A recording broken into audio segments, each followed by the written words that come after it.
Hello?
Hello.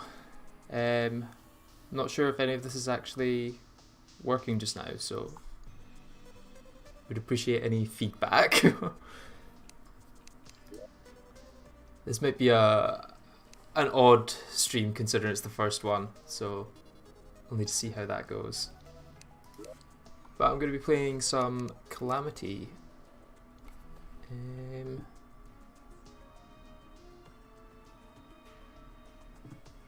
I'm not sure what to call the character.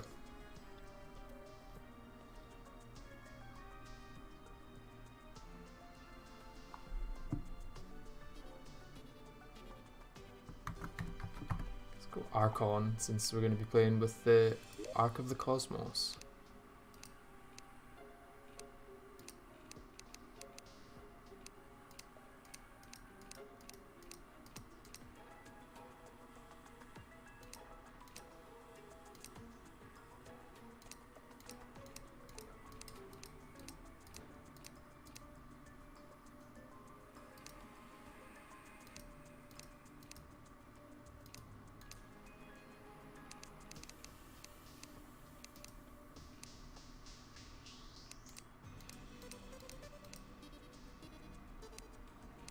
Yeah, that looks good.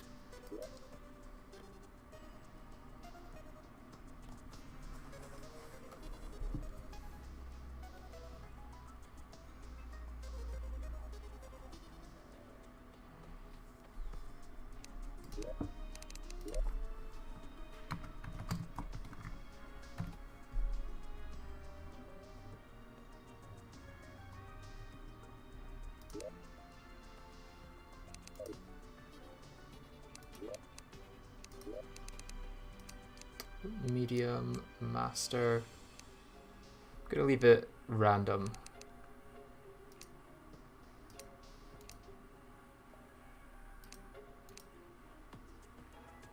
Domain of Darkness, that sounds good.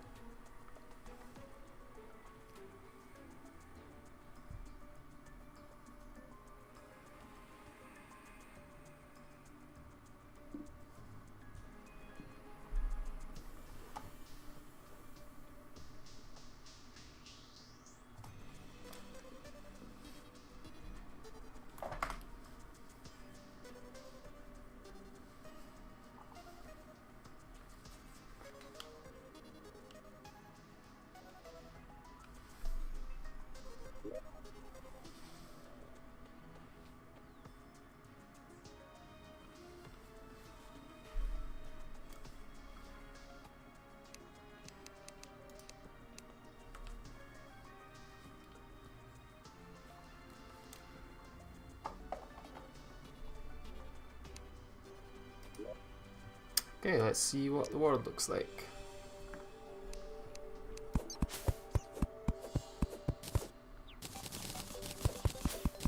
Just gonna move a little bit there to mark spawn.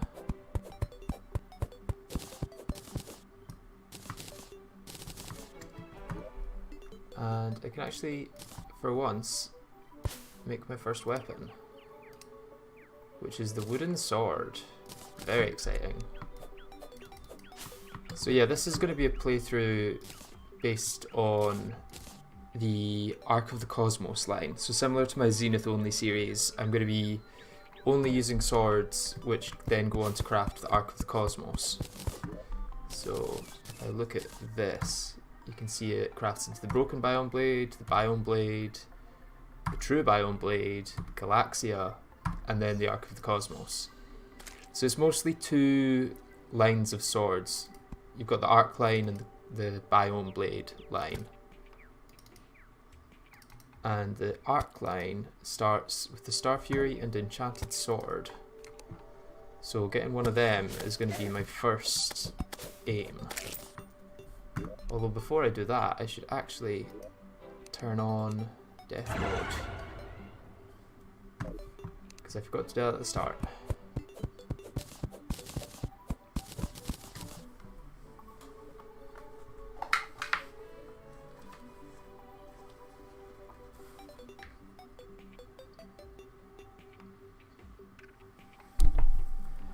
Sorry, just checking that I could actually hear myself on the stream because, as I say, it's the first time, and I'm not very confident with my setup so far. Okay, let's see what's to the right side of the world.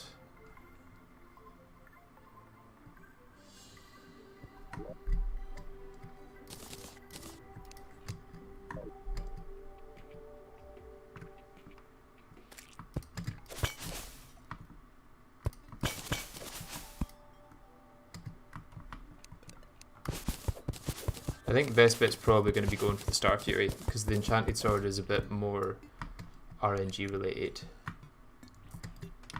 Although, again, the Star Fury is kind of RNG related in that you have to get, well, you don't have to get gravitation potions, but it certainly makes it easier. Okay, so that's the corruption to the right. Is that a golden bunny? That is... No, the starter bag didn't give a thing. Okay. Well, you might as well kill it. If you can't catch a bunny, you may as well kill it.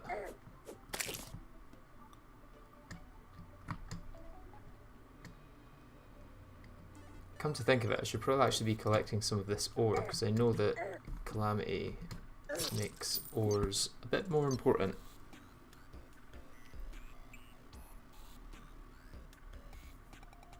Ah, thank you for confirming you can hear me, Ben. How are you? How's your day going?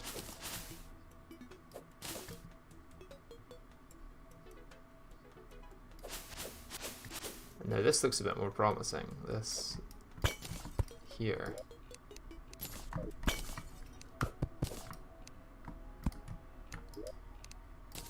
Get an aglet, not bad. I'm forgetting that I'm not playing Eternity mode and I've not got fall damage immunity. I'm used to playing the random playthrough that I'm playing on Eternity mode, and I don't have to worry about fall damage on that one. So this might take a little bit of getting used to. It's also easy to forget how little a distance you actually need to die of fall damage in Terraria, because that didn't seem that far.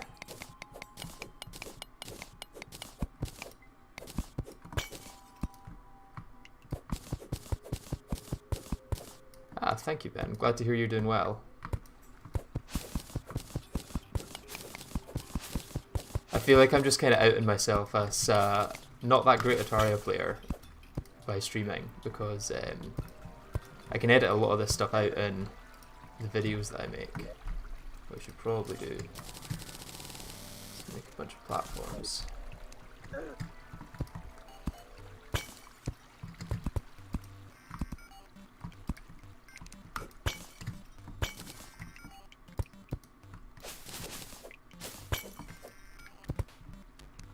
I'm going to actually start collecting ore. I don't know what the lead armor does in Calamity, but I know that they've reworked all of them. If anyone does know, like, what a good armor would be for the new Calamity, then let me know.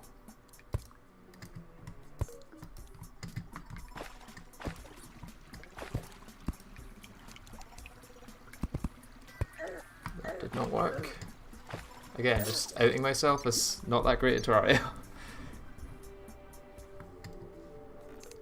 It is also death mode, so I can use that as an excuse.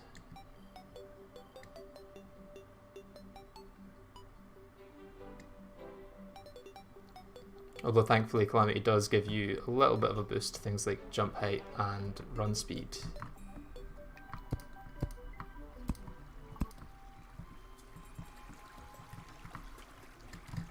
Let's have a look up here. Oh, that is a long worm.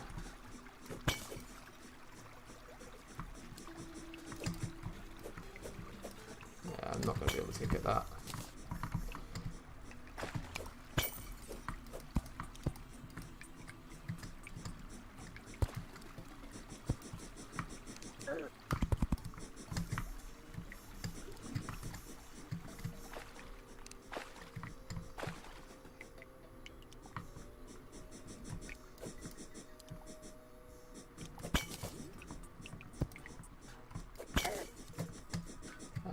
going to die, yeah. Maybe I'm not ready for the underground yet. What can I do on the surface?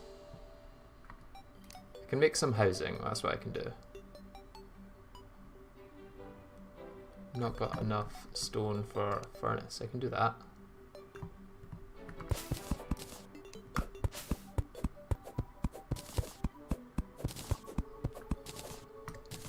Oh, you've not played any moddage, you're missing out.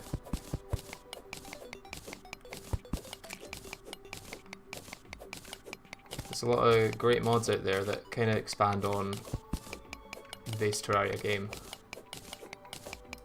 And Calamity's not the only one. A lot of people miss out on some great mods because Calamity's kind of the biggest. Which is understandable, it's a great mod. I mean, obviously I'm playing it just now.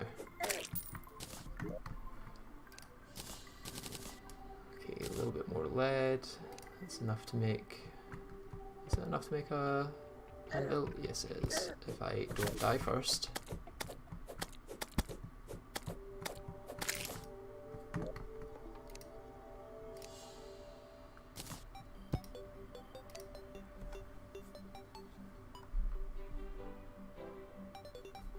Not too much I can make.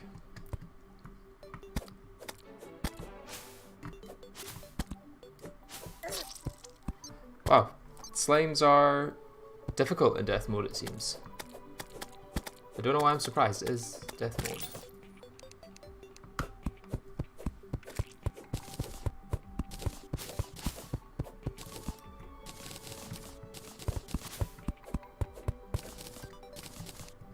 Especially purple slimes though. I am not a fan of purple slimes.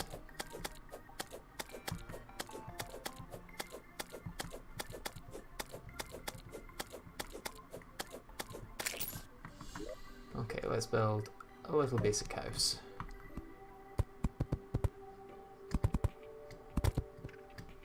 Or at least a massive wall so that the slimes can't get in. Yes, it cannot jump over it, good.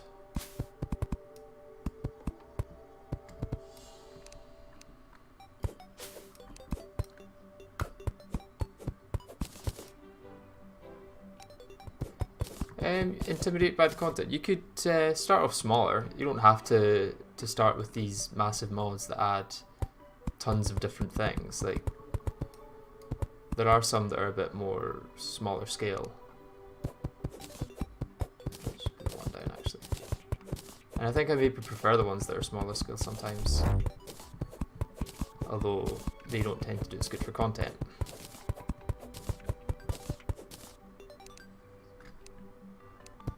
I think if you have played through Terraria a few times and you're looking for something that's more difficult, then mods are the way to go.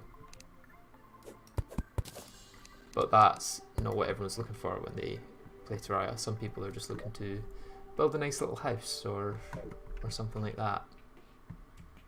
Right, now I kind of need to get back those crafting benches and stuff. Yeah, I'll just let the guy take them out.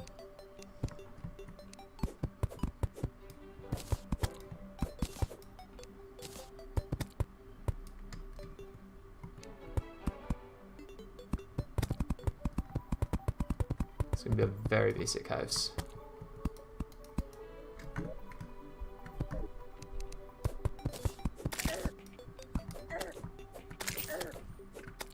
can take out this blue slime, surely. Blue slimes can't be that hard. There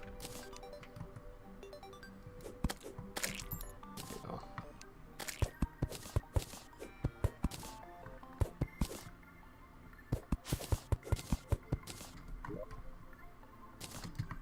Okay, so crafting stuff up here. I want to make some doors.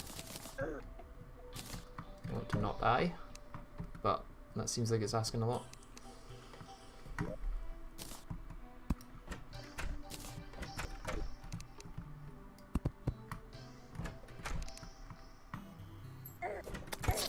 Yep, that is definitely asking a lot. And now I'm going to have to fight this zombie with no knockback immunity. Oh, this is going to be painful.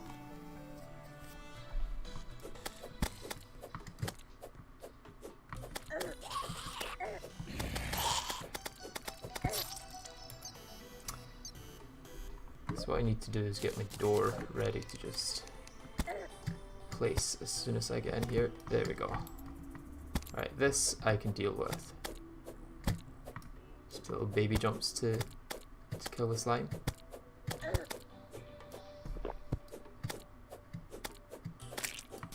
Okay, I am now somewhat safe.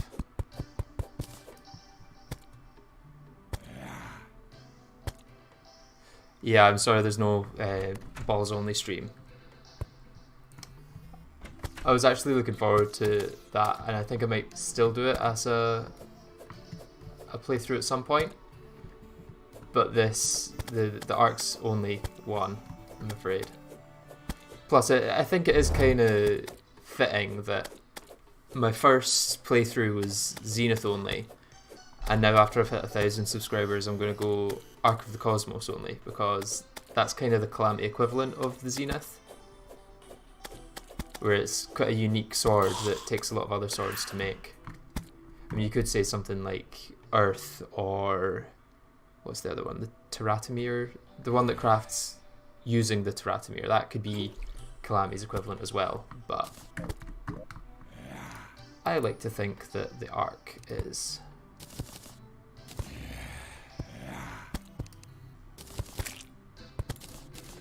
Okay, let's put a chair in here.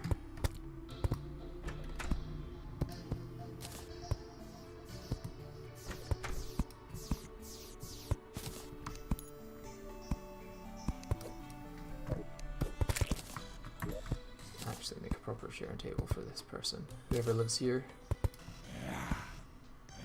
And then what I can do is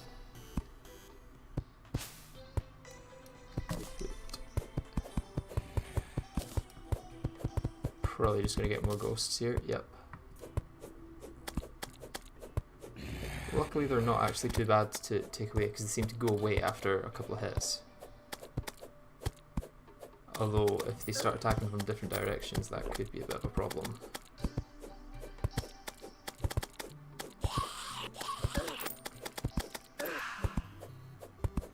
Now I'm a little concerned. Yeah, this is going to be bad. So this isn't a class stream necessarily. Well, it is a class stream. I'm playing the melee class, but the main idea is that I'm going to be playing with the Arc of the Cosmos line, which starts with the wooden sword, which is quite nice considering it's one of the first things you can make. Right, so what I'm going to do is bait them all over here and then warp home. And I've got another ghost to kill.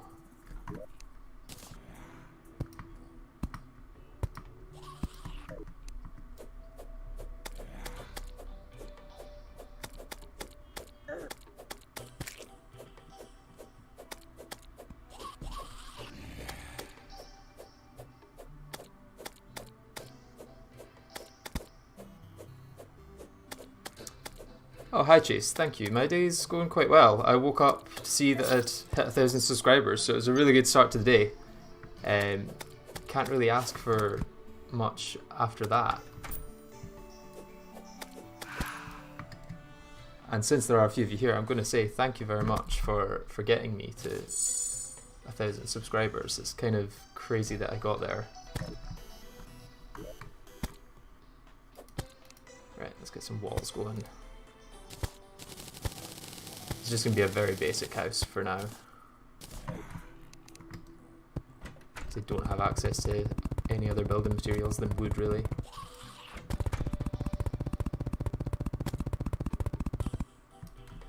Better than spending the night hiding in a box, though. At least this box has some walls.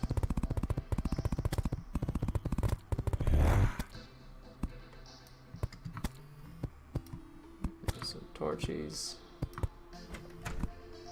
and that is some perfect housing for some NPCs.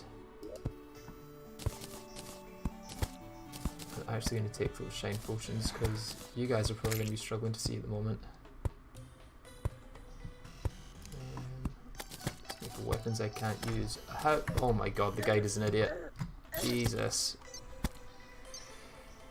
Why is the guide the dumbest NPC? Or who is the dumbest NPC and why is it the guide?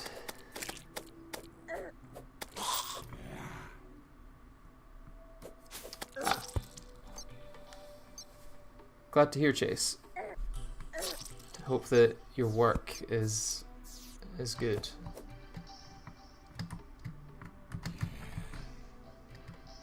Baited.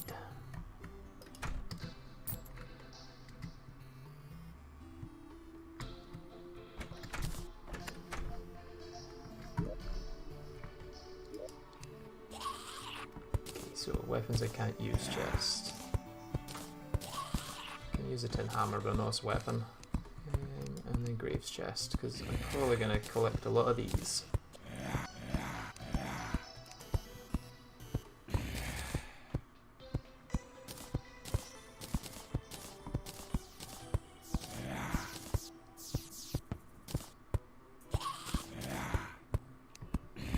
And then this can be the crafting ingredients sort of chest.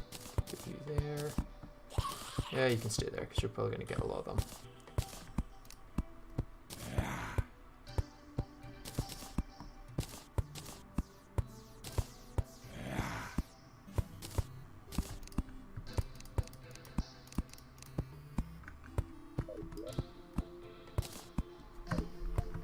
I will say, despite all the death, it's quite fun to be playing a new world again.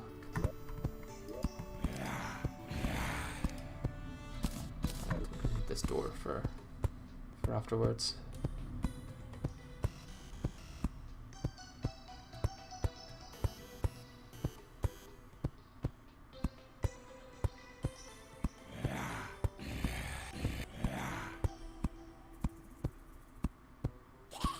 Oh, board random, yeah, the Eternity mode, Master mode, Trojan Squirrel. That is a fun run. I don't know if you've seen it, but I uploaded a speed run of that. Well, I uploaded a couple of them, but one of them's unlisted at the moment. I kept the best one listed. So I think it was just under 10 minutes that I managed to get it in. That all came from Batmox, which is another YouTuber who did a Trojan Squirrel run as well. It's quite an interesting speedrun because you can do it very quickly. You don't have to invest this massive amount of time, and it means that if something does mess up, then it could ruin the run. If you don't get a squirrel from a tree, then you can't craft the boss summon, so you can't actually complete the run. So you could have all the gear, you could have the perfect weapons, perfect accessories in order to do it, but if you don't have the squirrel, you can't craft the boss.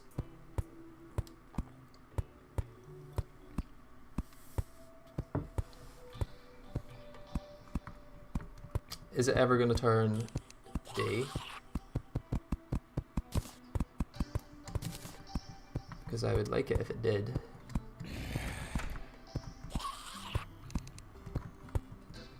There we go.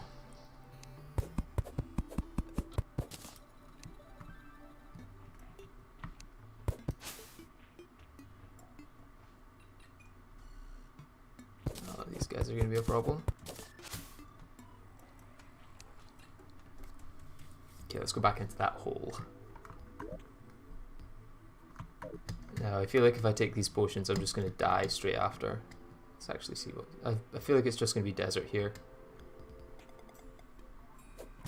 And it is. What I might do, actually, is get some cactus armor. Because cactus armor in master mode is actually pretty powerful. 45 damage is a lot more than I'm doing with my wooden sword at the moment.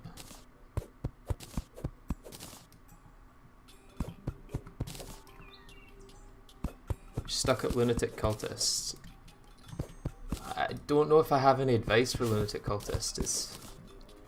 I mean, the most important thing with lunatic cultists is that you don't hit one of the illusions, because then that makes the boss fight 10 times harder. The wyvern sort of thing that it spawns just sometimes takes forever to die, depending on what weapon you're using. It's a pitiful cave there.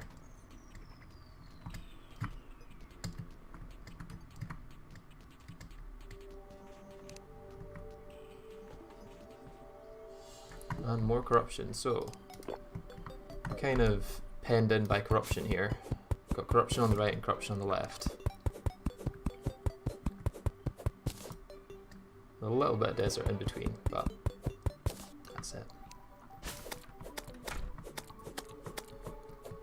The one thing that I am a bit saddened by doing this run is that I'm not going to get to use the Wolfram gear, because the update to that looks quite fun. Right, cactus.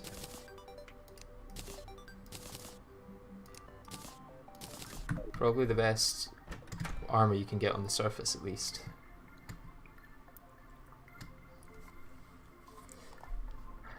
Plus it negates, what, 3 damage? Wow, 3 less damage when I've got 100 health. And things do like 50 damage down in the underground. Yeah, the real thing about cactus armor is the knockback though. Just the fact that enemies can't hit you 5 times before they're knocked back.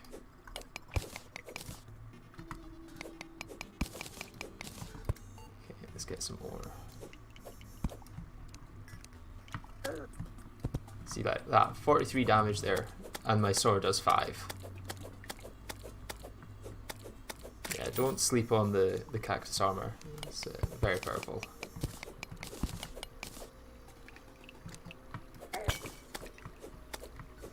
My body is more of a weapon than my weapon is. Emerald tree, not bad. Oh, and a house. Now if this yellow slime would just not kill me, that would be great. Oh, look at this cute little picture of the goblin and the mechanic. Very nice. Shoe spikes, not bad. A little bit more ore up here.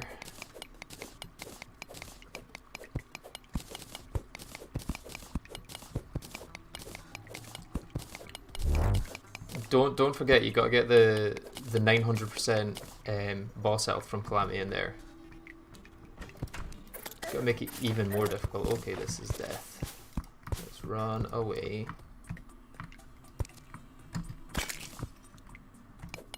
Just send those worms straight to their grave.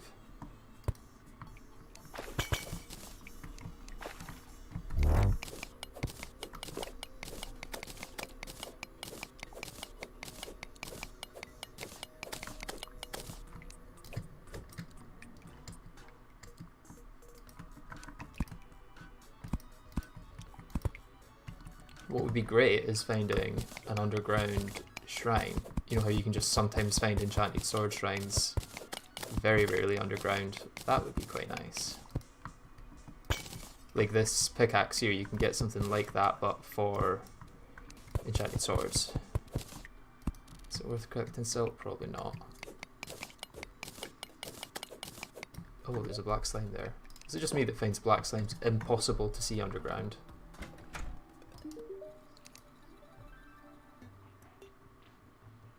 Forest pylon already? Definitely not got enough gold for that. I will get a piggy bank though.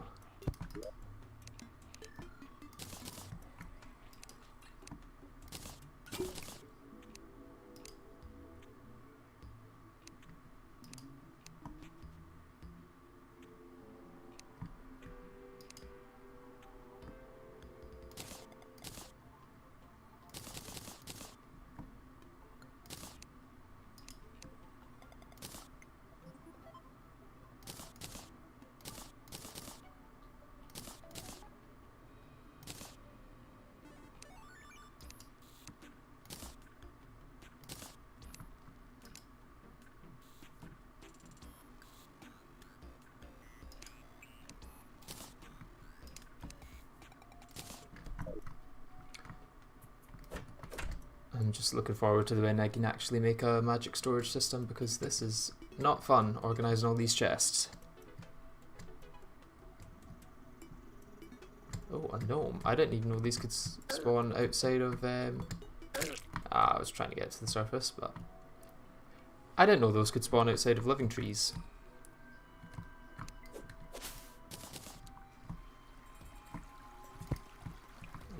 an amethyst crawler. And it killed me. Okay. I need more health. But the only way I can get more health is by subjecting myself to losing all of my health. The duality of Calamity. Or just Terraria in general.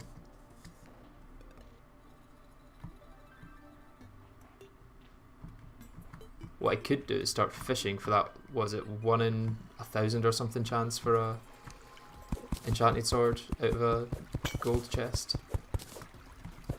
Well, it's not 1 in 1,000 out of the chest, but I think once you add up the chance of getting a gold crate and then the chance of getting an enchanted sword from it, it's like 1 in 1,000. Oh, another bloody ghost. Okay.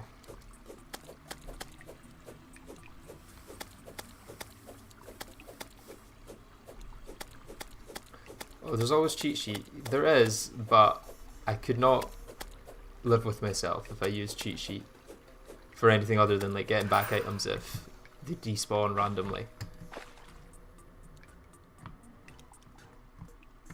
Ooh, Bloodroot will come in handy later. Not for a long time though. That can get me extra health, just not for a while.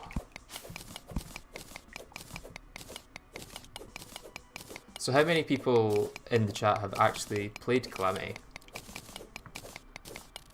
I mean, I'm assuming all of you have played Terraria, but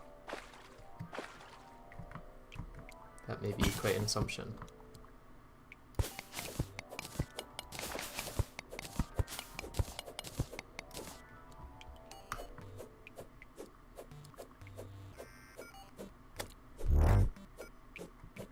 Well, this is going to take forever. Leave that alone.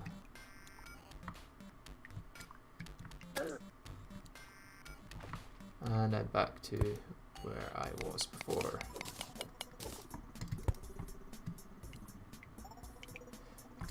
Maybe the best route at this point would be making a elevator. Yeah. Okay, you've played Calamity, that's good. So at least someone will know what's going on. Oh, what kind of run are you doing? Draco runs. Yeah, it is the one mod that everyone has played. I'm going to take a mining potion and a shine potion.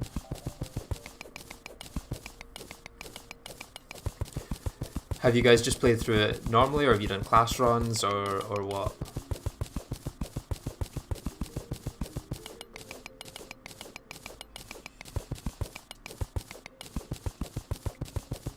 I probably should have placed some platforms at the top so that when I respawn, I don't fall down.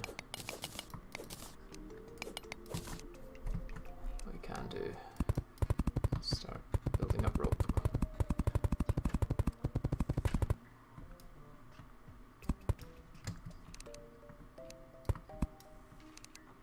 I mean, people joke about short sword only. I did actually consider doing either a Calamity or Eternity mode run where I only use a copper short sword, because there are a lot of items, accessories, armors that would allow you to do a lot of damage without having a weapon that deals a lot of damage. Spell tomes only on Infernum difficulty. I usually do class runs. Yeah, spell tomes in Calamity are quite fun. I also have plans to do. Oh, I can't remember. Is it the Subsuming Vortex? Is like the big spell tome in terms of recipes. I plan to do something similar to this sort of run where I can only use the ingredients of that. The problem I have is that I have too many ideas for runs and not enough time to do them. Yeah, 1.4 short swords are really quite cool. I hope that they do bring back some of the short swords. I can understand why they removed them, because a lot of them were quite generic, and obviously they would have to rework them to work within the new short sword meta anyway.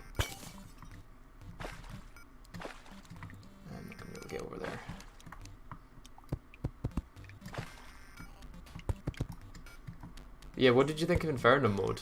I've seen some trailers for that recently by Toasty, I believe it is, and it looks incredibly difficult. Like, some of the bosses just look impossible to me.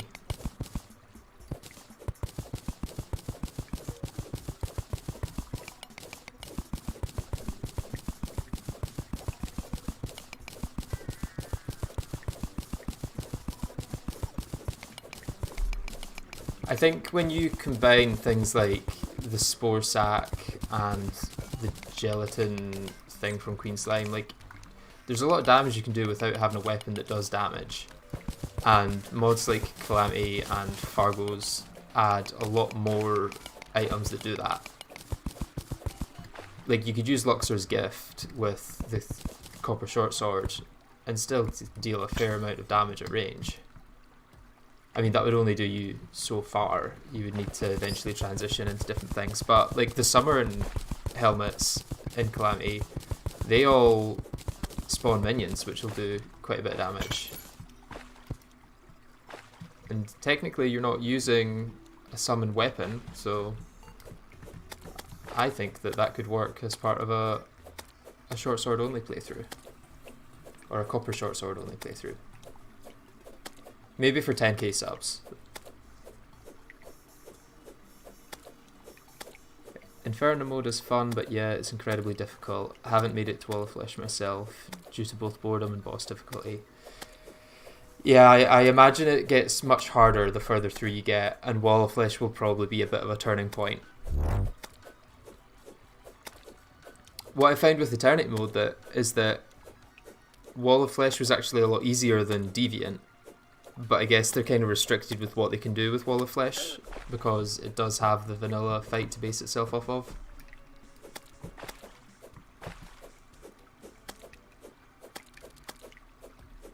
What I probably should do, actually, which I could do just now, is craft a bunch of different wooden swords until I get a good reforge.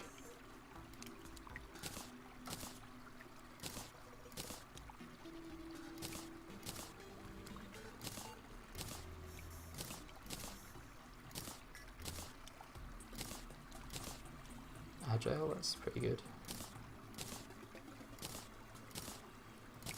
How many swords until legendary? Not that many, apparently. I don't know if that's going to make any difference. A bit faster. That's a good thing, at least.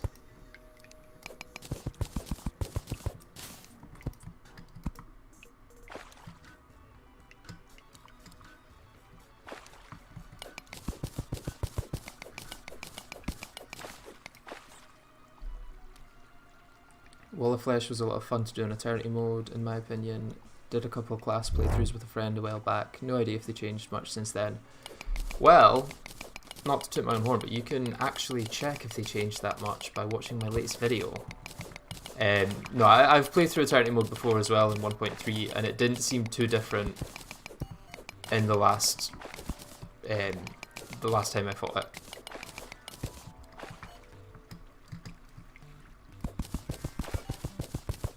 I think the good thing about the Eternity mode bosses is that there's always a way to beat them. Like, it really seems like the developers always want there to be a strategy that you can use.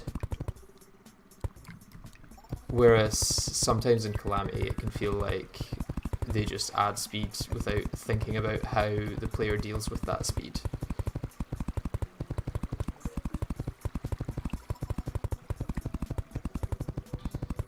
Have enough rope? Just enough rope. Okay. And it's night. Okay. Just want to get in here. Sell you these.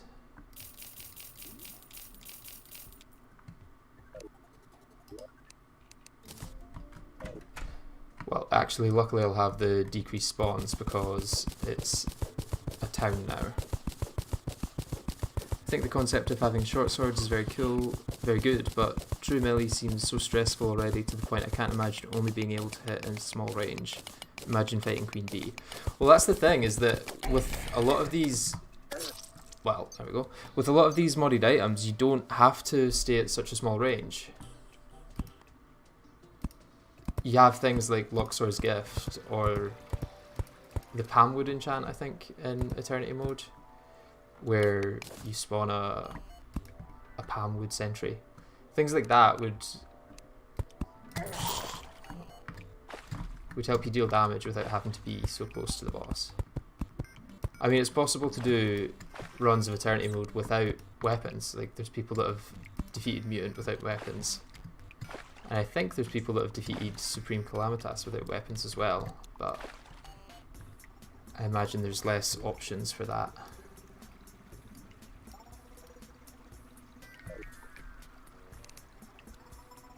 Not quite sure where to go to now. Don't know how I've been finding more lead than tin.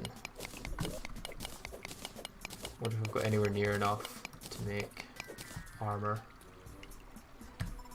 I know that Calamity changed how much you need. 16, 14, 10, what's that? 40? Still a fair amount. Okay, let's go looking for ores. Have I missed any ores?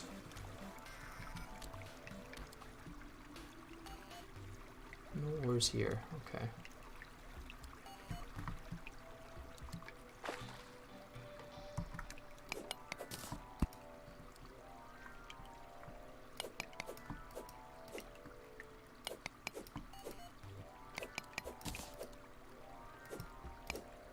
Am I out of torches? Is that why I can't place torches?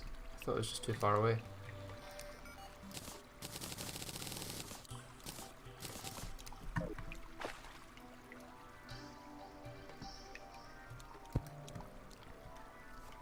Isn't boss speed why they removed Malice, making things insanely difficult with little to no reward?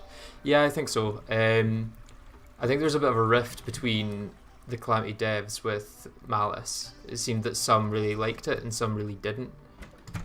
Overall, I agree with the decision to remove it, though. I have to say it did seem a little bit like it was just difficulty for the sake of difficulty. I think the reason things like expert mode are so popular because it does feel like it's harder, but at the same time you get a lot more out of it. Like, I couldn't imagine playing without things like the Shield of Cthulhu, or even at this point the Brain of Confusion. That's a really good item as well from expert mode.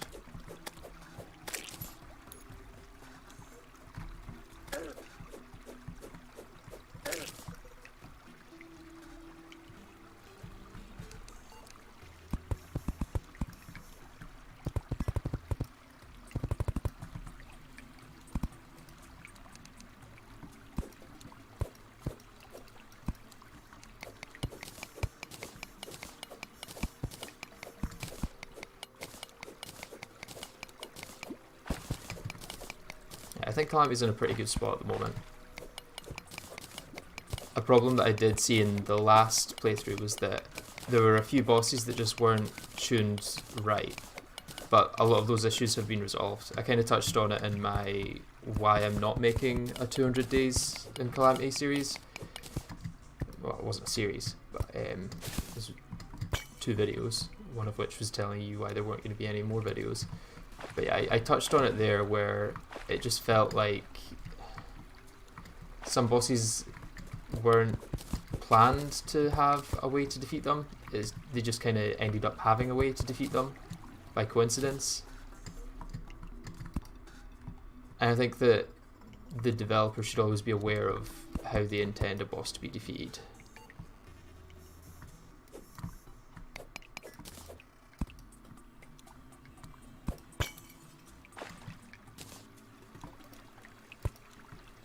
I mean, the good thing about Calamity as well is that it's always a work in progress. Like, there's always something new. Never feels like the same mod when you play through it a few times.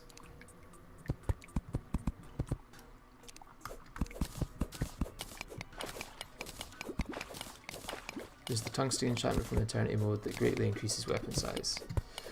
Yeah, I think that would help with the Copper Short Sword only playthrough for the start, but I feel like eventually you're going to want to get away from actually hitting them with true melee at all.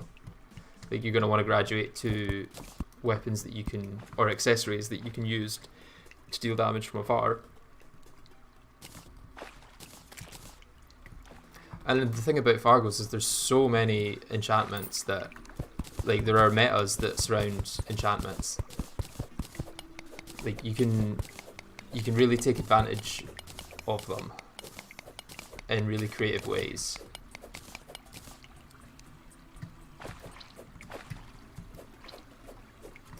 We're not going to be able to kill this, to be honest.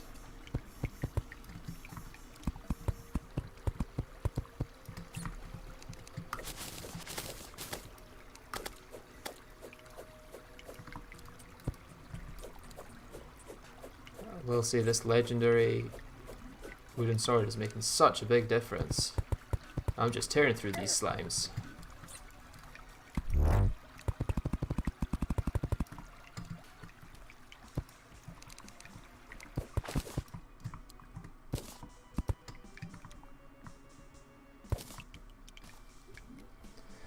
Jesus though, before I actually had a computer that could run more than 2 mods, I always remembered watching random Ick Death and Broken Copper Short Sword videos and being like, wow! Yeah, some videos are better than others. I think there was a time where a lot of Terraria videos, when it comes to modded, were just seeing what's there, and what's there was a lot of like memes, and I mean there's still some videos out there that I watch and I'm like, what is this? And I'm not going to name any names because that's just begging for controversy. But there are some videos from quite big creators out there, at least Terraria big, it's a different definition really than other games. But some content just adds nothing. Like if you're posting 5 times a day, you're probably not making anything of substance. That's what I'll say on the matter.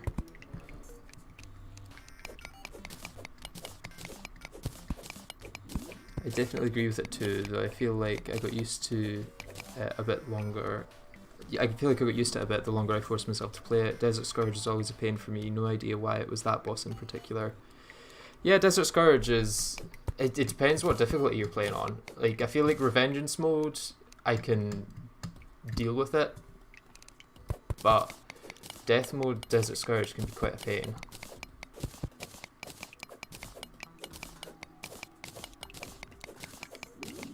I think it was also 1.5 that they gave Desert Scourge quite a buff, and I was kind of surprised when I played through it in that update to see that it was actually a bit difficult.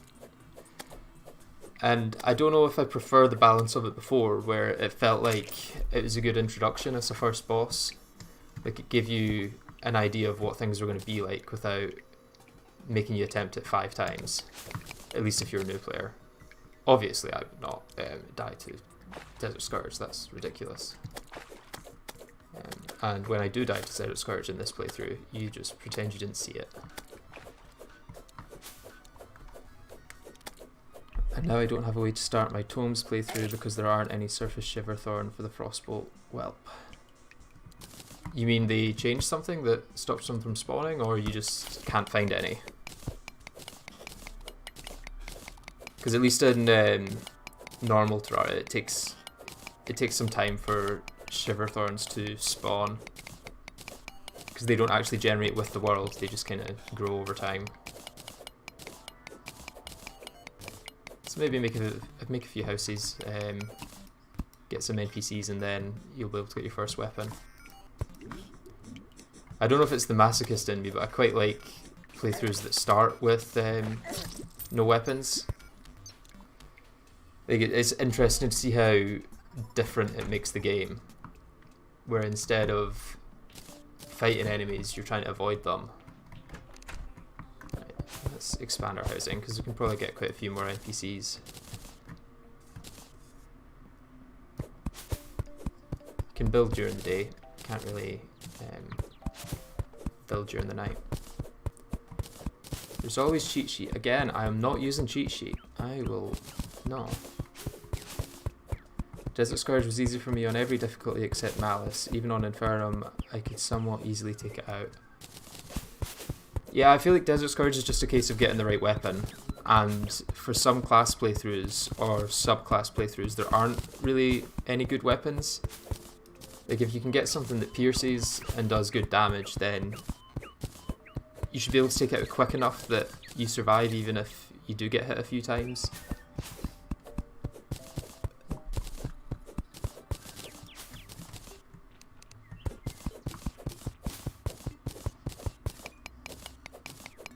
Ah, there just weren't any there.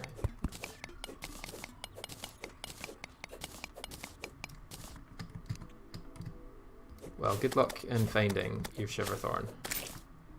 I hope it doesn't take you too long. Are you playing just now while you're watching the stream, or...?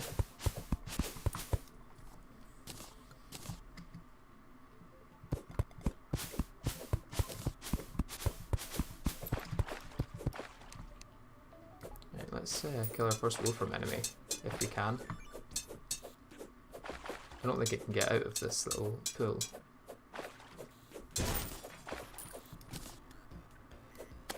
I'm not sure if there's actually anything I can do with Wolfram Metal, to be honest. Because I can't make any weapons, I can't make the armor set, because that's now summon exclusive. Well, I could make it, but it wouldn't help too much. Right, I'm probably just going to die here, so...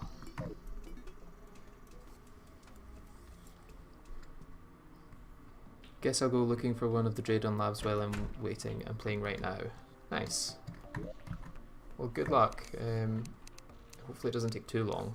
I know that sometimes that wait for the first weapon, especially when it's RNG related, is incredibly painful. And it just feels like you're waiting for something you can't do anything. Like, it's not even like you can actively wait. I suppose it wouldn't be waiting if you were actively doing it. Another wooden door. Another couple of chairs, and another couple of tables.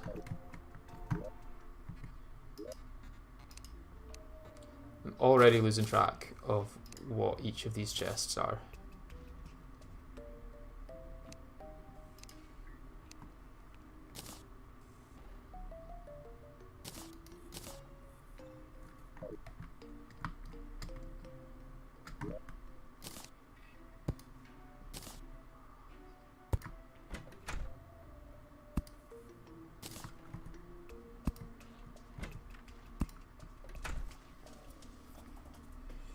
I kind of preferred old Wolfram armor, but the new tools like the metal detector are definitely an improvement.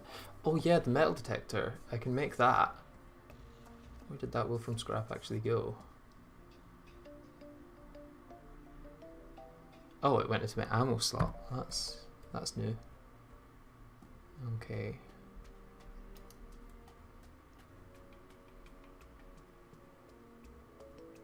Oh yeah, there's also the Wolfram Acrobatics pack. I've seen that in a few videos. Wolfram Digging Turtle. Yeah, that's something I can make. And the Wolfram Drill. Okay, yeah, there is actually a few things I can make. Wolfram Treasure Figure, I need 6 of them for that. Yeah, I guess it isn't just weapons. I think I prefer the new Wolfram, mainly because the old one felt like it was a lot of effort to get and there were better options available at the time. I think especially with the changes they've made to ore armors, it would really feel like there was no point in making Wolfram armor. Because the ore ones are just better in every way. Speaking of, let's see how many of each ore we have. So I do have enough to make the 10 armor. Do I have enough to make this? 14, 16, 10. Oh, so it's just universal now. Okay. So let's see what the set bonus for this is. 3 defense, reduces damage taken by 3%, +1 life regen, and grants immunity to knockback. Knockback immunity is huge for melee. That is great. Means I can just sit and do this and then die. Oh, it can jump. Okay.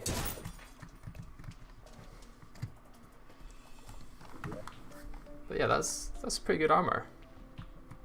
What is it the 10 armor does again? It's not going to say here. Although, what else am I going to use 10 for, to be honest? I might as well make a set.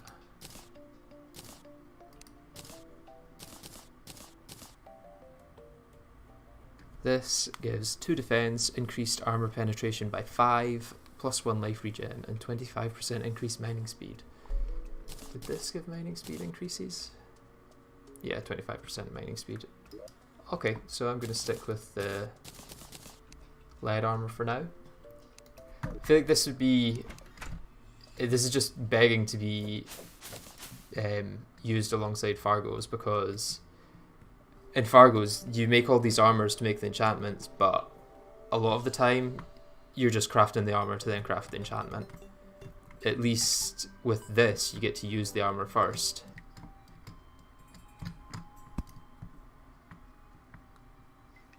Right, I don't know why I'm coming down here. There's nothing down here.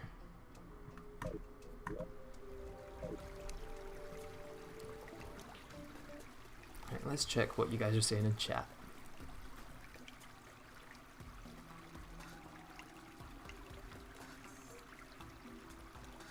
I kind of prefer. Oh yeah, yeah. There's nothing new.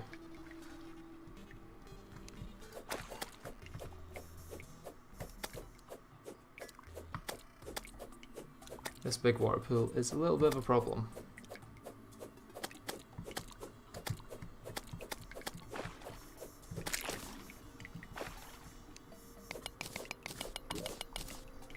I'm going to take the shine potion so I can see what I'm doing.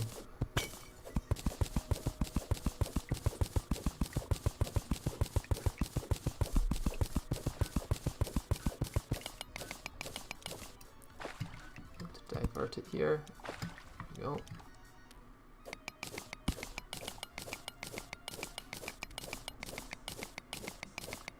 My friend told me to play more casually on a new Terraria while we started. Yeah, I have that problem. I do sometimes get into the mindset when playing multiplayer that it is just a race to complete the game, where that's not true. I'm going to die here.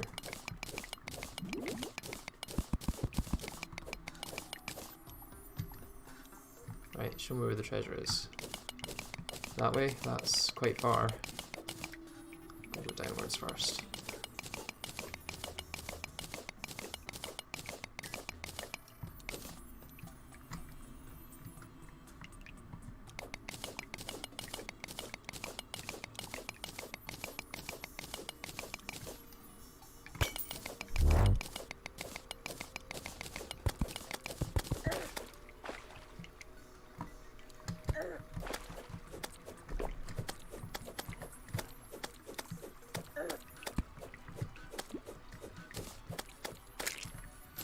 Let's get this platinum here.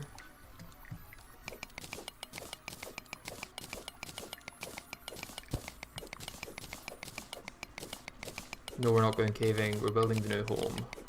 Now hurry up. Forgot the space biome lab existed. Yes, I should try and get to the space biome lab first as well.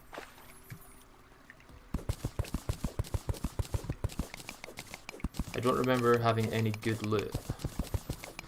It has the planter boxes and the plants, which are pretty useful. I don't know why I'm collecting this, I don't need it. Yeah, the herb bags, those are pretty useful early game. It gives you a bit of a boost with potion making. And since I don't actually have Fargo's mutant mod here for a change, I will need to be brewing all of my own potions. Which usually, if I had Fargo's mutant mod, I would just brew the first few and then forget about it. Gravitation potions and Hermes boots, that is a god tier chest, especially for this run.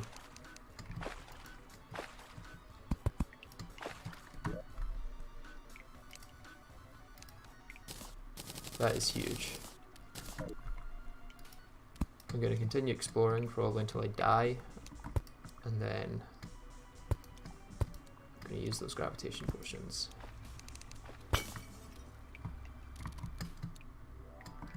Because I'd still like to get some extra health. I suppose you can get extra health from the gravitation potion as well by the planetoids.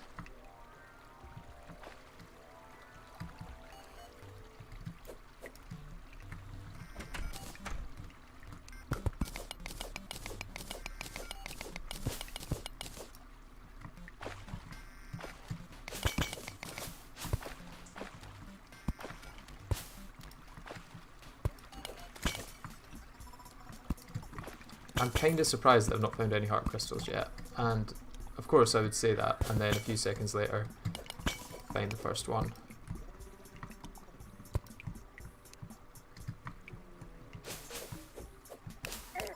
Oh, I'm gonna die here. There we go. Right, sort the inventory, then I'm gonna go check out the Sky Islands.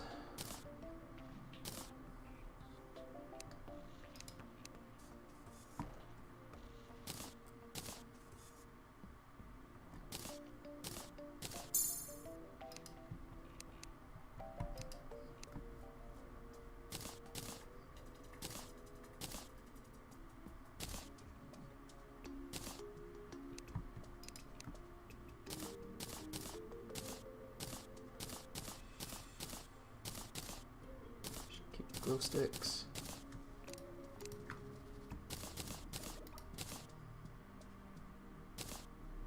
What I probably want to do actually is take that mining potion, which I used, never mind.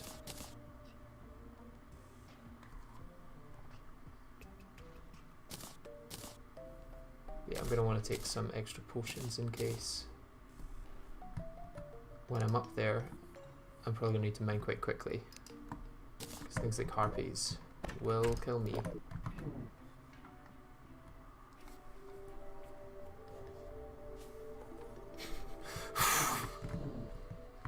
I'm quite surprised I haven't found any heart crystals aged worth in Queen Elizabeth's invincibility frames. Jesus. That is a joke. Okay, wings. One thing I do think is that the wings being added to the loot pool for Sky Islands made it nearly just it made the Lucky Horseshoe completely unnecessary. Like, why get a Lucky Horseshoe when you can use sorry, I'm losing my train of thought. Wow, 3 pairs of fledgling wings. Okay. Yeah, it's going going.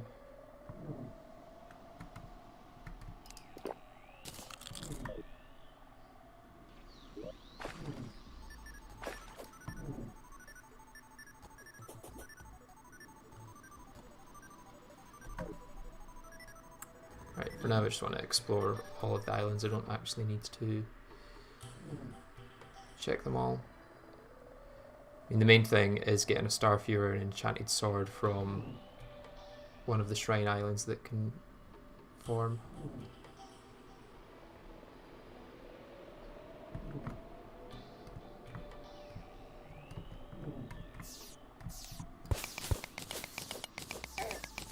$56 damage, Jesus, that is painful.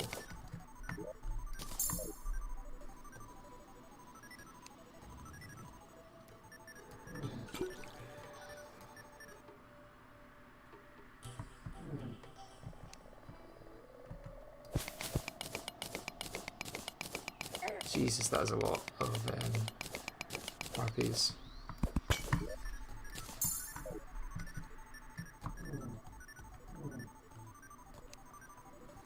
Sorry, I'm not checking chat at the moment because I'm focusing on staying alive. There we go.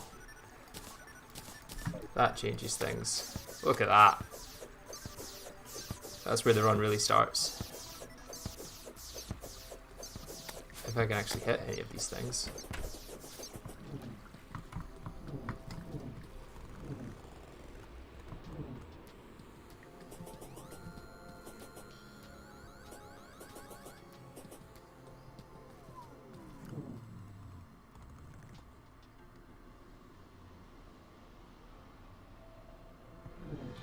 Yeah, I'll catch up with chat in a second. I can see that there are a few messages that I have not had a look at.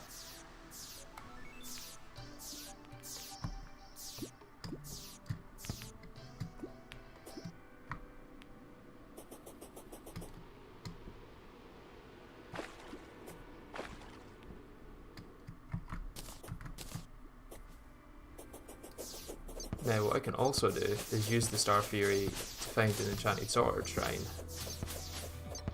because Calamity changes it to go through blocks.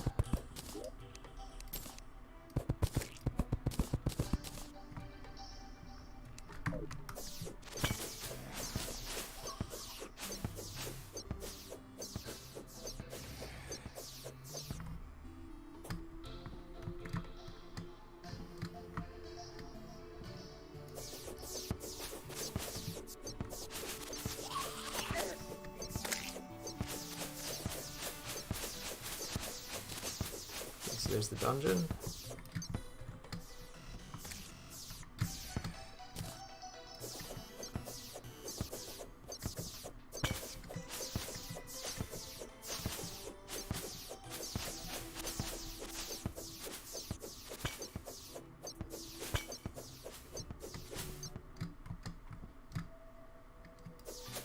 I never realised fledglings were so useless without the rocket boots.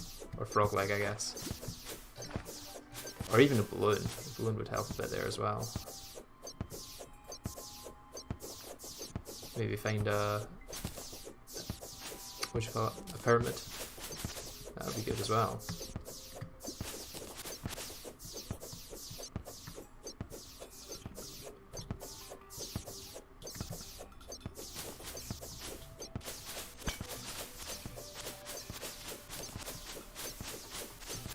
Yeah, if you're just joining, which I don't suppose anyone will be, but currently looking for... oh, there you go, I found your Shiverthorn.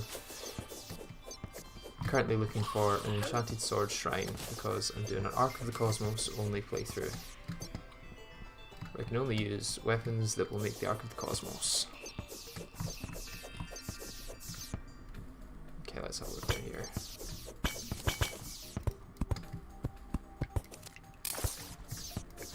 This is probably the best weapon for exploring the underground. Look at the amount of area you can light up.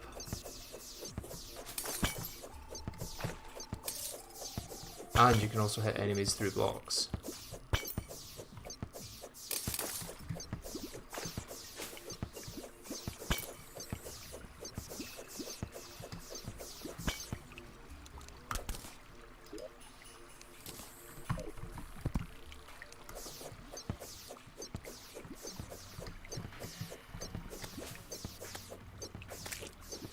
Slime for no reason.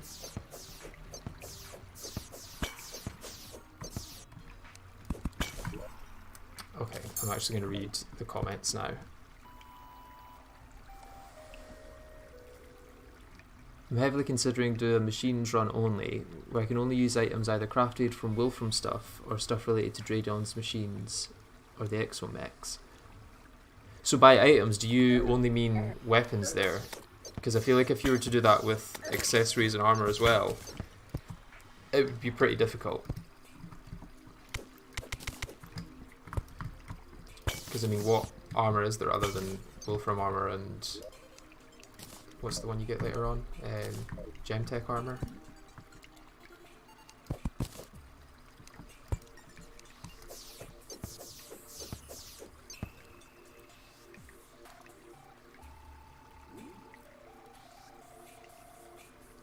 Your PC is a machine, I think, so you can use a computer to play Terraria. Huh, that's true. Yes, thank God I can start there on, yeah. Congrats on the huge milestone. Thank you very much, Resmodi. That's very kind of you. It's a very good start to the day. I mean, I'd kind of expected that the latest Eternity Mode video would do it, but there was a time where I wasn't sure.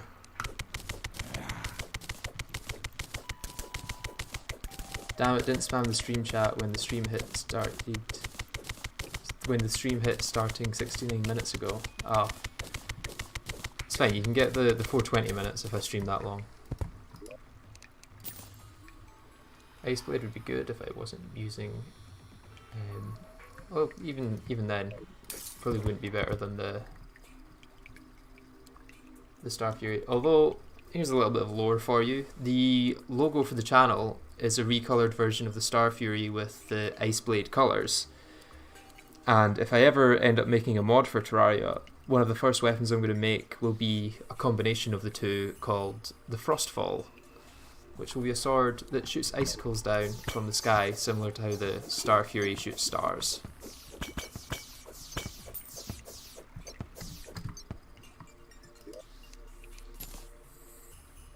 Distractinator, I will take that.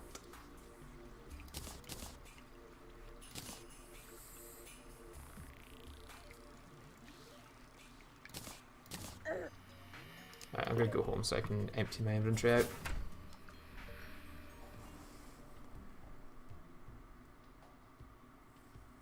Is it silver or shiver? I swear I saw it was silver on his screen.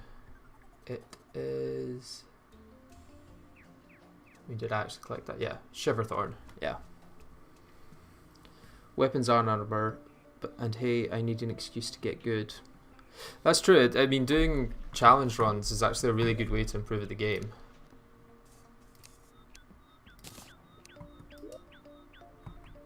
I think the only reason that I'm getting through Eternity mode is that I've done things like Calamity and done different challenges within vanilla.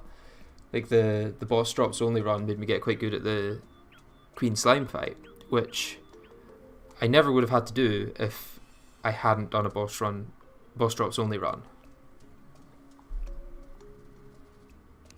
But yeah, what options are there even available for tech only?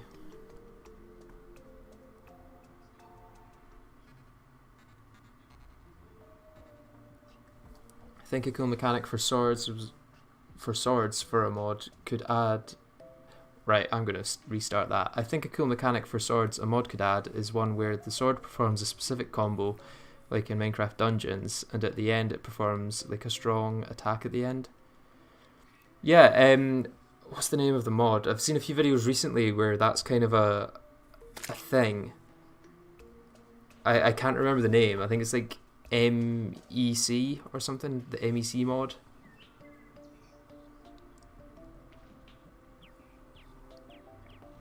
It could be a hit with the wood sword at first, then a short sword like attack, then after a second a massive shockwave. Yeah, that's exactly the sort of thing that this mod has, but I can't remember the name of it.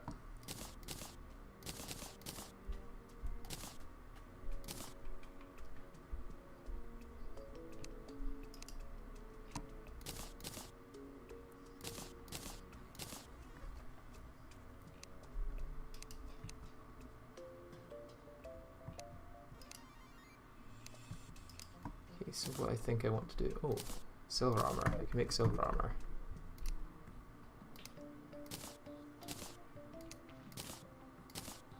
I'm not sure if it's going to be any better than lead, since the knockback immunity is quite big. So it gives 2 seconds after getting hit for 20 or more damage, you heal for 10. Getting hit again resets the timer, delaying the heal. Okay, that's probably going to be more useful for boss fights, but for exploring, I'm going to go with the lead.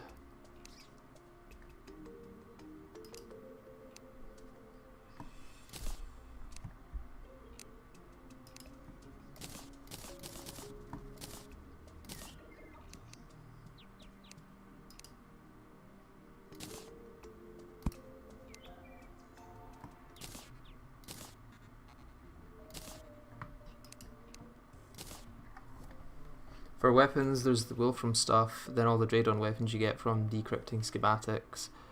I'm sure I can find something broken in there somehow. Of course, accessories wouldn't count. Yeah, I think it's definitely possible to do a weapons-only run with tech, because you could use things like the Martian stuff as well. However, if you were to include accessories, that's when it would get very difficult. Right, I'm going to get some more mining stuff, and then... mining. Let's just do a full buff.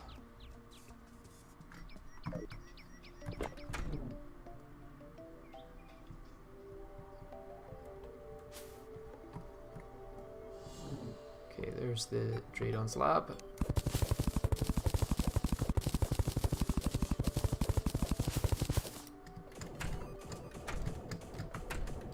If I can get in. 4 more gravitation potions, so I've already made my money back.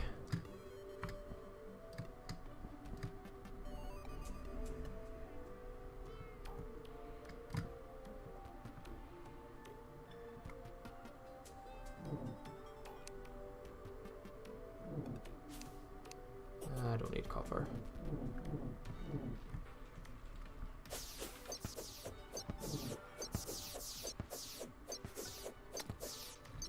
I will say this is quite a difficult weapon to aim when you're upside down. Gold could be useful. And of course I'm not using the incredibly cheaty vein miner, because that combined with these Calamity planetoids means you never really have to worry about actual mining.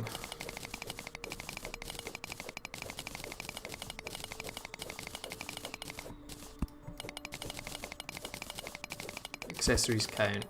Plus make it Terraria Inferno Master Copper Short Sword only, no armor, no accessories, no mounts, no movement keys, eyes closed, 1 HP, using 1 finger, 10 times enemy spawn run. Yeah, I'd say it's doable.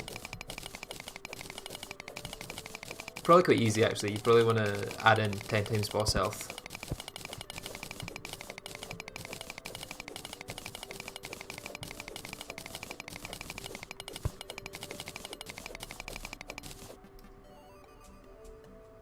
For some reason I have this fear of using up all the stone in a Terraria world for no reason, so I'm like, do not trash the stone to myself, even though there's like, what's that, 10 trillion or something per world. Yeah, I don't think you're going to have to worry about ever running out of stone.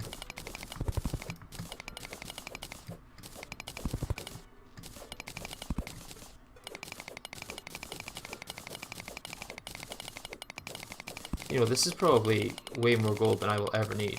This is probably more gold than it would take to craft every gold item in the game.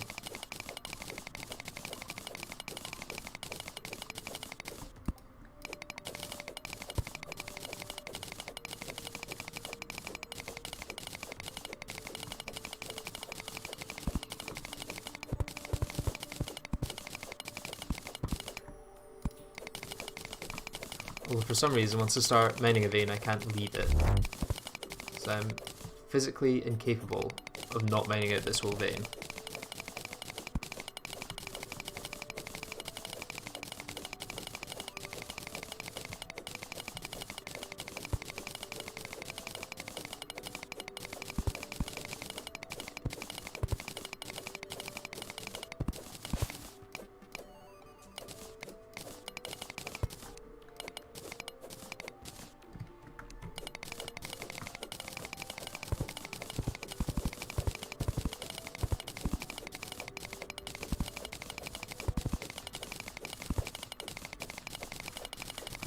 So we need another gravitation potion.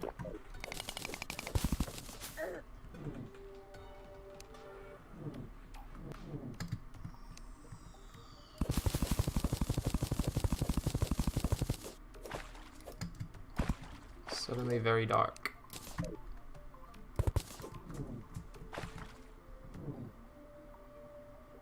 Is there a chest in these? I'm seeing no.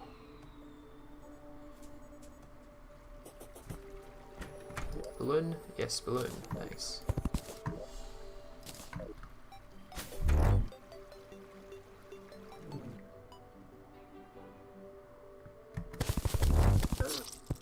I didn't realise I was that low on health. Okay. At least I have plenty of gravitation potions still. Right, let's set up a farm.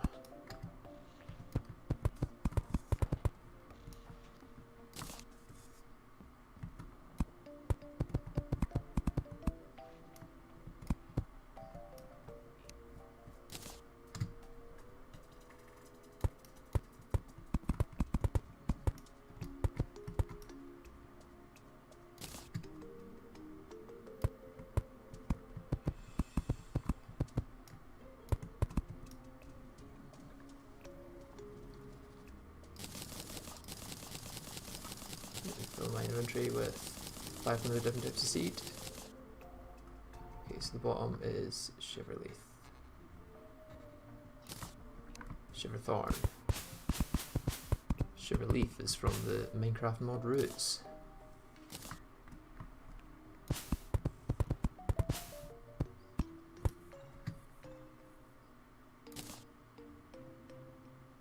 Waterleaf, there we go.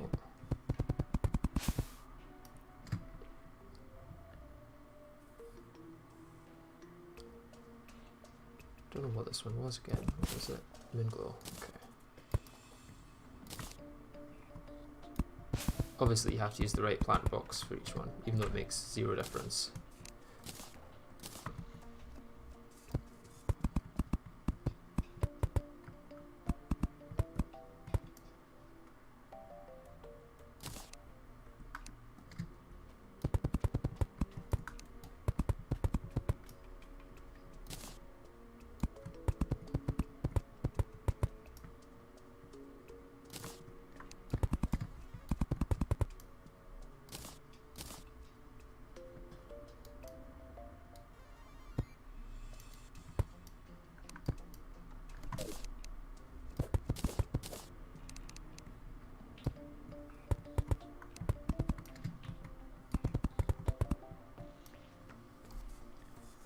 Congrats on 100, Hale. Thank you very much. I appreciate that. I was checking the wiki for a joke where I would say the true amount of gold ore for all the gold items in the game, but then I checked the gold bar recipes and saw a holy hand grenade, and I was like, oh my god, it's back. And then I saw it was the 3DS only, and I became sad. And yes, Hale, congrats to this guy on 1,000. Thank you very much. Spiky Balls only playthrough, not the Terraria ones. No, that's for 10,000 subscribers.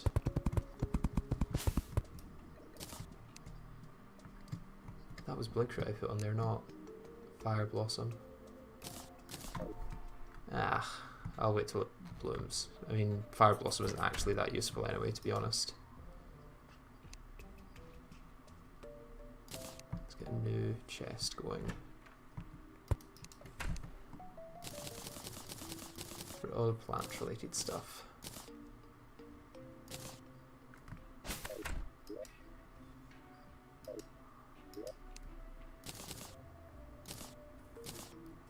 Life Force potions in pre-hard mode? What? Right, let's see what the gold armor does.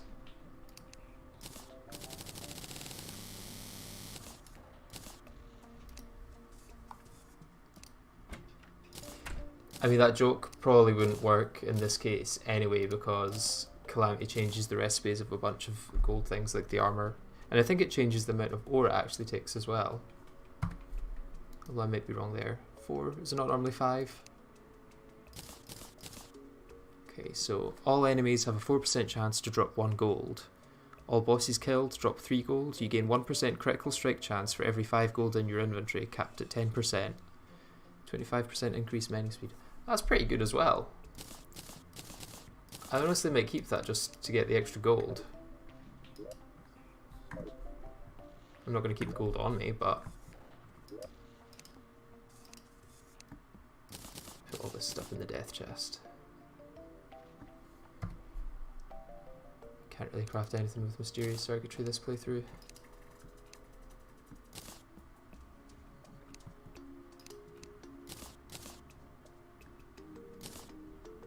Flipper is better than ice skates.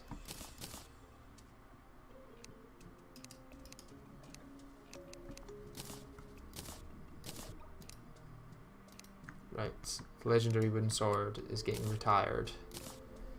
I will see you after killing one of the second tier evil bosses. Journey mode players are going to become literal god with gold armor. Well, it caps at 10%, so unfortunately that probably won't work. Right, I'm going to get some more mining stuff and then go mining. Or do I want to go back? No, I'll wait till day to go back into the sky.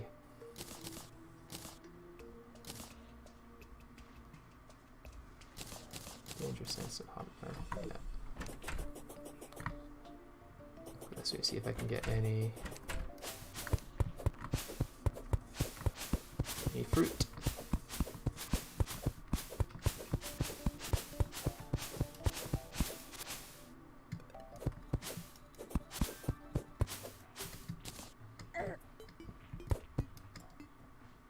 Any fruit? There's a little bit of fruit. And a bit more. Yeah, the mining speed from fruit is actually quite big. Let's just check if there's any desert temples. Well,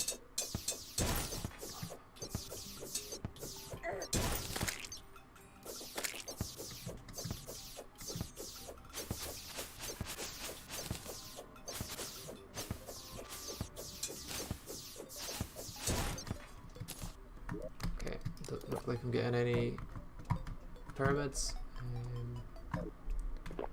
Buff up. So what I'm really needing is a cloud in a bottle and some, what do you call them? Heart crystals, yeah. There's a heart crystal there.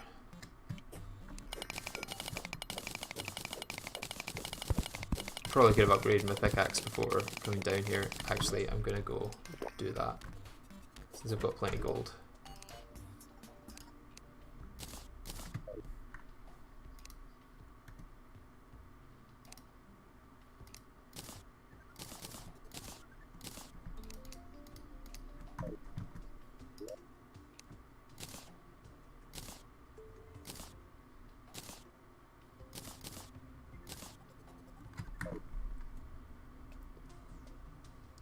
I didn't see that part, it was added now, rigged.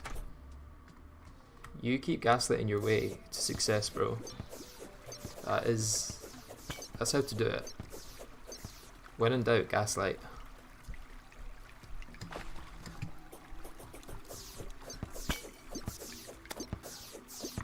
As they say, gaslight, gatekeep, girl boss.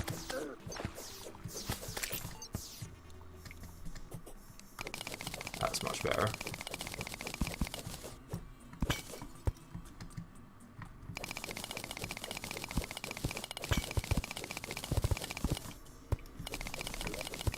I wish I had a shine potion as well. Instead of having to use torches.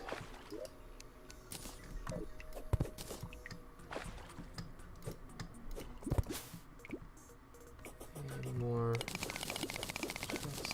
heart crystals there?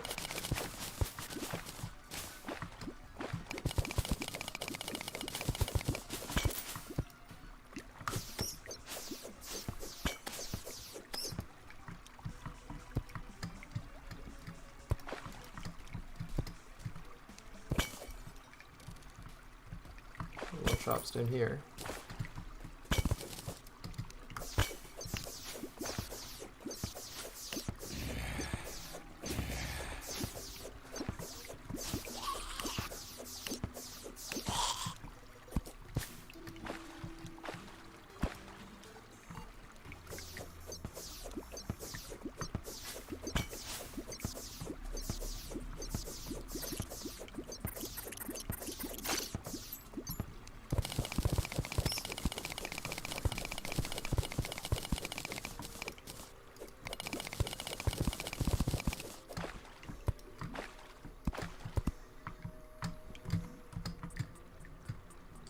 Use the heart crystals I've actually found so far. Chief Logan doesn't need auto-tune. What do you mean by that?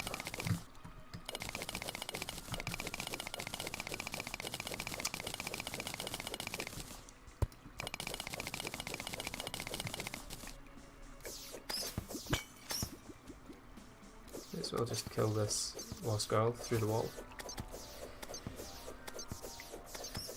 Yeah, what do you mean I don't need auto-tune?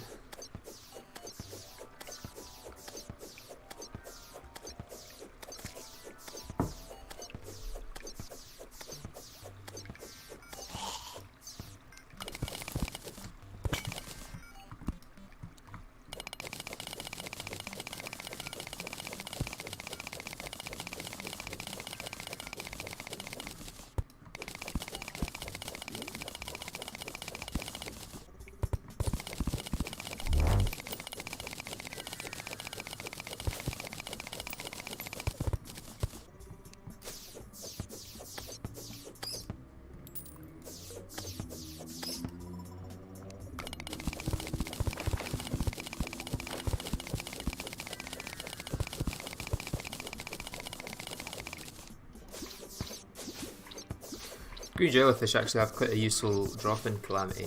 It's the vital jelly. It increases your movement speed and jump height,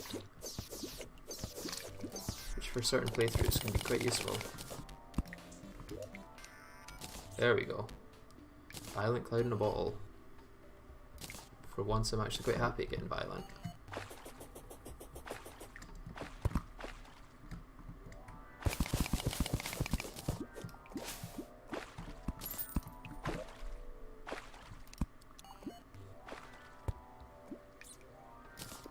I'll take this bunker.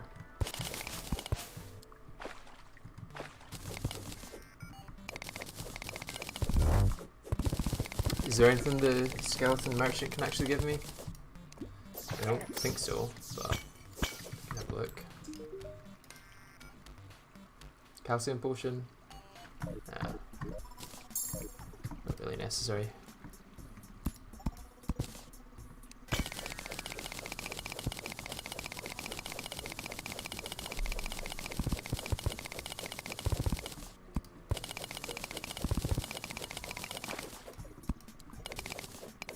So out of curiosity, how did you guys find out about the stream?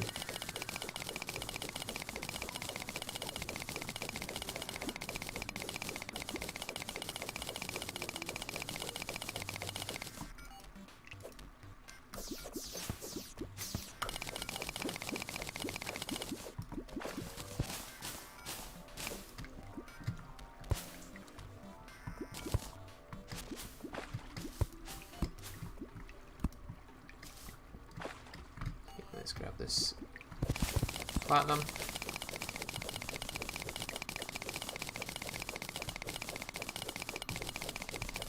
I can't be that far from getting a magic storage system, to be honest.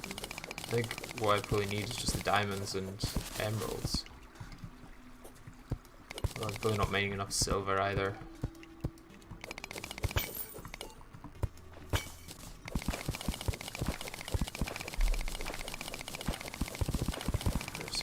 There.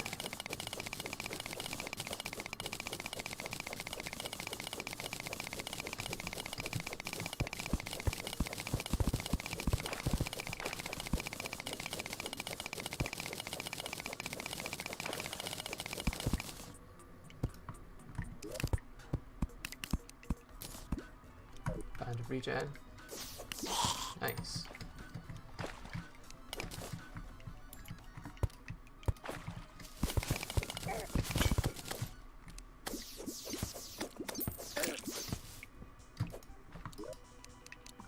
Another bound of regen. Probably better than the aglet. Ah, Madradon's weaponry thing.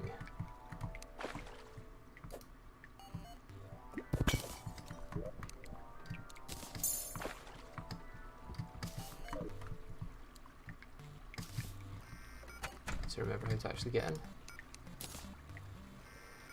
Endurance potion.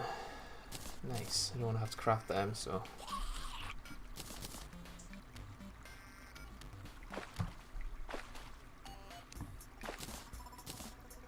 Right, so don't need suspicious scrap. I looked up the definition of insanity. I got this instead of the funny dude making the mistake telling us an example of insanity. Is that you? Tell me how you found the stream. Makes perfect sense to me.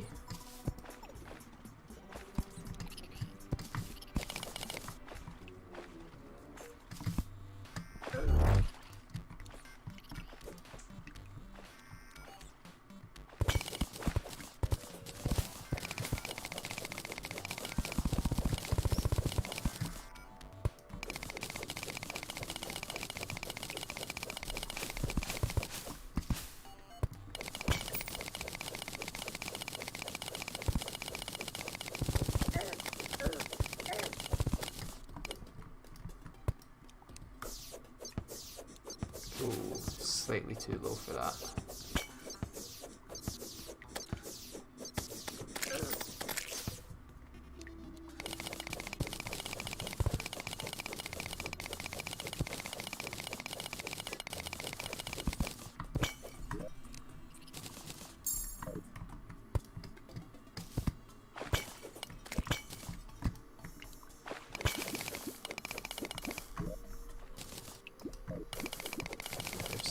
obsidian.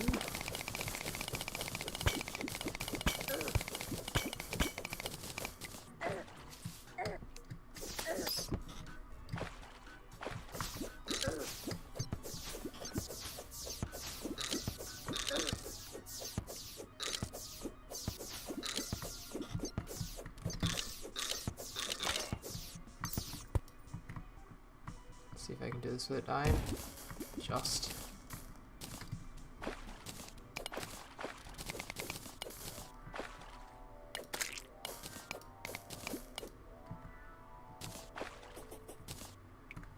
Can obsidian really do much for me?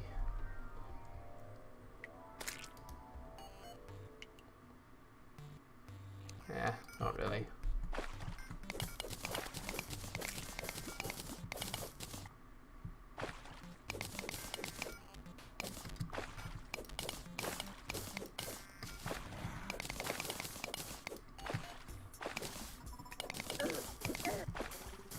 Oh, it could have saved me from that. That's what it could have done.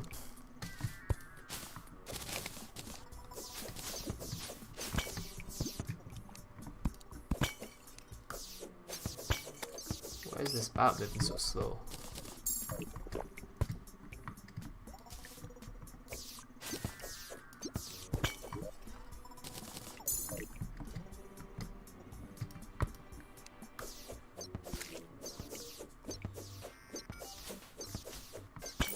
Another one.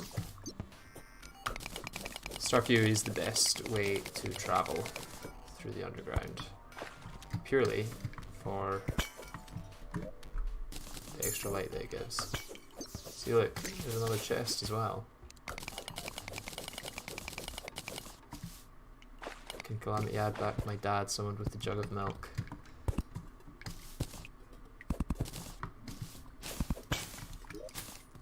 I mean, you can ask them.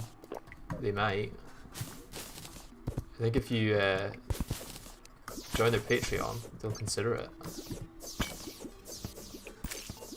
I mean, these are the people that added Danny DeVito, so I wouldn't really put much past them.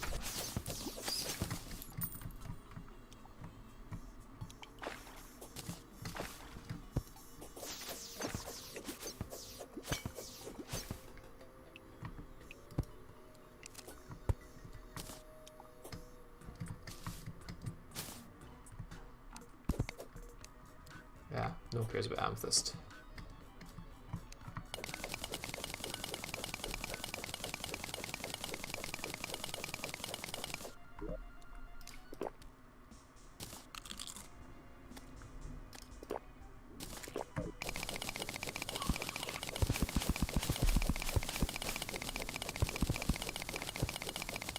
Is that diamonds there? That could be very useful.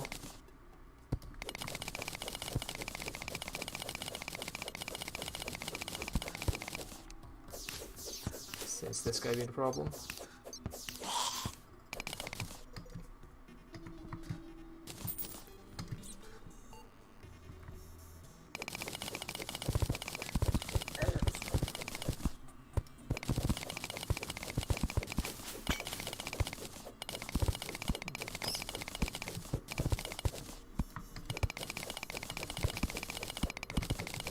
It is diamond.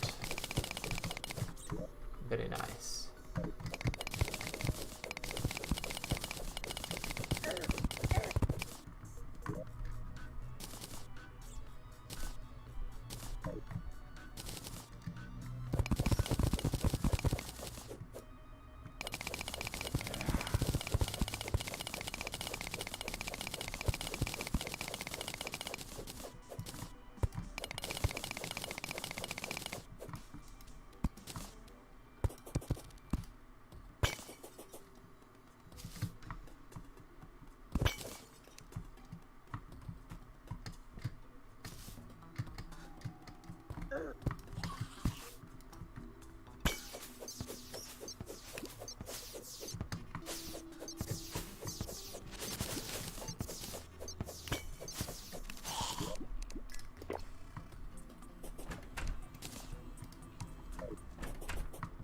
Is there anything I missed down here?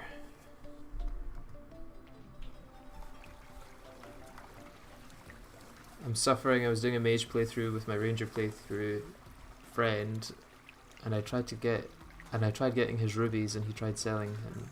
What a sellout. I feel like that might have been a few minutes ago, and I kind of can't remember what that's in reference to.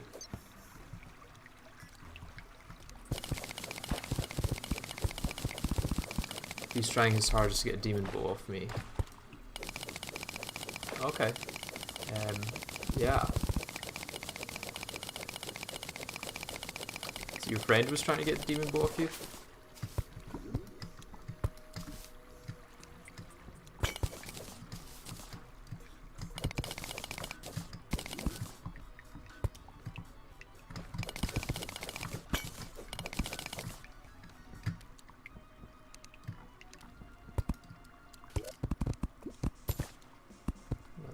Well, I'm probably ready to take on the goblin army, to be honest.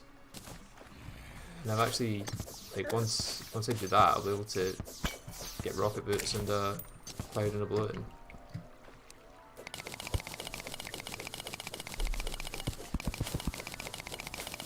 So I might do that in a couple of minutes. I'm probably going to want to do the method where I don't actually break the demon altar, not demon altar, the, what do you call it, shadow heart, or something like that. Shadow orb?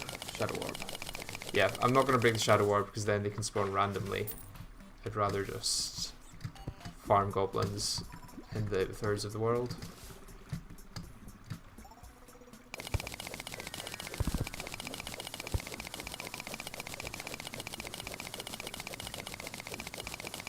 Said something in relation to gems. Yeah.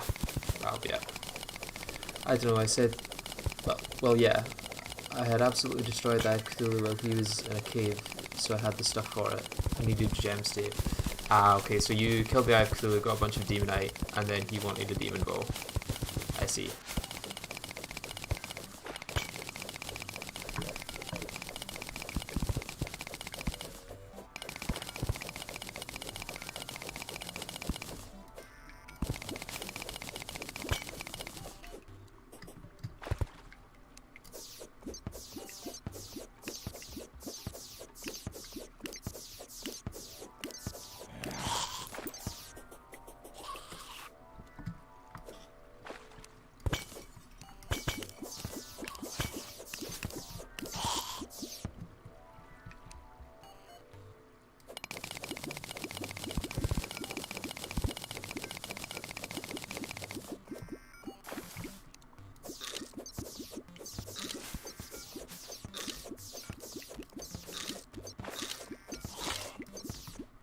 Armored giant shell. So look what that is.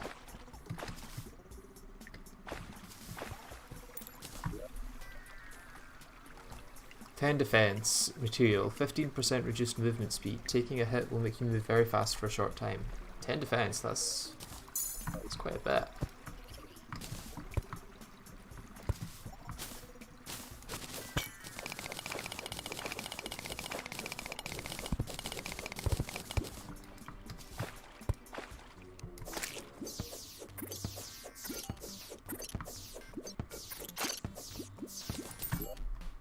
Crawl carapace. 5 defense material. Enemies take damage when they touch you. Okay. So if I was doing true melee, then maybe that would be a good idea. I'm probably going to be trying to avoid enemies.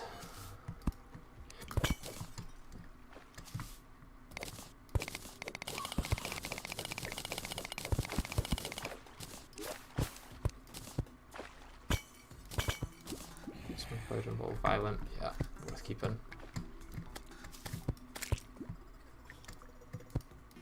So are you playing mage in this playthrough, and your friends playing ranger?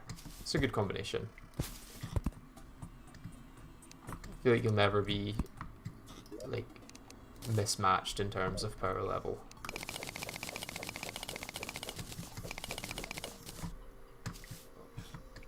Like ranged and mage are both probably the most powerful classes at each stage of the game, unless there's like one method for a boss that just dominates when it comes to summoner or melee.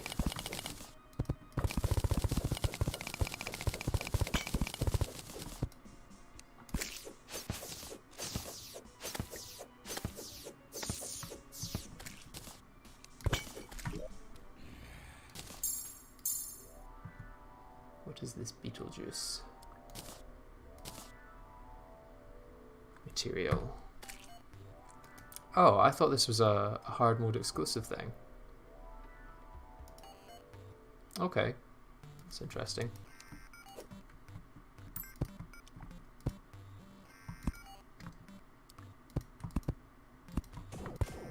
Another lab. Now, can I be a pro gamer?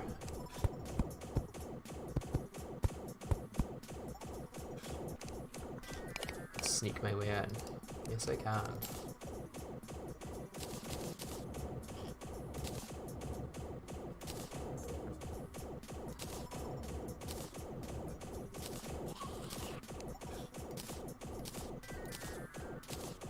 Okay, time to head home.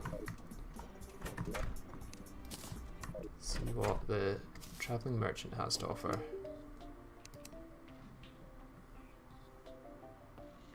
Stopwatch I will buy. Cement mixture not so much.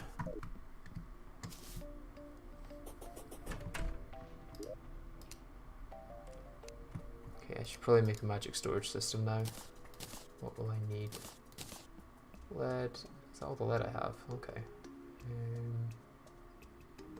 Silver.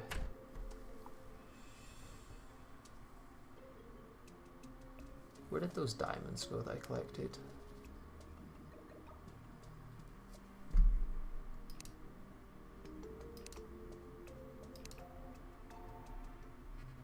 Oh, they're in my hotbar, that's why I can't see them. Okay, let's see if that's what I need.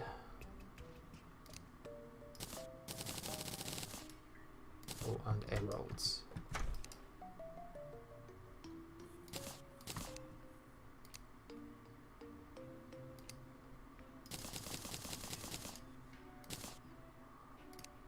Storage crafting, storage heart.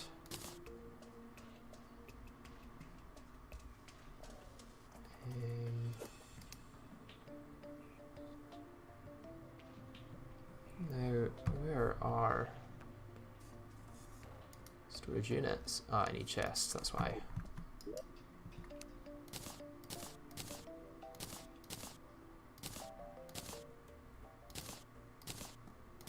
I mean, it doesn't really matter what chest I put things in at the moment because I'm about to just upgrade anyway.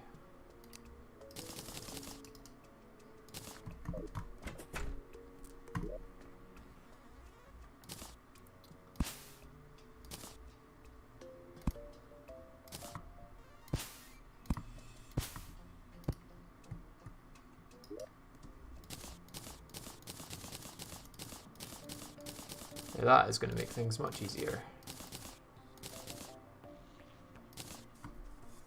What I will want to do is build a bit of a wall. 17 blocks away.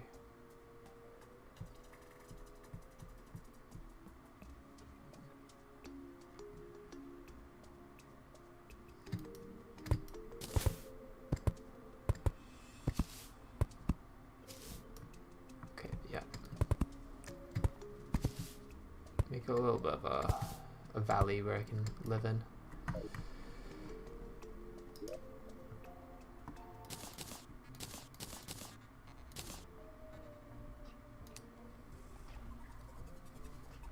I'm on mobile now, so I'm now partially grammatically correct. Okay.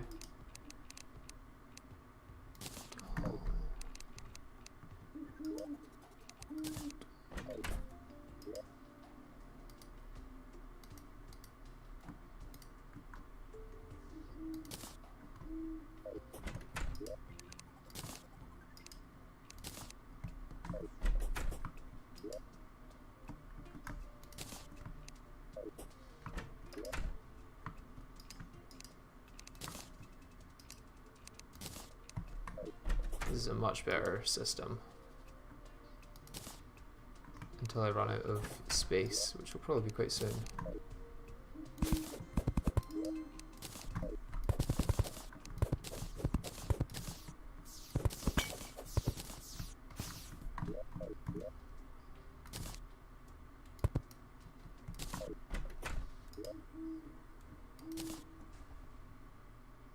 In fact, I wanted to keep the anvil, that, take a sky mill, workbench. Got any other machines? Or crafting stations, I guess you call them? No.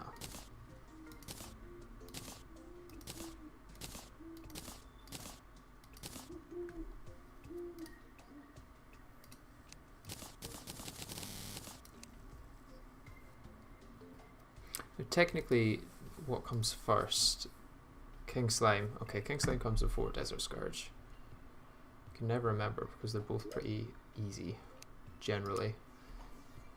I say that, I'm probably going to end up dying to them now. Both. Or we'll just fight both at the same time. That'll be fun. It'll be impossible, but it'll be fun.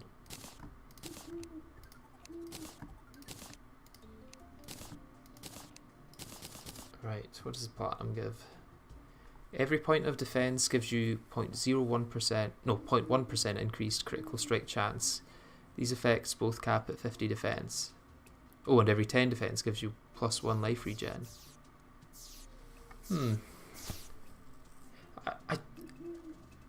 I feel like that's slightly underpowered compared to the gold one. Because is that not just 5% extra critical strike chance on top of the 6% critical strike chance? What does gold give you in terms of damage?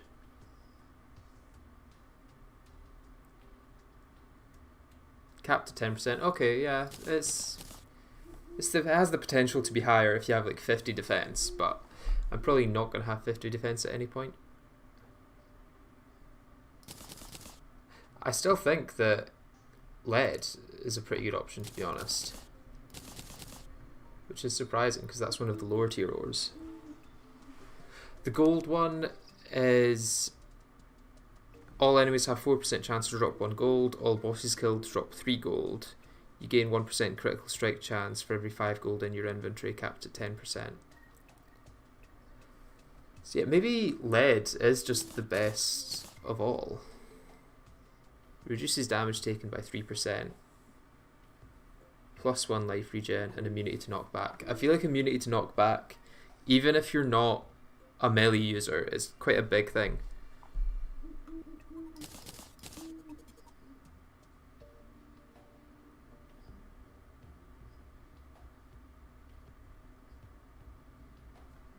I don't know. For now, the gold's quite useful though to get extra gold. I'm not sure what I need to buy, but extra gold can never hurt. Can I make glass? Do I have any sand? And then can I make bottle? There we go. And then I'm also going to want a bucket. I can't make a bucket? That's odd.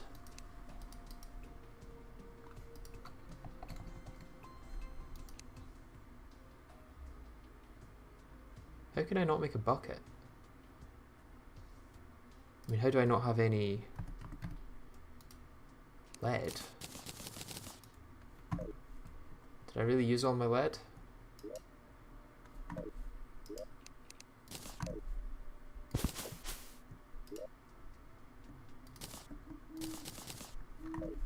Okay, I guess I'm going mining for lead.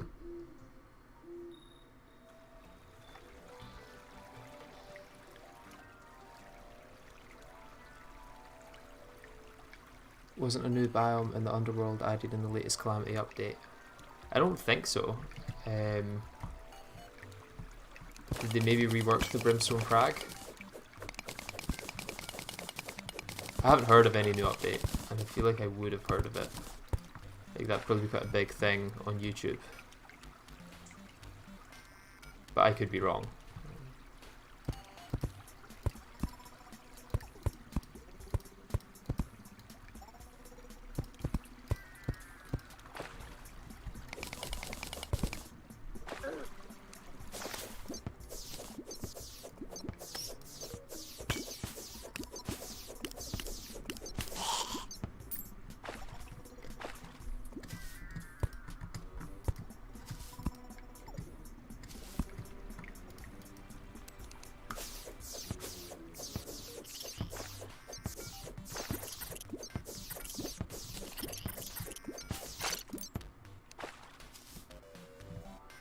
That was actually a fair bit of lead down there. I may die getting it from the lava, but free lead is free lead.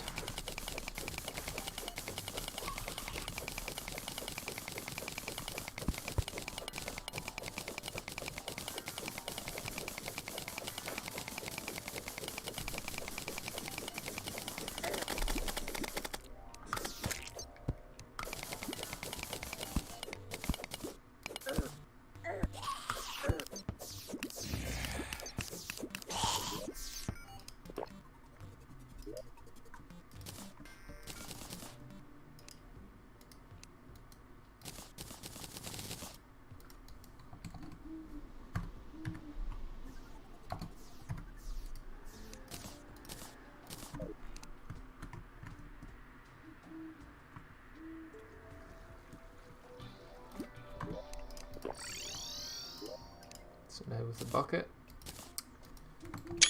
I should be able to make balls, which means I can make potions, although I do need to make a lot more bottles by mining a lot more sand.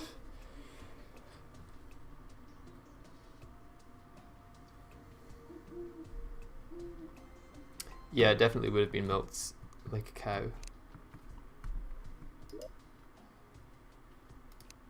I don't see that not becoming such a big thing on YouTube.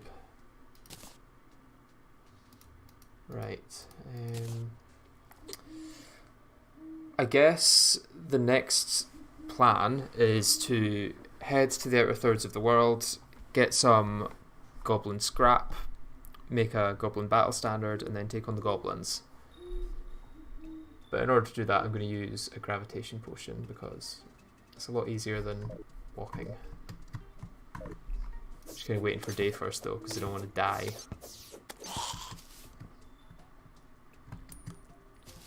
Wonder how much of my time I spend playing Terraria is just waiting.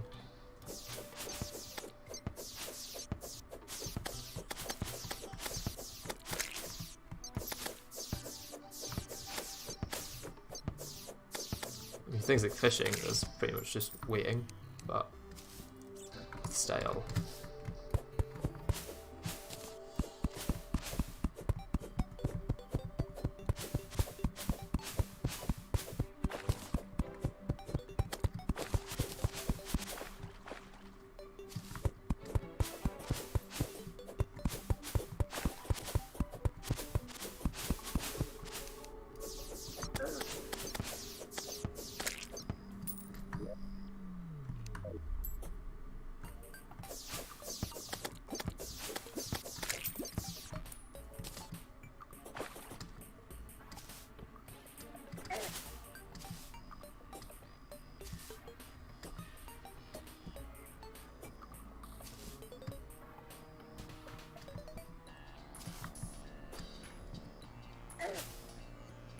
Profaned Gardens on the right side of Hell. I have not heard of that.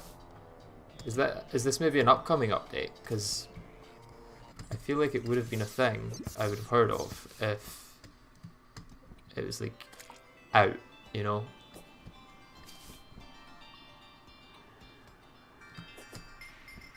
Also hi to Emma Leffler and Zach Billingham. Nice to have you here. Hope you enjoy the stream.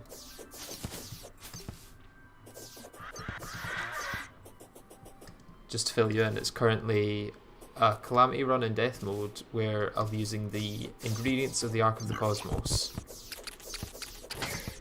So, for instance, the Star Fury crafts into the Fractured Arc, which crafts into the Arc of the Ancients, into the Arc of the Elements, Arc of the Cosmos, and then that's your final one.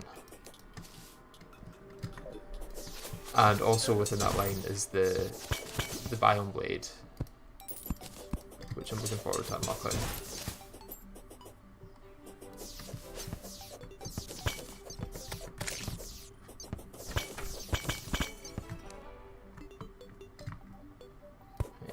Steal this water candle without dying to Dungeon Guardian.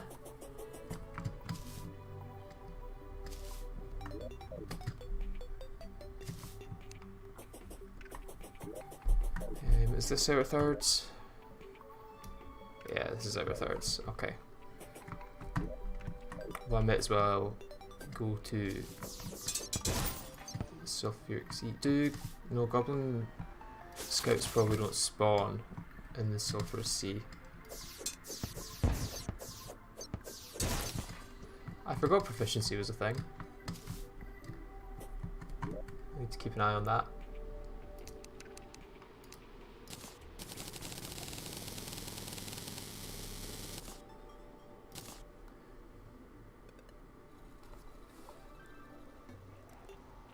There's a spawner area for the Profaned Guardians and Providence. Yeah, I also feel like more people would talk about that.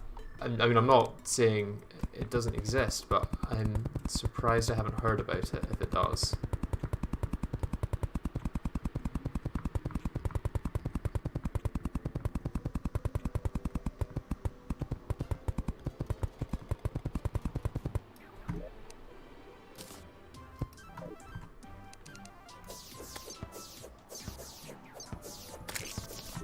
Let's put the lead armor on here because I don't want to be knocked off.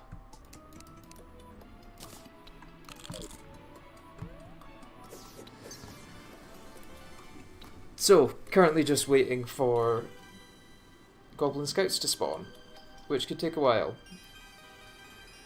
I know Get Goodwill made a video on it. I'm gonna have a look up to see. Is this like incredibly recent? Because if it's in the last few hours, then I won't have seen it.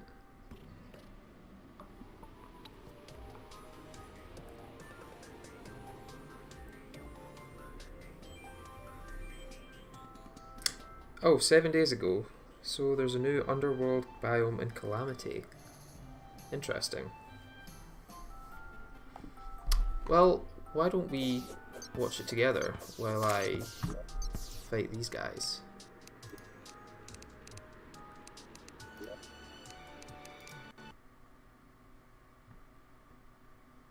If this doesn't crash, that is. Okay. It looks like it's crashing. Yeah. That's not surprising.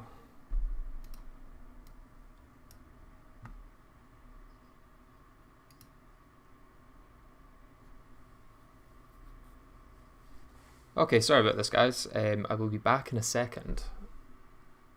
What I can do, potentially while it's loading up, is add another source.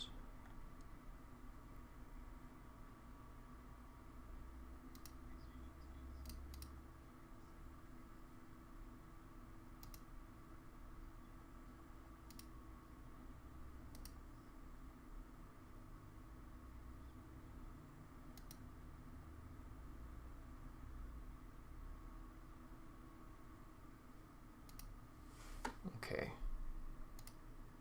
so let's have a look at Get Goodwill's video.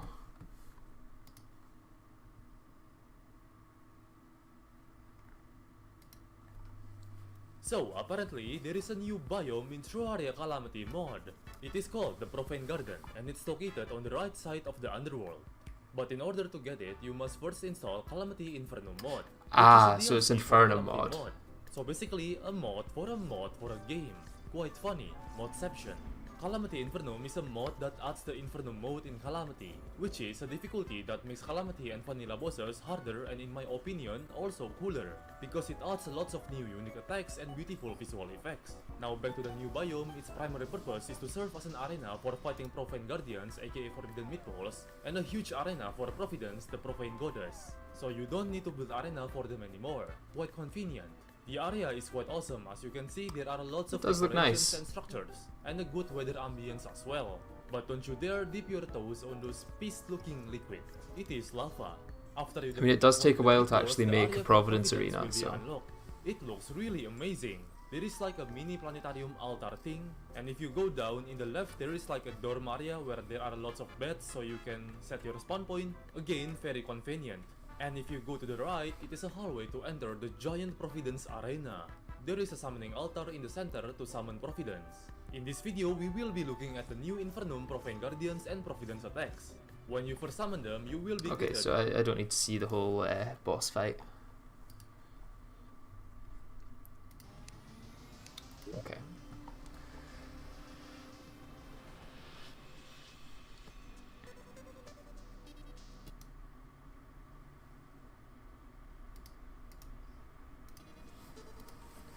So, let's update a few mods and then we'll be back to it. I really need to play Infernum then. I didn't realise they added a new biome, especially one that seems to be quite game changing, I would imagine.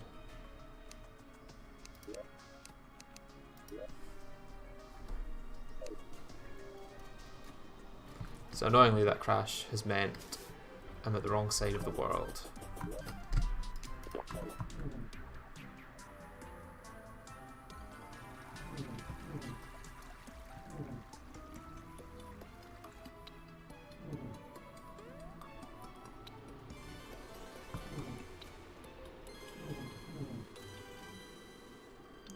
Yeah, if that's what Infernum has, then I've been missing out.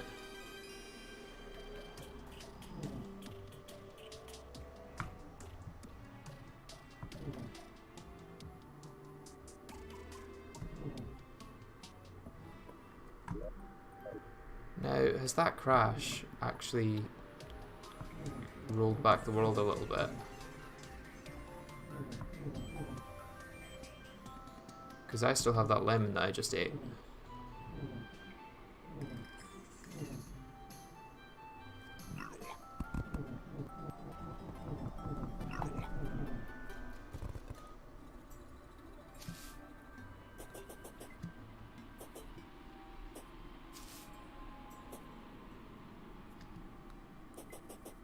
I'll keep missing out for a tiny bit before my sanity takes a nosedive.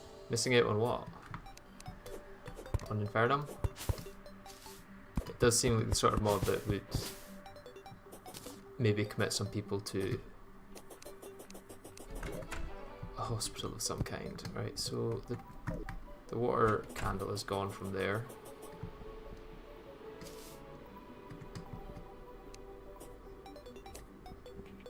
Ah, and the bridge is there. Okay.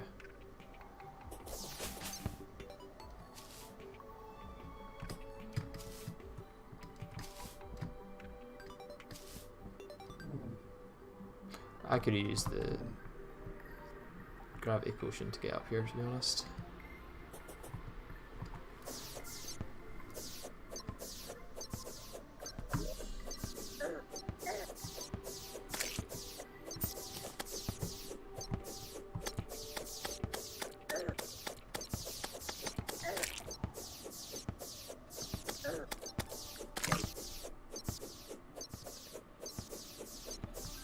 Now in this case, I imagine the enchanted sword would be a little bit better, because then you could just shoot in a straight line and hit these slimes, instead of having to actually aim for them.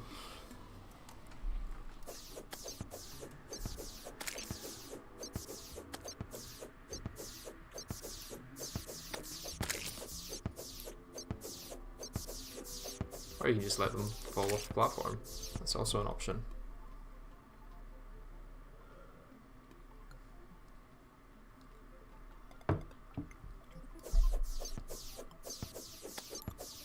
Oh, pinky.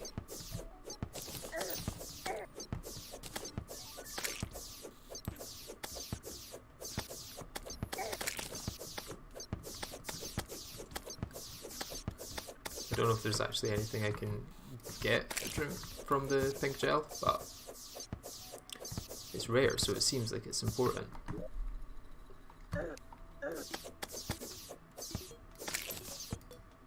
Okay, it can make the anklet of the wind. And gelatin crystal. Zen potion. Okay, yeah, there's some things it could help with.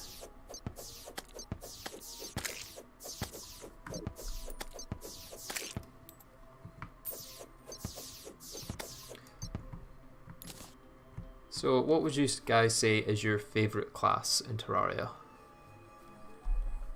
Whether it's modded or vanilla.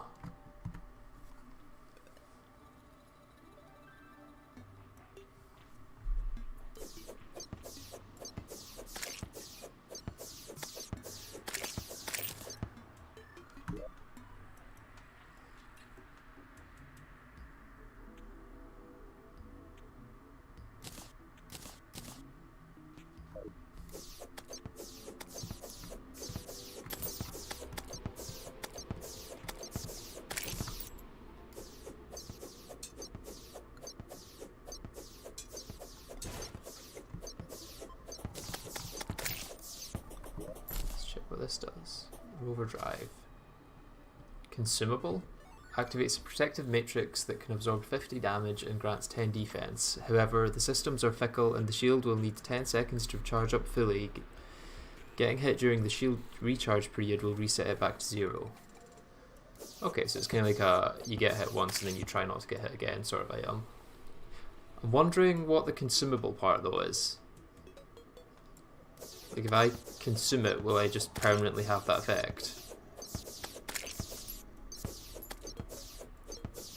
Or is it supposed to be not consumable? Is that a bug? Do I consume it? Should I eat the overdrive?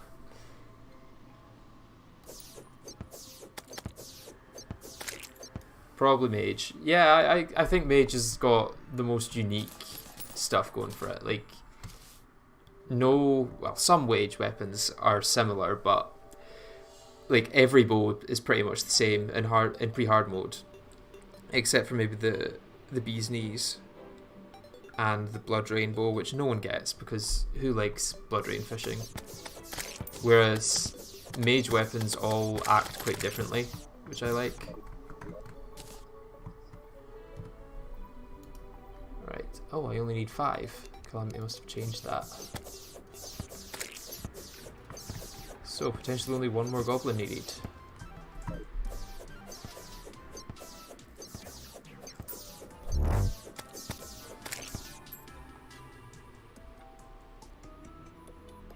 I want to do Olin's army event, but I don't want to clear out an entire world just for it to go, I need flat ground.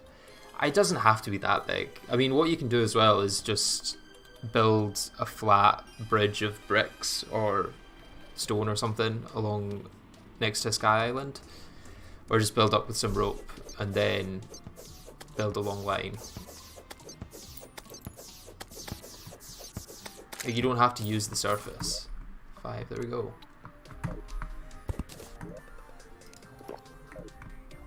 Right, let's craft the battle standard then.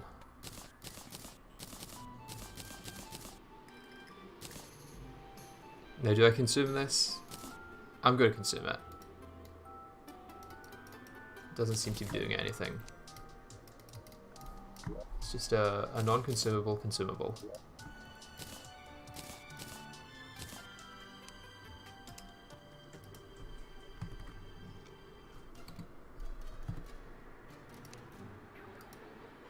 Oh, it needs a loom. Okay. What's the loom again? Chain?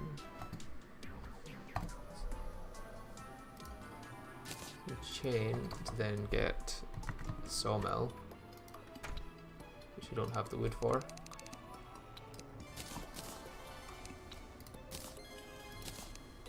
And then after you've made the sawmill, you make the loom. I think that's the only reason I've ever made a sawmill, is to make a loom. And the only reason I've ever made a loom is probably to make silk.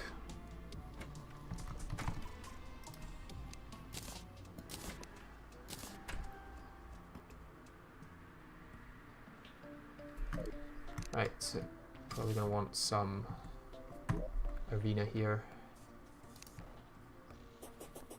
Depends, what do I want to call base level?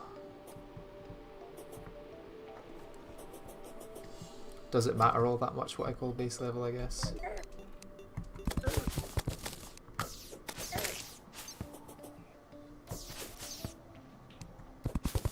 Just be careful not to kill these bugs so I don't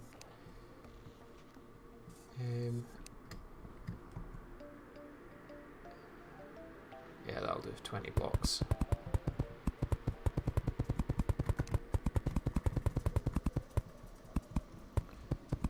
You gotta go, adios. High adrenaline gamers. Well, thank you for stopping by, it was good to talk to you. I hope you have a nice rest of your day.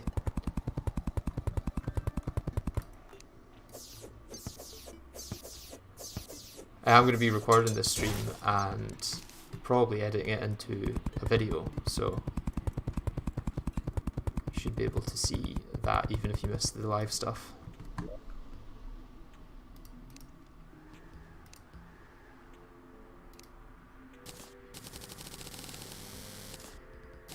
Right, let's just summon the goblins just now.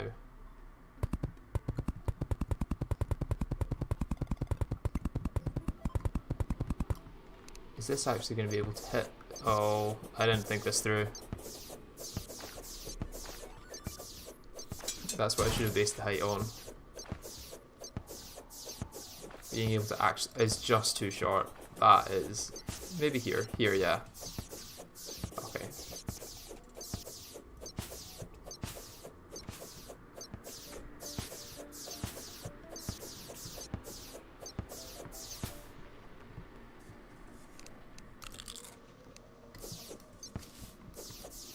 I could just stay in here and just kind of cheese them, but that would be no fun. Rakael Prince, hi. Well, hi to you as well. Thank you for stopping by.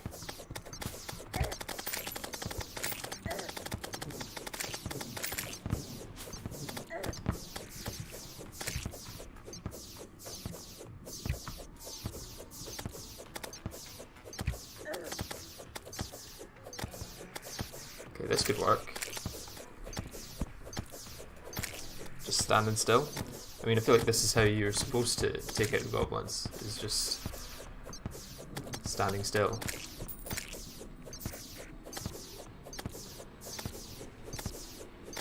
And a blood moon. Okay, that's yeah, a death mode blood moon with the okay. This is a problem. Wow. Okay. I'm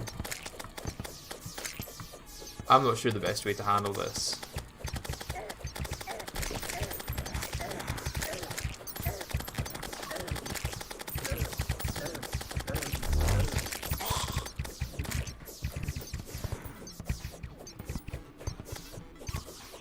This is chaos.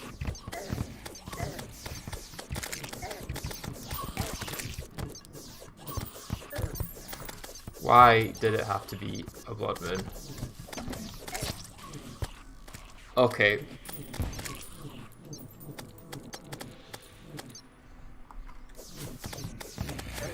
Maybe it's going to come down to cheesing them, although I've conveniently left half of the arena open to them. In some ways, it might be quicker to just tear through them with true melee. Just kind of let them spawn. Okay, yeah, the archers are going to make it a pain to actually fight them properly.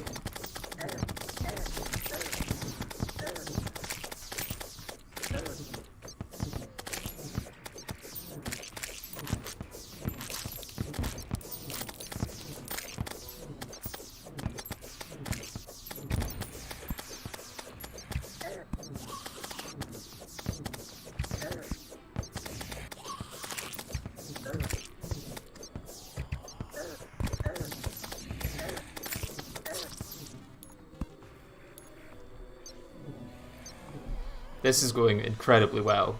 I have to say, I could not have planned this better. Okay, there we go.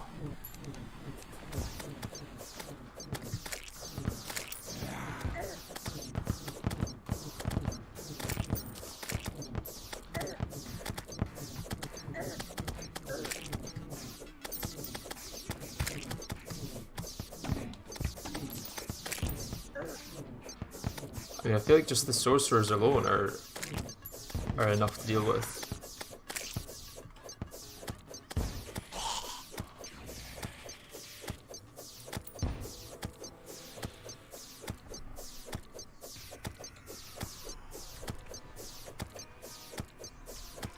Okay, yeah, just give me 5 minutes of this and then I'll be through them.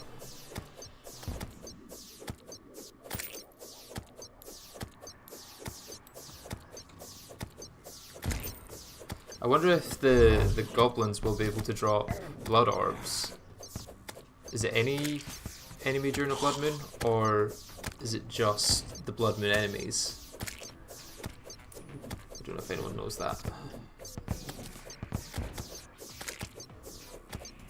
Oh, at least I've got it somewhat under control now.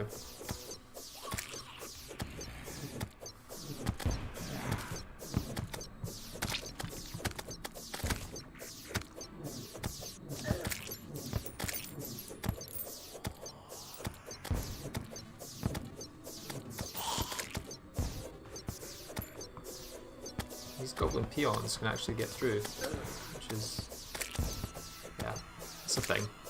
It's a thing they do, you know, they get through sometimes. They be getting through.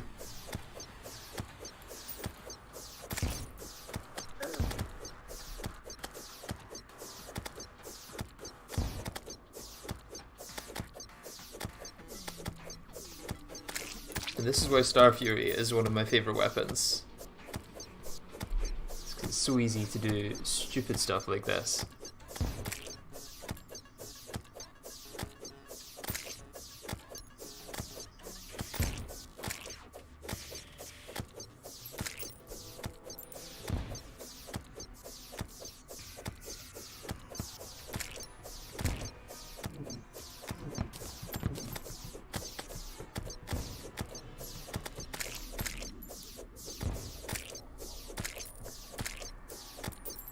I feel like I'm getting them all quite low now. Except they do just keep pouring in. It is kind of crazy how many enemies there are just now.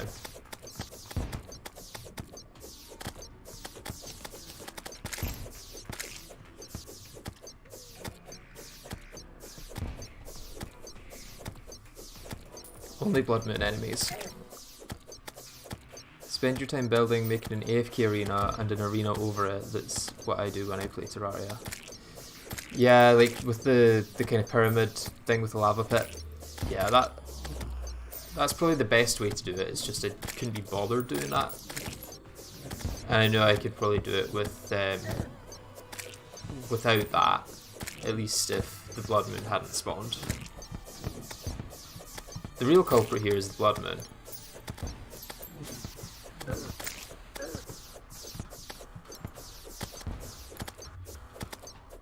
I'd have an insane amount of them on all playthroughs otherwise. Yeah, that's true. I wasn't sure if it was every surface enemy that could drop it. Okay, I'm probably best just not actually hitting these guys now. Although they could still have a lot of gold to drop.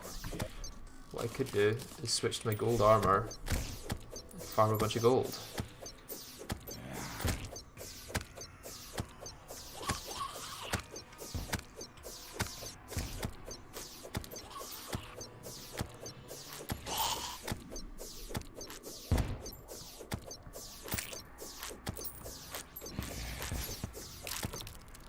What I probably want to do as well is actually gather up this death weed, because it could be a while until I actually get that again.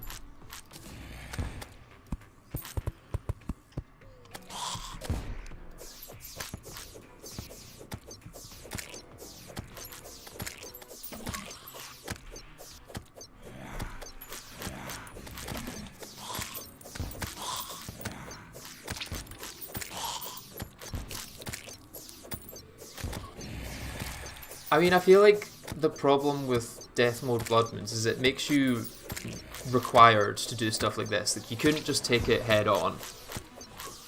You kind of have to cheese them a little by hitting them through blocks or hiding away somewhere.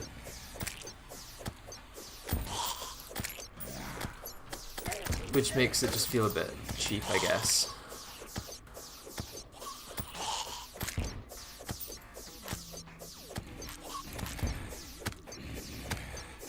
May get a Sharptooth Necklace out of it, I guess. Don't know if that's actually still that good with the stuff that Calamity gives you.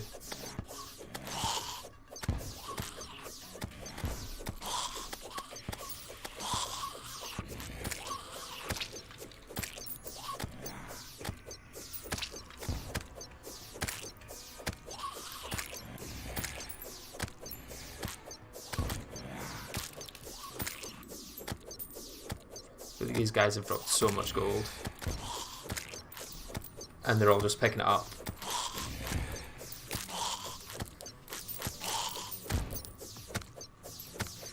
Was it a 4% chance for each enemy to drop a piece of gold? That's quite a bit of gold, potentially. Considering I've probably killed about 200 enemies so far. 8 gold plus the normal amounts.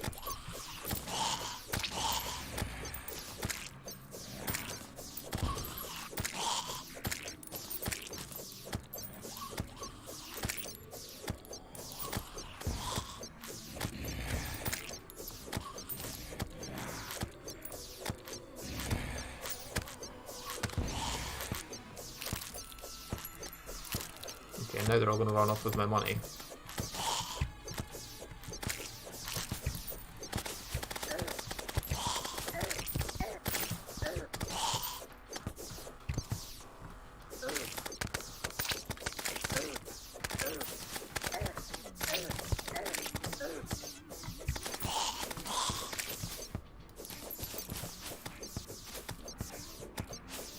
I will not let them escape with my money.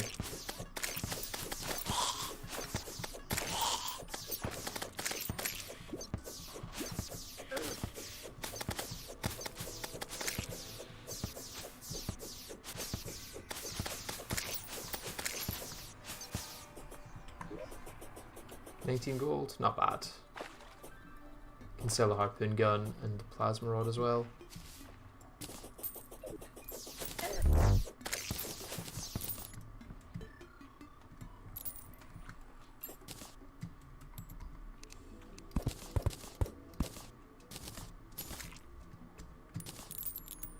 And I did get a Sharptooth Necklace.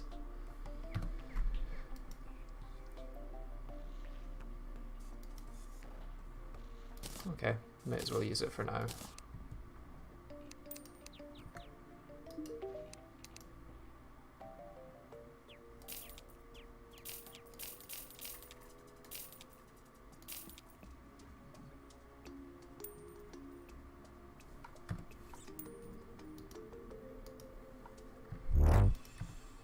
Shackle, don't really have much use for. Spiky balls, not this playthrough.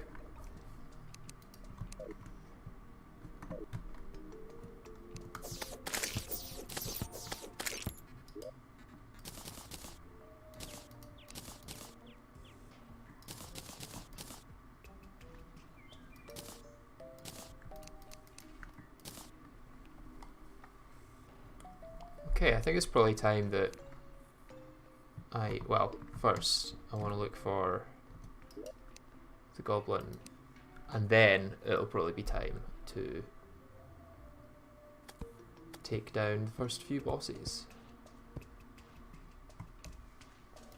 Just gonna eat. I was looking for a hunter potion, but it seems it's not meant to be.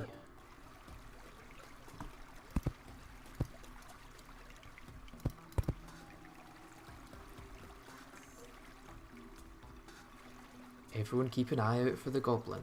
If you see the goblin, then let me know, and in 5 minutes once the stream catches up, I'll have forgot where it was when you said it. What you also need to get actually is a hook.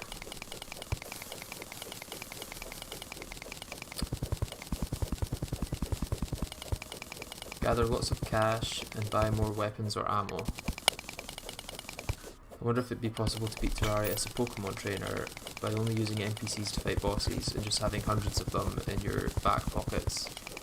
Hundreds of NPCs? What, like catching them with Fargo's mod or something? That could work. There's the goblin there. Now what's the bet he's going to die before I actually get to him? Stupid goblin.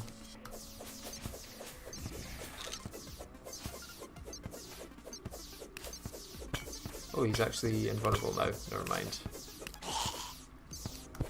I didn't realise he was invulnerable until you get to him. It makes sense though.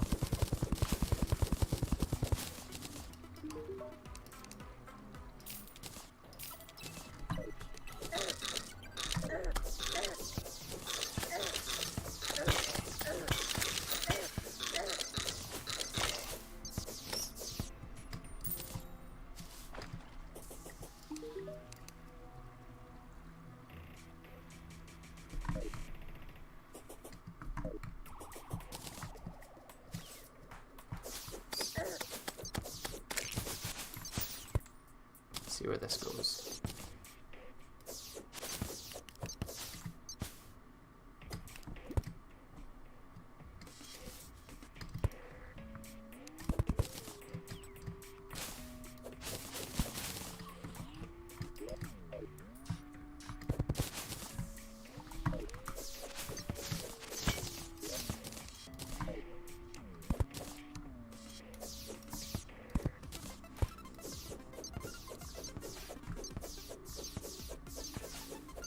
I don't know what I can actually get from the underground anymore, to be honest. I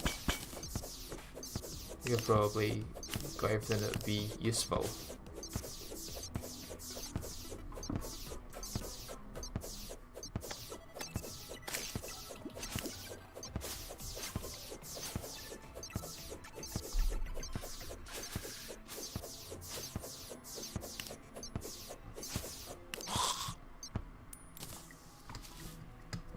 So just to fill in whoever's recently joined, currently doing a playthrough of Calamity where I'm only going to use the ingredients of the Ark of the Cosmos for weapons.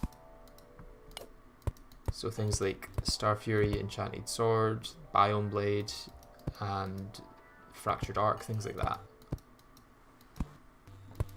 If you're not sure what those weapons are, then keep watching and you'll find out. Although I don't know if I'll actually... I'll maybe get to the Biome Blade today, actually.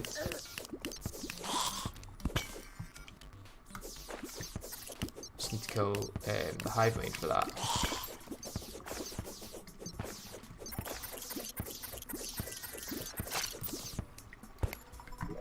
Okay. Let's head home.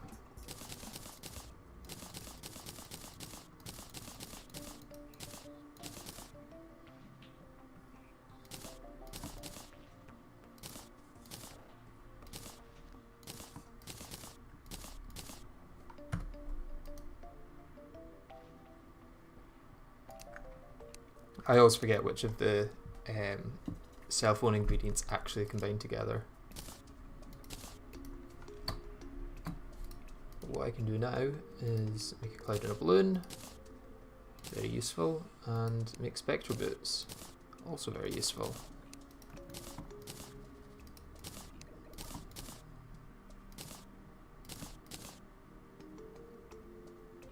And to be honest, an emerald hook, that's good. I also want another accessory.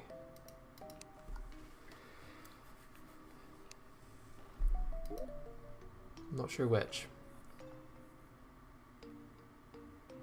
Let's go for the rover drive. Let's give that a try.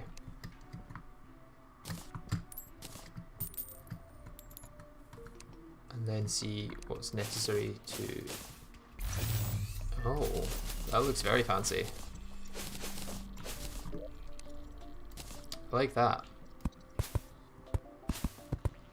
It's like 3D almost.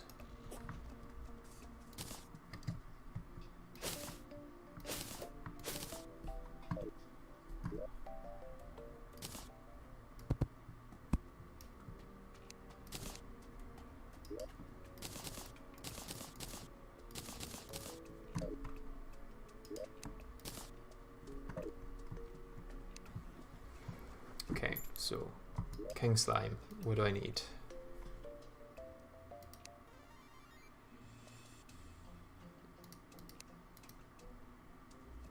I need gold crown, and then is it still a demon altar? Yeah, okay. I don't know if there are any demon altars nearby. Sometimes there's little ones hiding around. That's a rock, not a demon altar. Okay. Might just have to go to the nearby corruption. But I think I probably have the gear ready for King Slime. With a few potions, yeah. I hope I can take down King Slime. Be slightly embarrassing if I can't, but...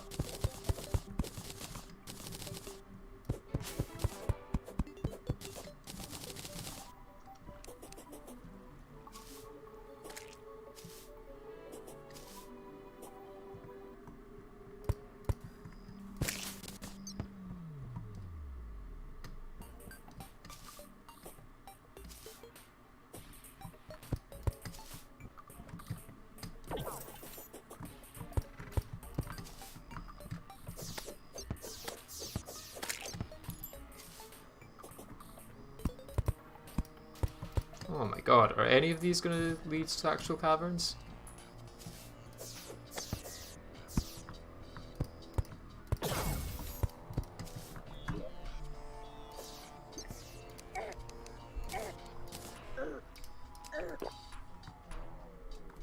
Okay, and some sand so I can make some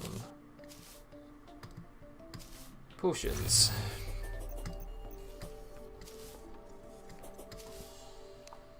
Also going to steal some of these.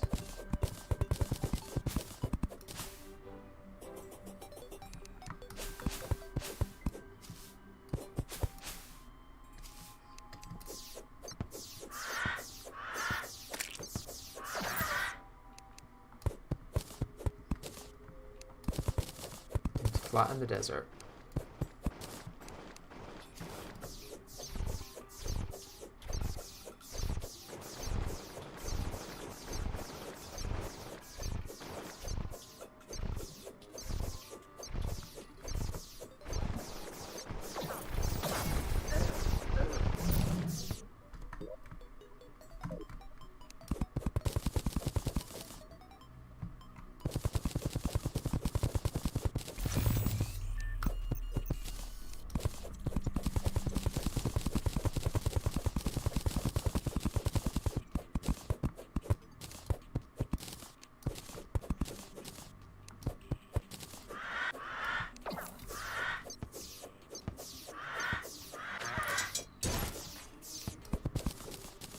Now, what I might actually do, since I can, and since it would give me an extra weapon, is just scan for an enchanted sword shrine. I don't know, can they spawn in corruption biomes? I'm assuming not.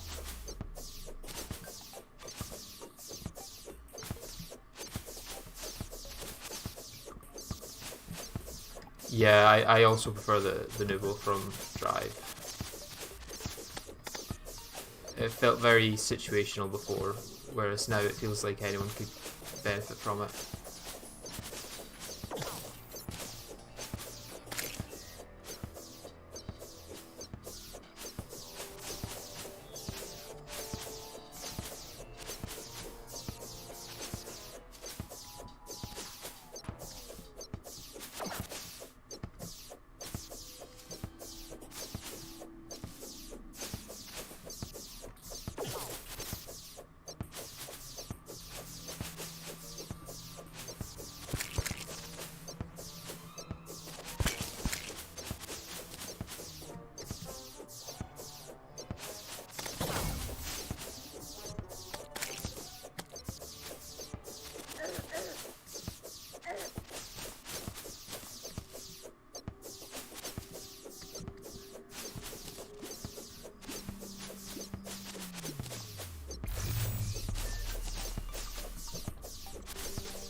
found the jungle at least.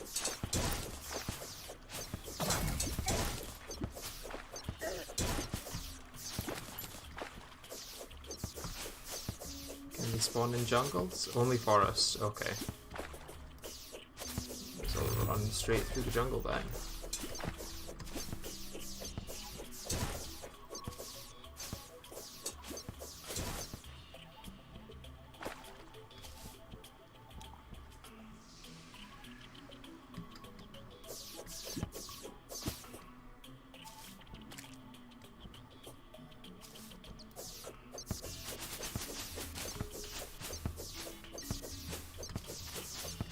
Okay, it just seems like this world doesn't have an enchanted sword shrine.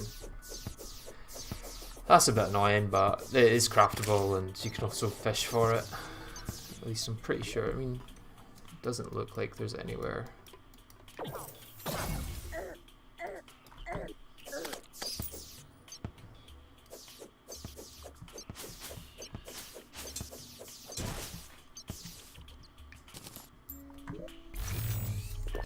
Okay, looks like I'm just gonna have to do it with the whatchamacallit.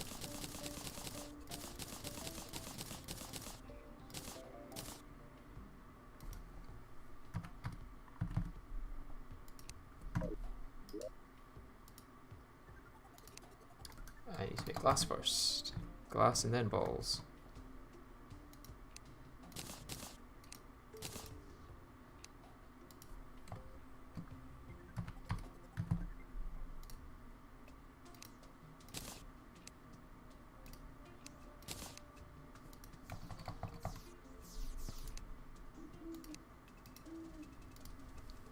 So, regen, I'll make 10 regen. Swiftness.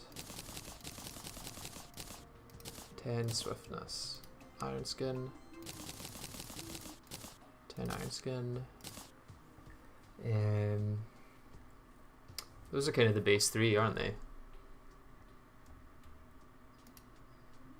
I mean, I've got the wings, so I don't need calcium potions.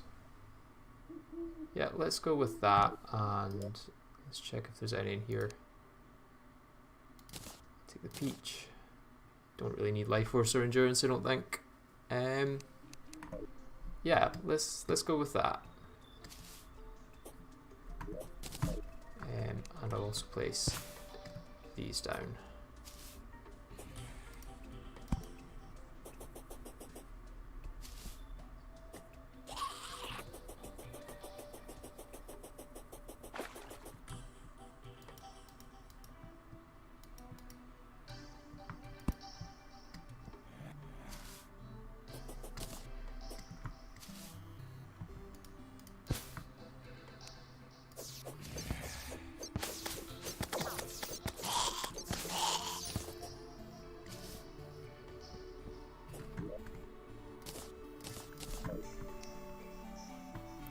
Oh, you guys probably can't see very well, so what I might do is make a night owl potion. If I have the stuff for it. Yes, I do. I would normally use them, but since this is for a video, let's make some shine as well.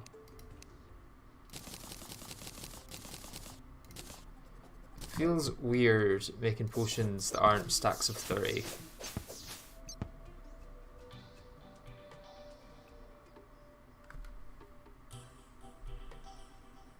Okay, let's go for it. Doesn't help getting hit by a zombie for the first part of the fight. Oh, that was a big boy.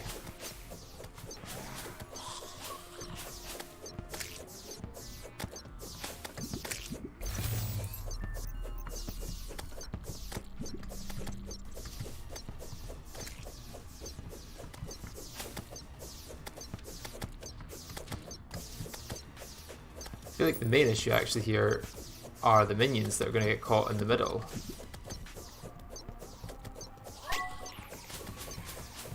I don't even know what I have adrenaline set to.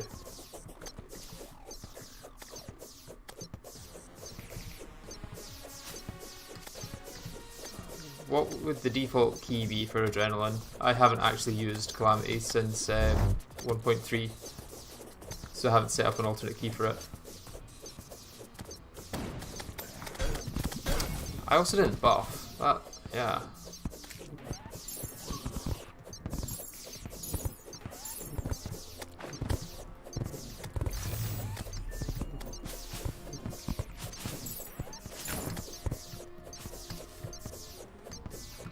Okay, so this hasn't really been a problem considering I didn't buff and I also didn't use my Adrenaline when I had it. I'll need to change the settings for that because that could have made this fight go a lot quicker.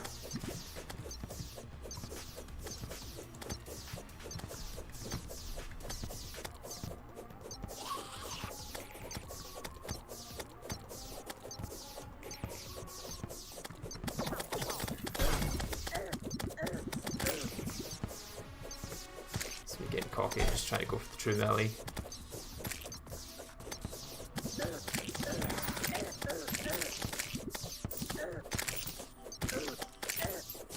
Okay, first boss down. Not bad.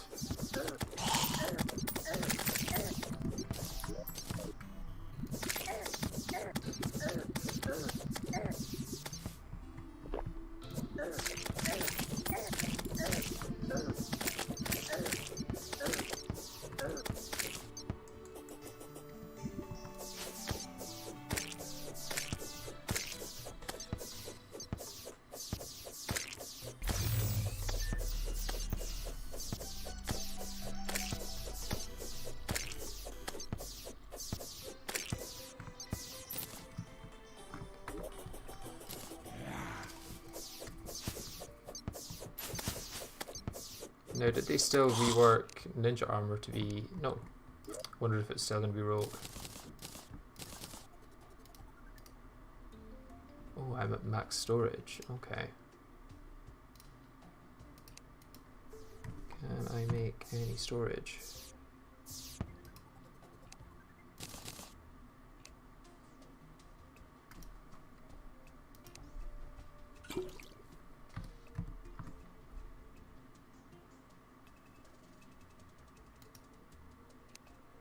I'm missing silver. Okay. That's a problem. But first, I need to change my settings, controls.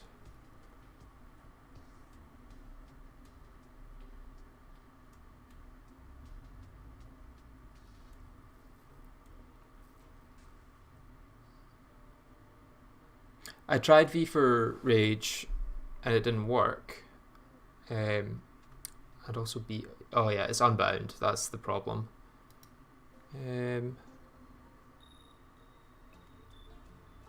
Let's go mouse 5 for that. Okay. That's better. And let's try and find some silver.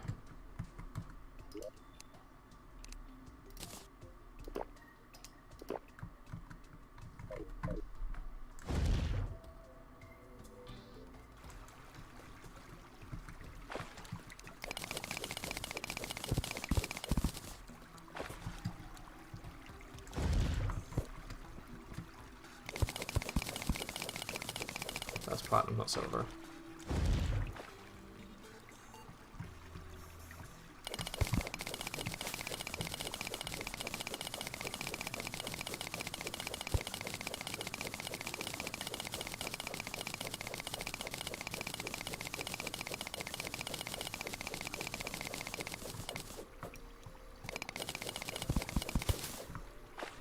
Yeah, there's plenty of silver here. That's fine.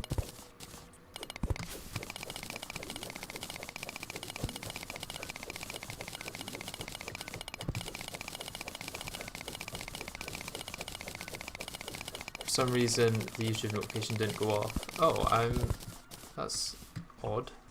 Do you have notifications set on?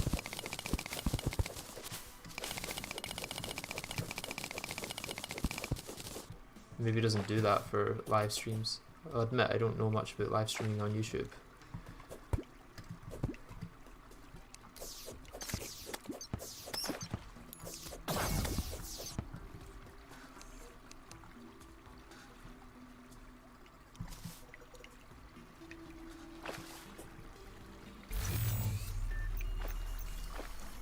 Oh, Vein Miner is cheating. Yeah, I don't use Vein Miner because of that. It means mining speed is completely useless as a statistic. Like, there's no reason to go for armor that gives you extra mining speed if you've got Vein Miner.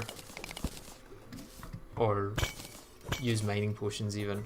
It's like gets you to the ore slightly faster, but then for mining out the ore, it's the same amount of time. Whether you got pickaxe speed 20% or 130. I don't know if that's possible to get.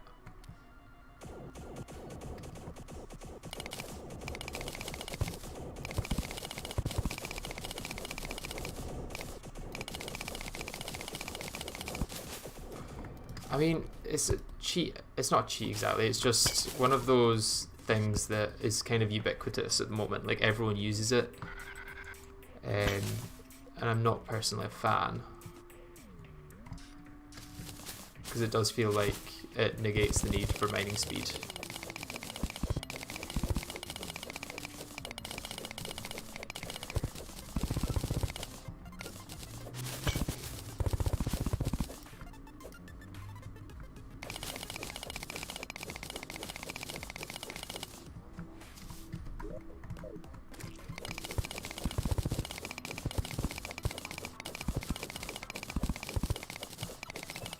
Yeah, exactly. It is a sandbox game, so people can choose what they want. Especially when it comes to modding, I don't think there's much need to tell people what mods they should and shouldn't use. Even though I sometimes do.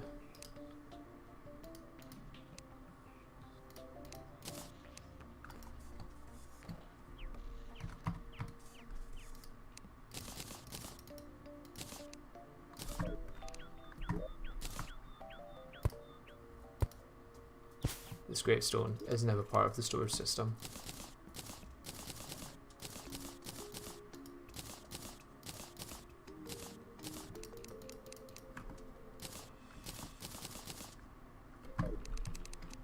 Right, now that I've rebound that, I'm going to give King Slime another go.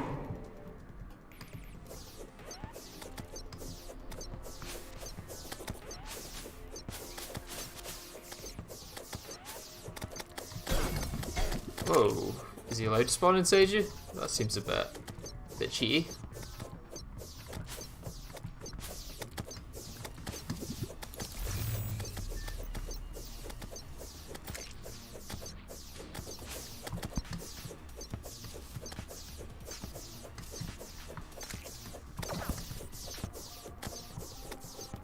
Oh, so it doesn't protect against adrenaline being lost. That's interesting.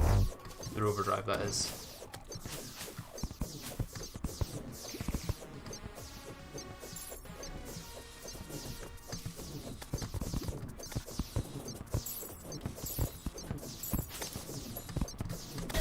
That was not intentional. Should probably patch up that hole.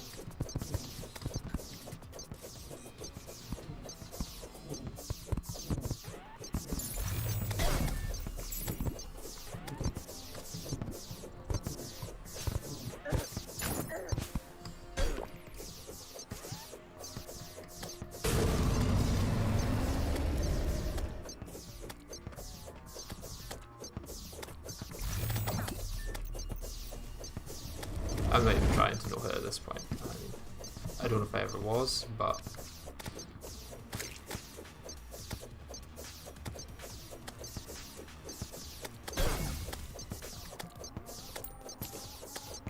probably shouldn't get too cocky though.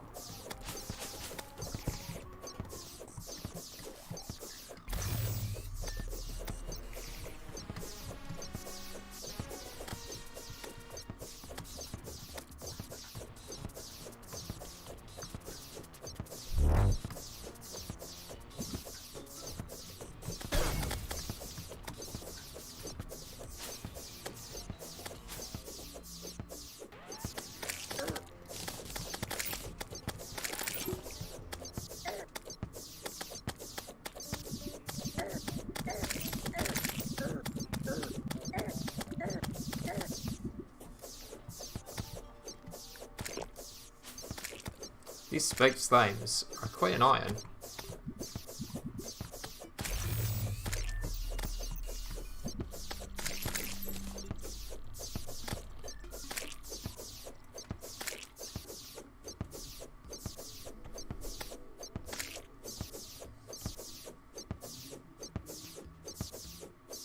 I hate how slow vanilla mining is, so I add a bunch of speed increasing mods in Vein Miner. I still use vanilla speed increases too, I be zooming. Yeah, that's fair, yeah. I don't use speed increasing mods, but Ore Excavator is good. See, I would say that Ore Excavator is a speed increasing mod, to be honest. Like, it increases the speed from multiple blocks to one block. Like, every single vein of ore with Vein Miner is just a single block. So it means like if you've got a 40 block ore vein, then it's 40 times quicker to mine that. Onyx sword. Do you mean the Onyx excavator key? Ruins the point of discussion if you're going to bring up other people's opinions. The way I play involves a lot of progression skips, which I'm trying to avoid now, mostly in the way of informational accessories and general crafting stuff ahead of time. I think for informational accessories, fair enough. Like, there's no need for them to be gated too far anyway. Let's actually get that. What's it called again? The slime crafting center? I don't know. I should really remember what it's called. Solidifier, there we go. Yeah, let's put that here.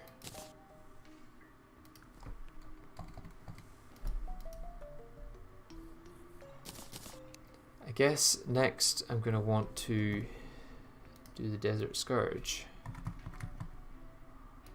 Desert Medallion. 25 sand, 15 cactus, antline mandible, and stormline mandible. Okay. Off to the desert I go. How come I'm fighting King Slime over and over again? I was just fighting him twice. The first time I forgot to buff at the start and then didn't know what binds I had for Rage and Adrenaline. So it kind of felt like a fake fight, even though it was a full fight.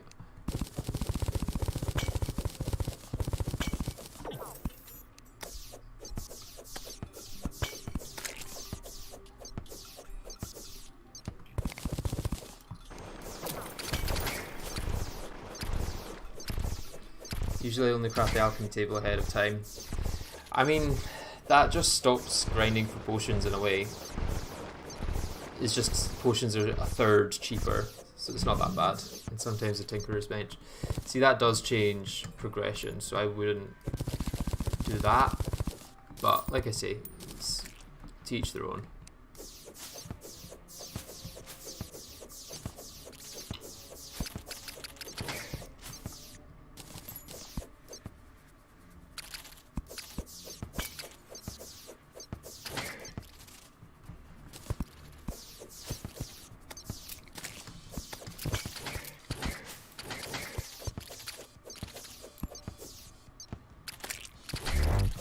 Gotta use the cactus to kill the antlions.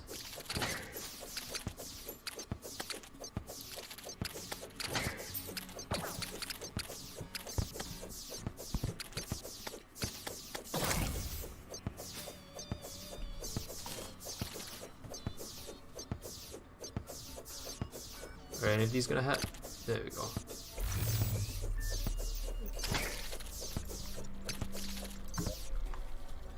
How many do I need of these? 2 of them, 4 normal. I mean, so far I've been more of the charged ones than the normal ones.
reason I am cutting back on this stuff is I feel I don't take the time to enjoy the minor things, and also because I can finish a playthrough in 1 to 2 days.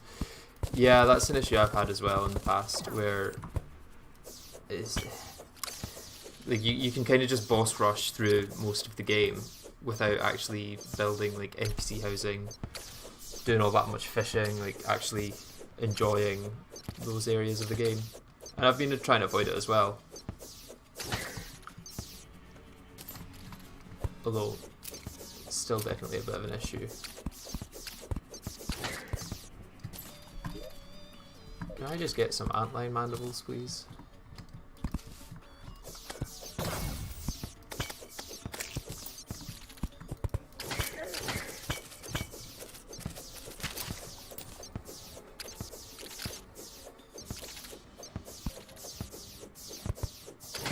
Can the antline larva drop them?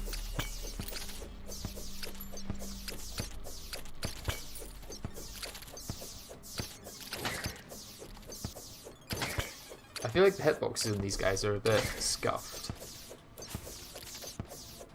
Like that should definitely have been a hit there.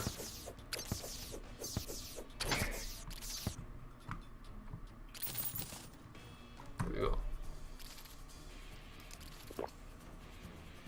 Although, do I have enough sand now? Yeah.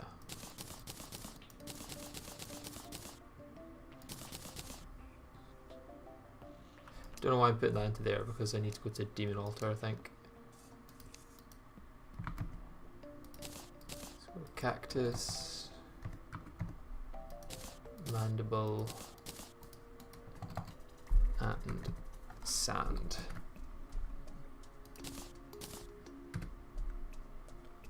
Yes, that is enough of all of them. Do I also have the stuff for an Eye of Cthulhu summon?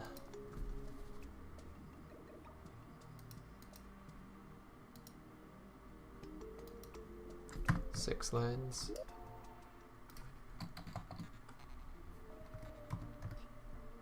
I have 3 lenses.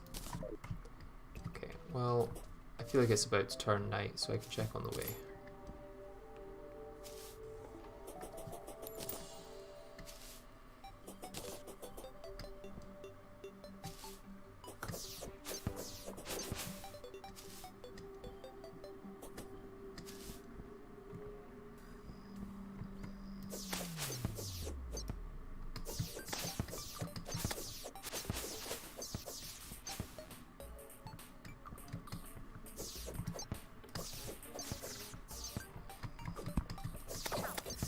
Going down the wrong hole.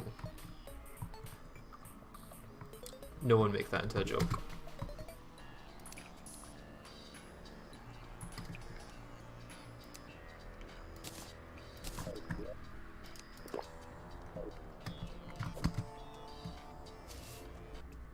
Did I check what the... Oh, lifeform analyzer. Thanks. Do I want to go for the Gi? 5% increased damage and critical strike chance. Oh, I feel like this is better. What I will probably do is go gold. Although if I'm not going to use gold coins in my inventory, which I'm probably not going to do because I'd rather not lose them. Where did my piggy bank go?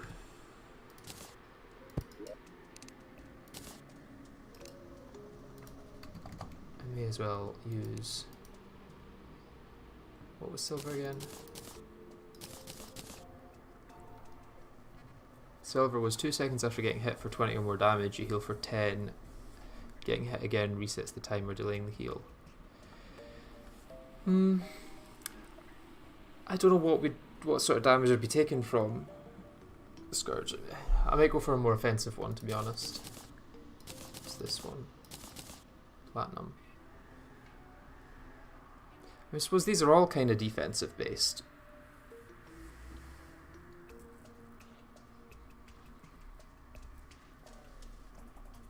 Every 10 defense gives you +1 life regen. So I'd get +3 life regen. And I would get 3.4% increased critical strike.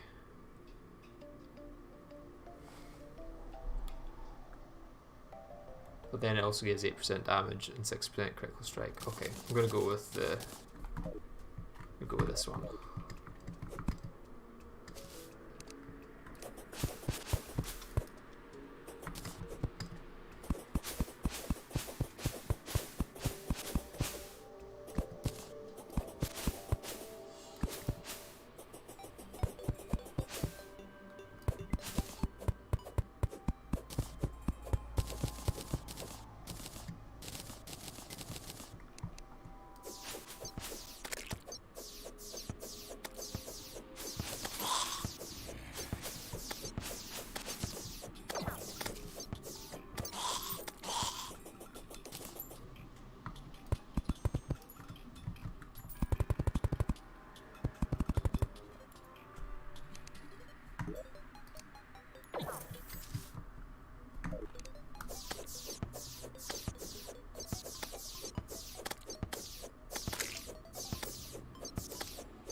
These eyes are getting quite annoying.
I feel like that's probably enough for the Desert Scourge, I hope. Although I might as well get hit and get rid of my shield.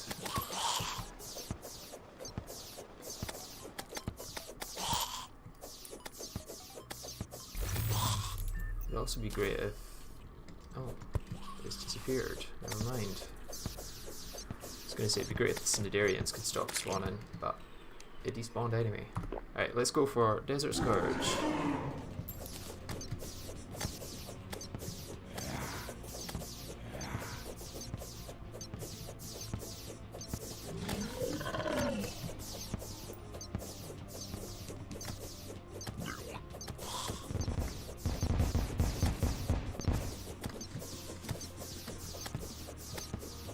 I feel like my damage isn't great, but yeah, especially not if I get hit. I don't know what's happening with the damage here because it feels like Oh, it's the boss bar is changing. Have Calamity got rid of their boss bar actually? I thought that Calamity had their own boss bar still.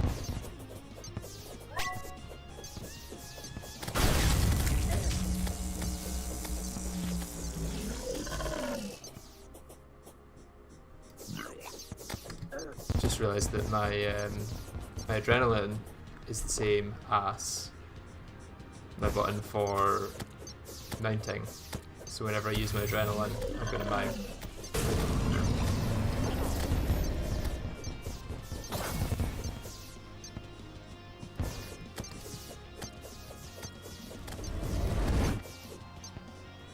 This seems easier than I used to think it was.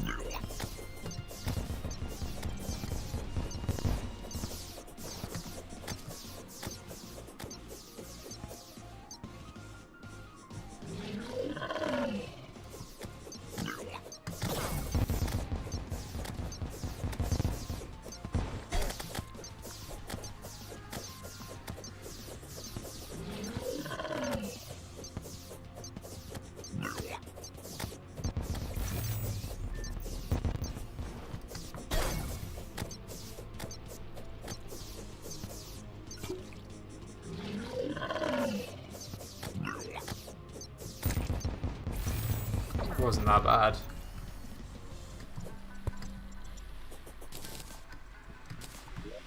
And see what we get. Wow, that's a lot of stuff. Look at my sandy angling kit.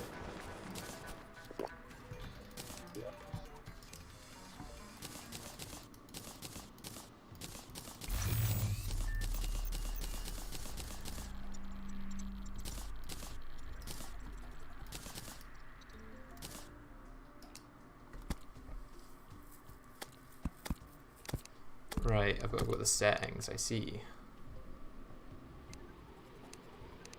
Interface.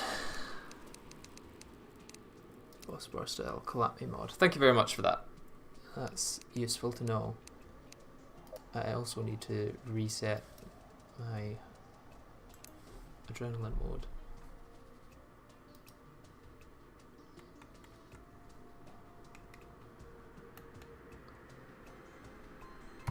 See for that.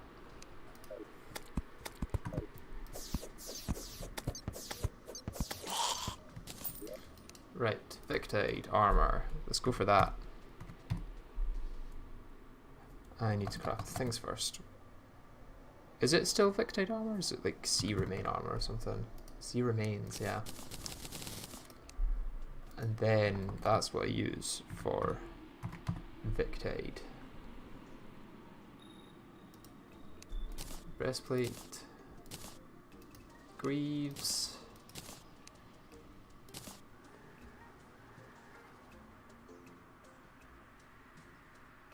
and melee.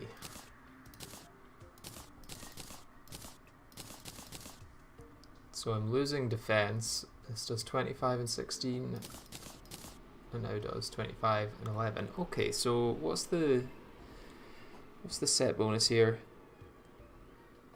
+3 life regen. So that's only when it's in liquid. When using any weapon, you have a 10% chance to throw a returning seashell projectile. This seashell does true damage and does not benefit from any damage class.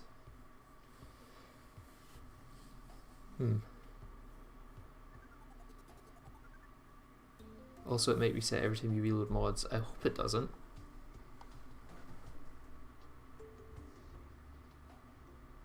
Also, I have a question. Do you have two monitors chat? Yes, I do. I have to look over the second monitor, so that's why sometimes I'm not seeing chat for a while.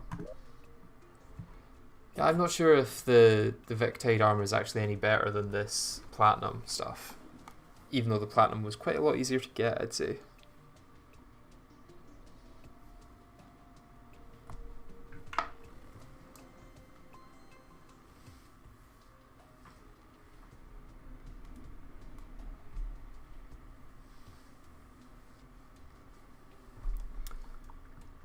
Right. I have Cthulhu next. Did I get enough lenses there. I did have enough lenses, but it's now day anyway, so.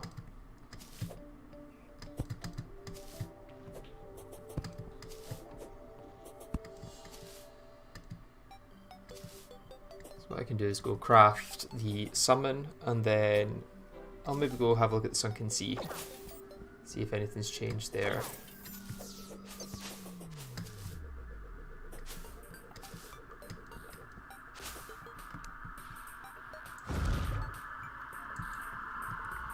Sorry about the siren in the background, can't really do much about that.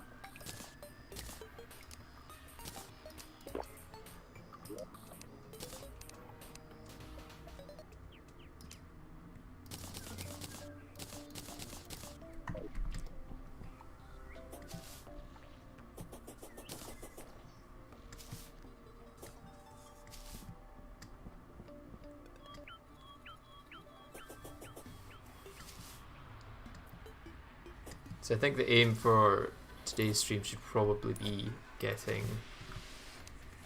the Biome blade. Just gonna mine down from here. I don't know if I will be able to go that long, to be honest. It's already been 3 hours.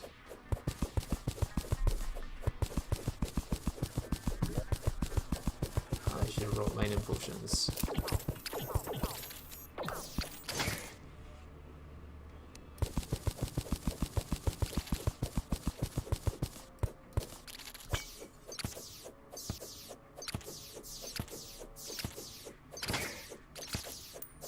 Banana split, that is basically a mining potion.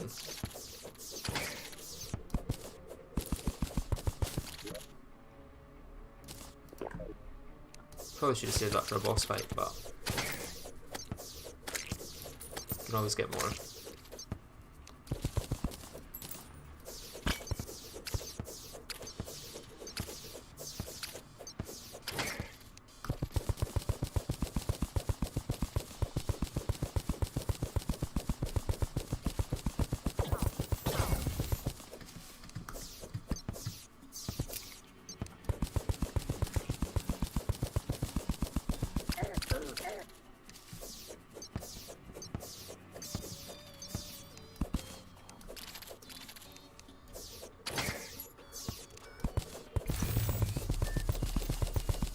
Hope that this is actually the desert that the sunken sea's under.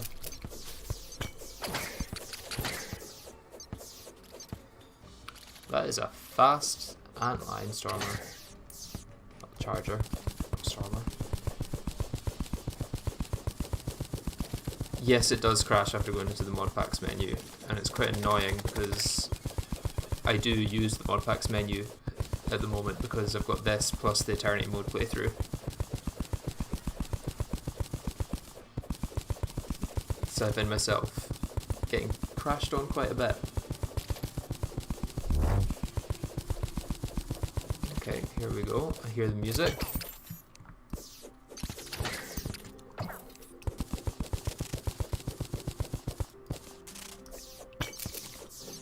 I really like the music for the Sunken Sea. Good song. I mean, the music for all of the Calamity mod is beautiful, but something about the peacefulness of the Sunken Sea.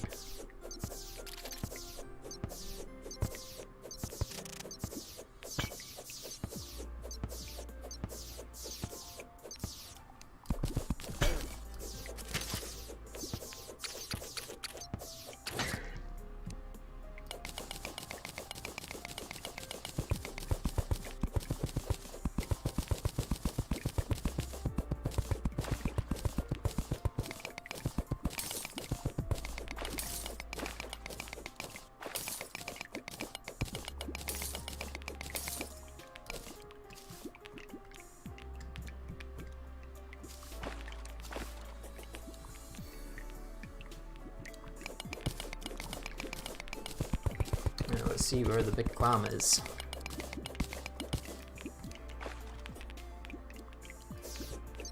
Where be the big clam boy?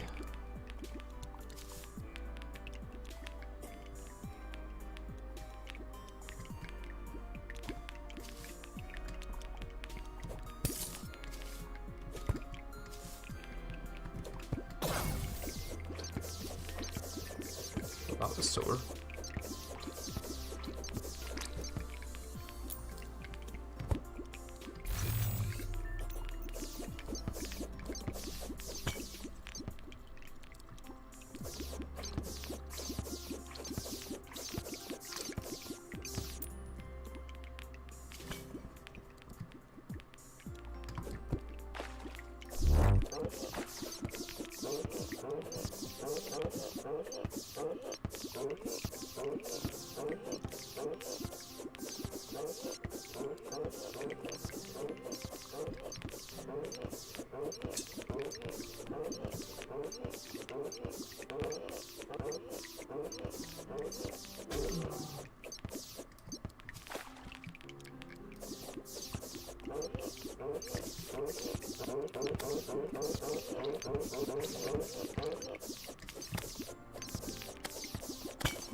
I feel like I fly so quickly in the water.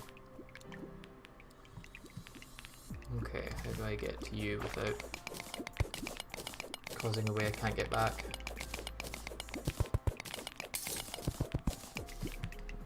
I suppose another advantage here is I can do that and wake you up and then come back here.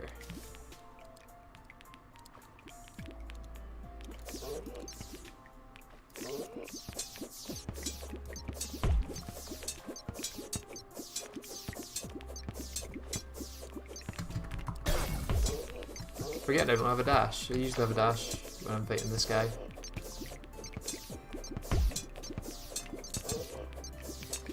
I don't need one.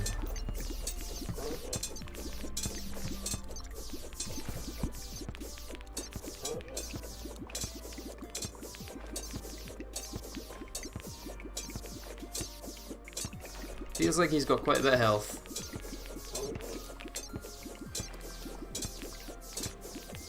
Like, I'm doing decent damage here, but it's still taking a while.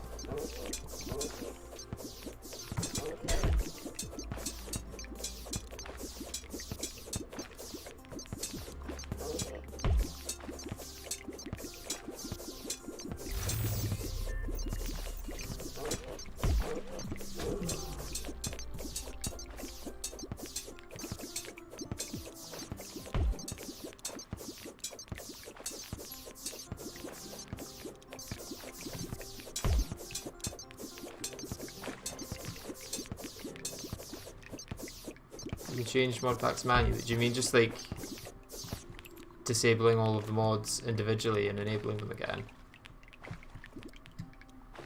Because that does work, but it's quite slow. And especially if you're like switching between two that you use quite consistently, then it can get quite annoying.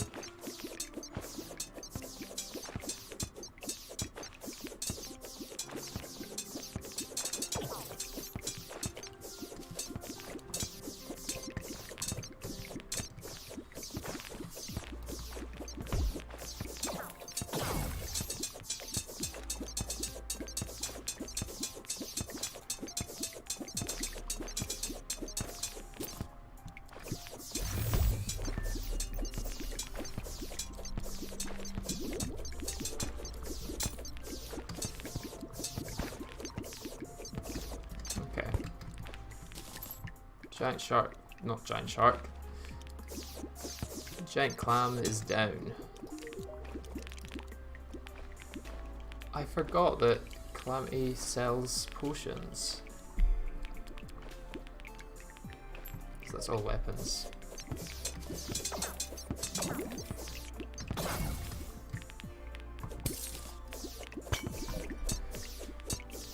Alright, let's kill some of these clams then.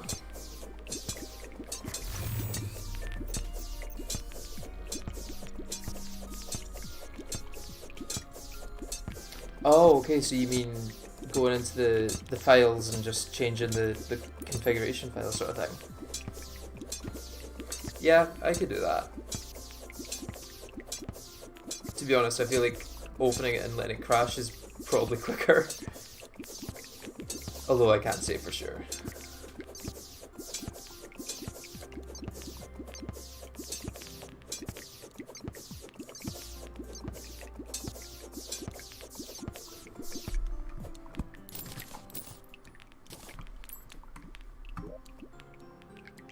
Okay, so that was giant clam, which was pretty easy, not gonna lie.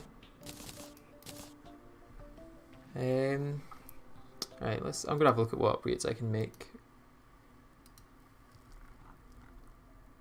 No, it's not gonna show you guys the stuff while I'm on another screen. I think it won't play the music for you, which is annoying, but it is what it is.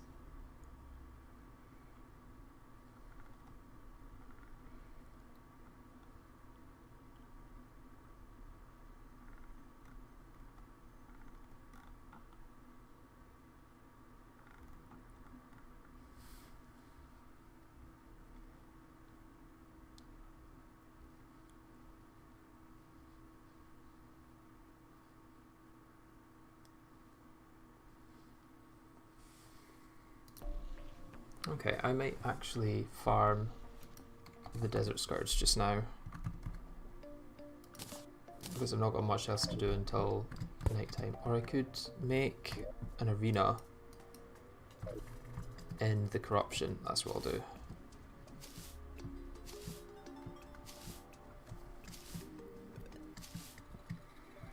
I'm hoping that the Star Fury is actually good against the Eater of Worlds. I have no idea.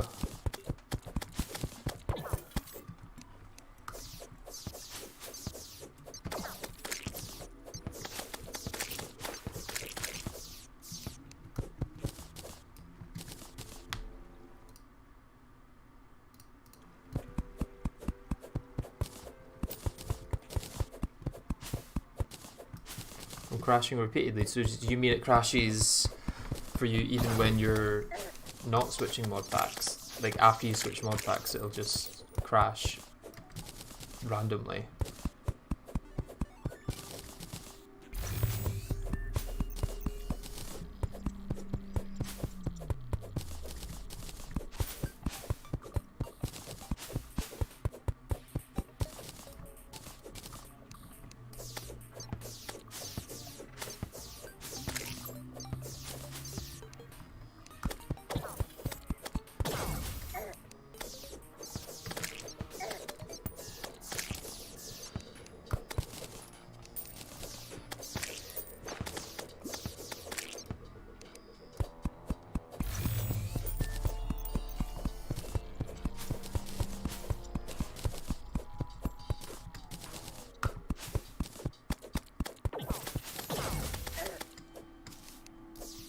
God, these guys are annoying.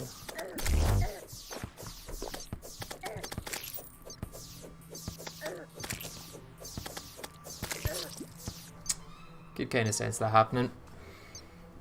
Poor little Fluffy, what do you mean?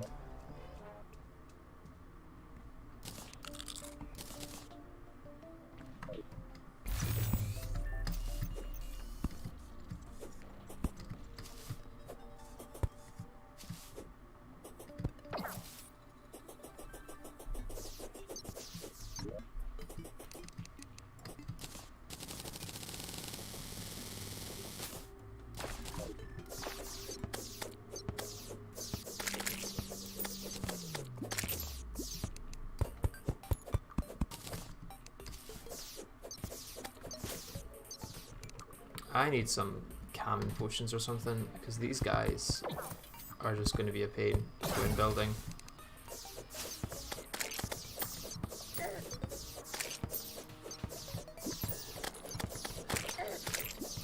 What may actually help a bit is the lead armor, because it's the knockback really that's the problem.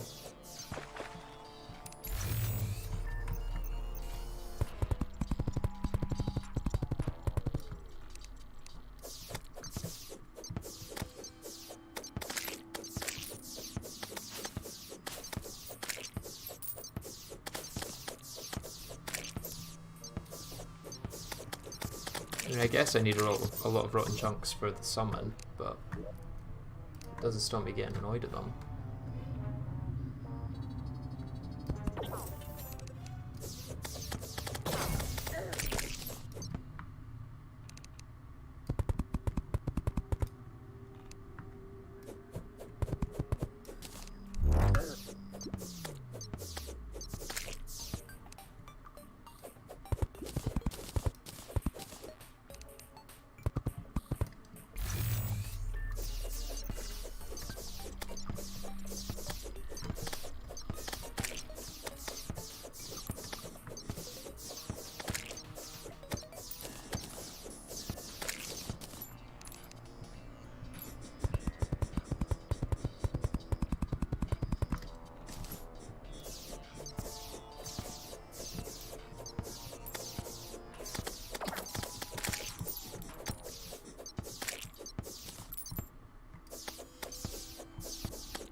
They just keep coming, don't they?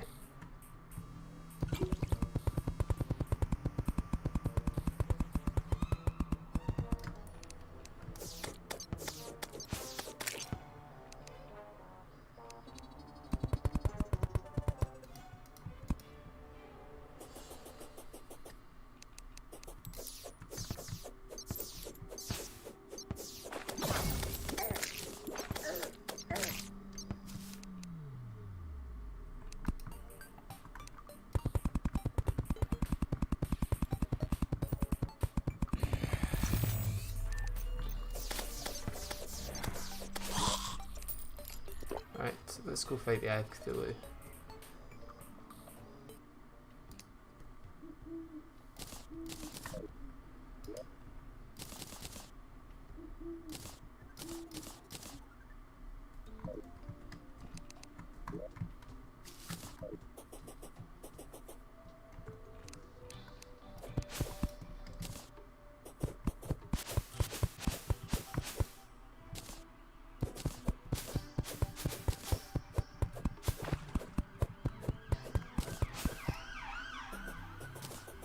Just waiting for my health to fully regenerate. What I could do is put down a couple campfires to help with that.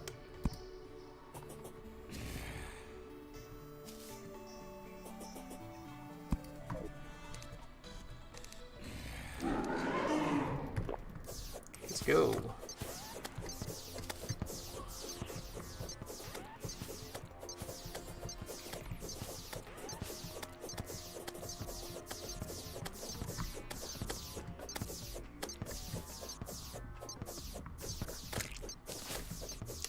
I forgot to patch up that hole. That could end up costing me.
The problem's actually going to be hitting the boss.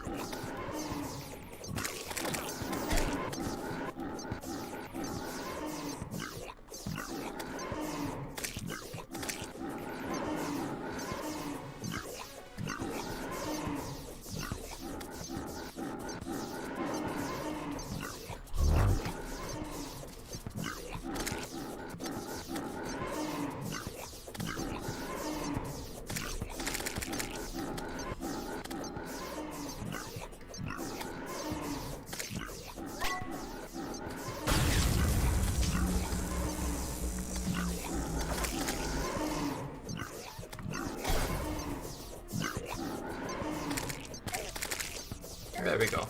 Not too bad.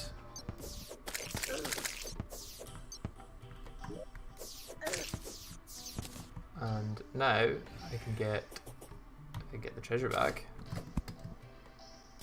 The Shield of Cthulhu. Probably get rid of the overdrive.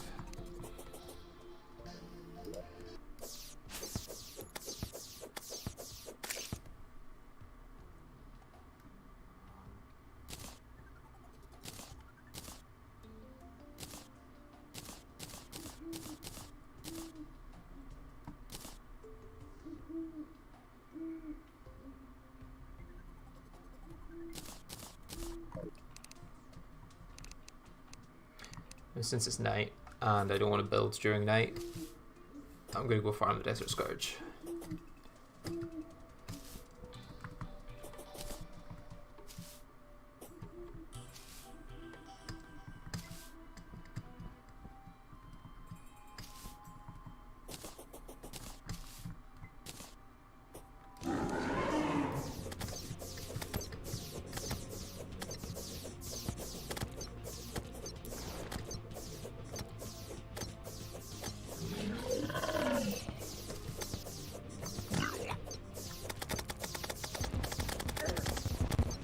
Thought I might be able to escape that without getting hit.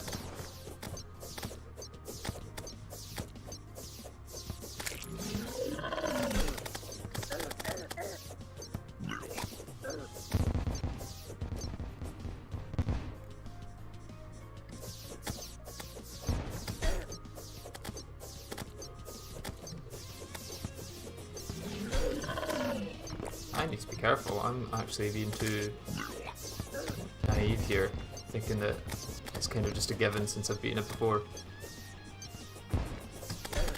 Don't know if anyone else gets like that when fighting a boss.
I'm not exactly sure what I'm farming for. Probably for the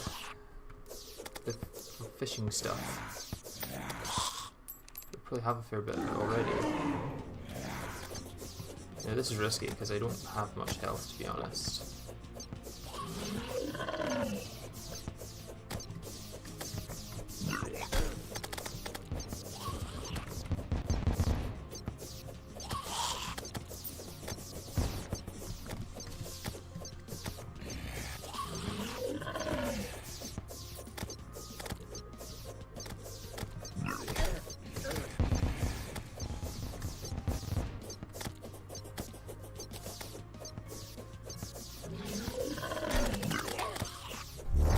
Okay, I may die this time.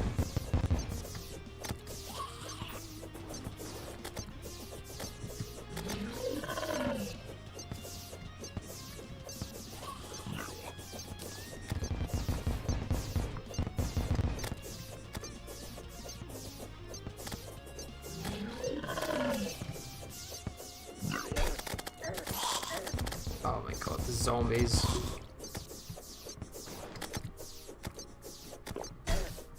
Not a big fan of the increased spawn rate in death mode anyway, that's for sure.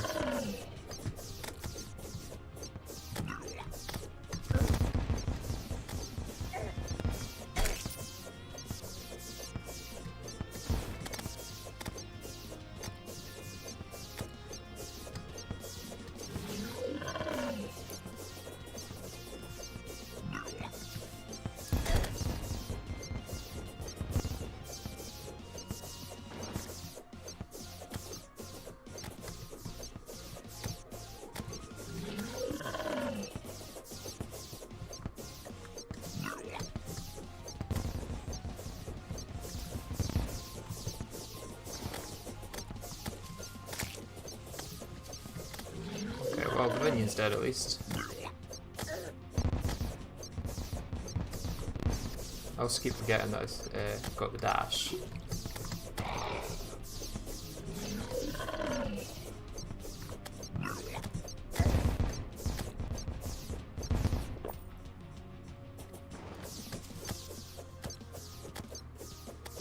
Try find the enchanted sword. I have. I don't know if there is a shrine on this world, to be honest.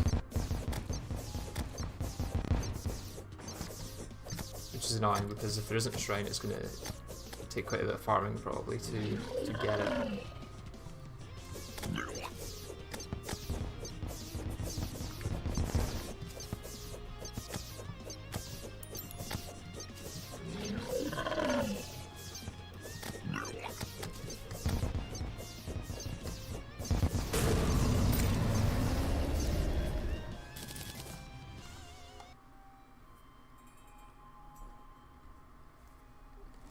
Yeah, I'll either fish for it or craft one. There's a crafting recipe added by Calamity, but I think it's hard mode exclusive.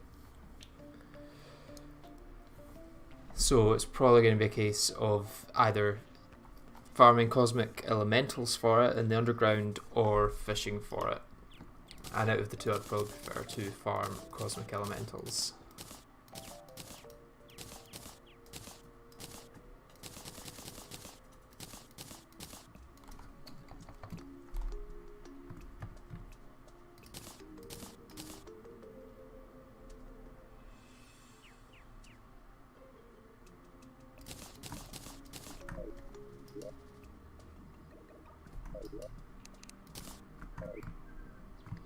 Let's see what the merchant's got for us. Ah, archery potions. Yeah, I don't care. Right. Let's see if we can get a heart lantern. Yep. What's that material for? Oh, the camper. Yeah, probably not worth getting that.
Oh my god, I hate these.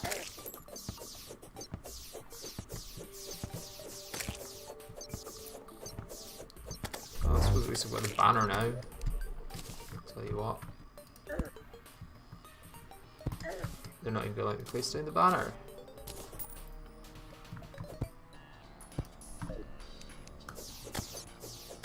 There we go, that's much better.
found my enchanted sword. Where was it?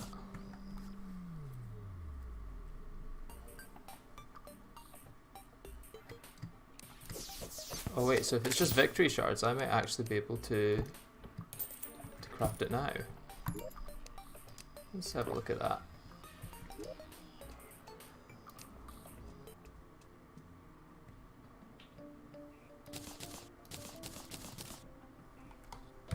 I also need to craft the worm food. Just 10 of them, okay.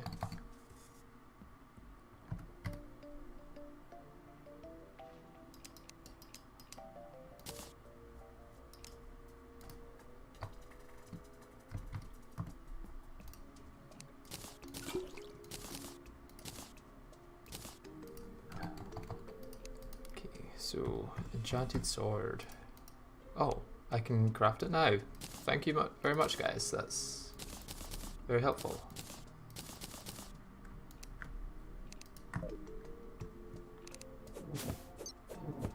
Okay. I'll probably still end up using Star Fury against the next boss, but it's good to have it.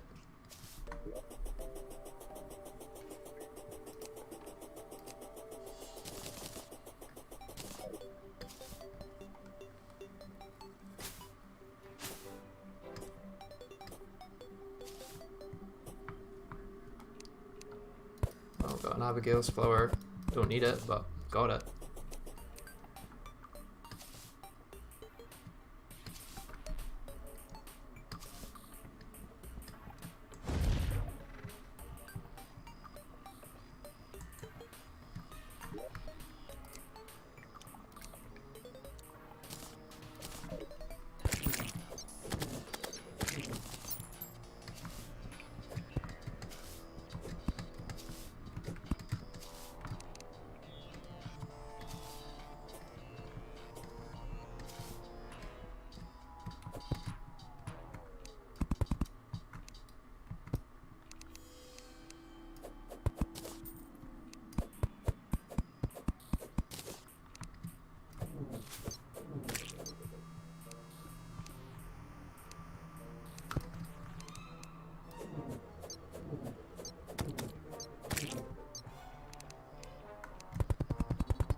Extend this along a bit and then try Theatre of Worlds.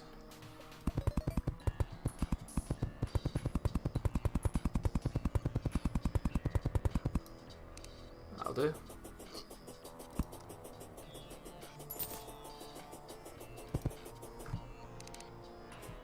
I'll need to place one of them.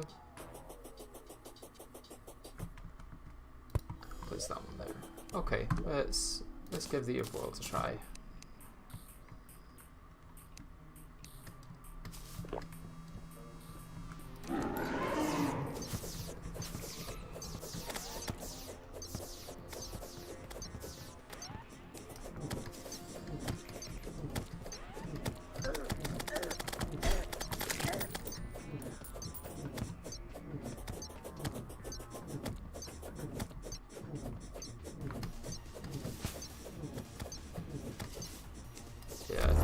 Enchanted sword is better because it's just got that ability to pierce one enemy, which makes a fairly big difference.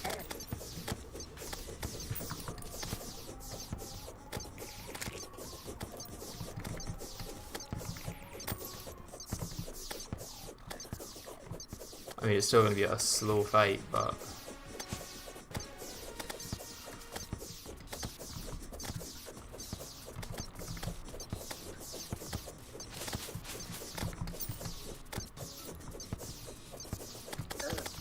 I don't know why I did that. That was stupid.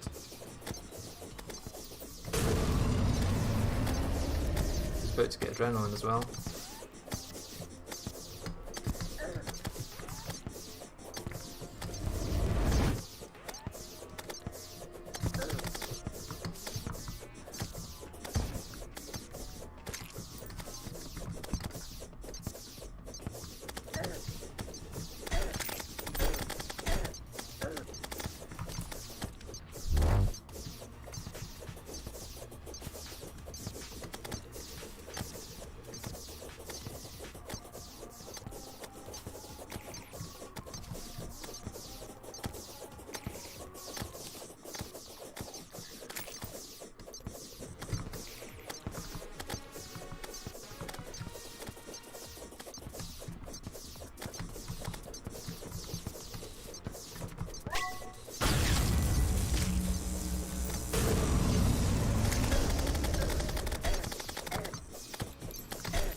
quickly dump.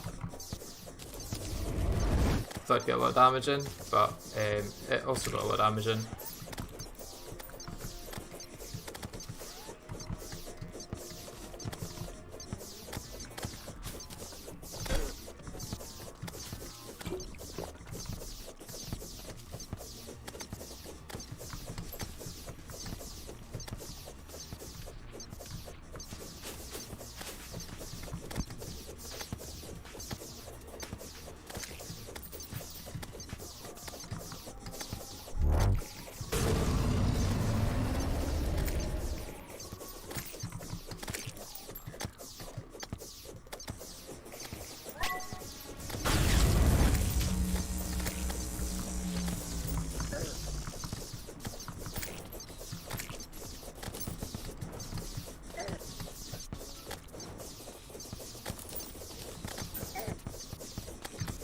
Okay, this is potentially going to go quite bad. Oh, I have no idea how I dodged all of those. Jesus.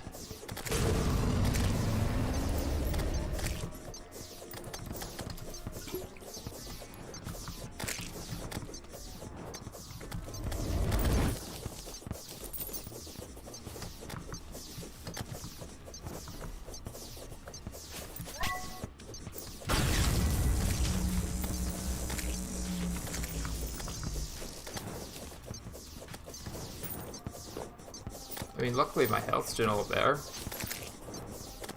so I might actually win this one. It's a slow fight, I'll give you that. Like, I'm probably not using the best weapon, but out of the weapons I can use, I'm using the best weapon. Okay, this is turning very quick.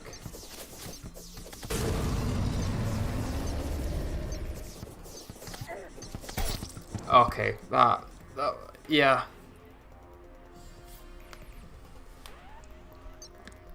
I'll give it another try. I feel like if I just dodge a bit better, then maybe.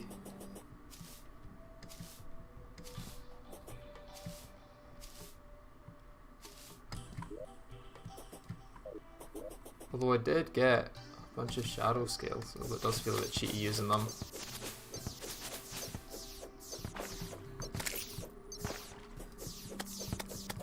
I'm not going to use the shadow skills, I didn't plan.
It almost feels like this is just too long. Like the actual worm itself is too long.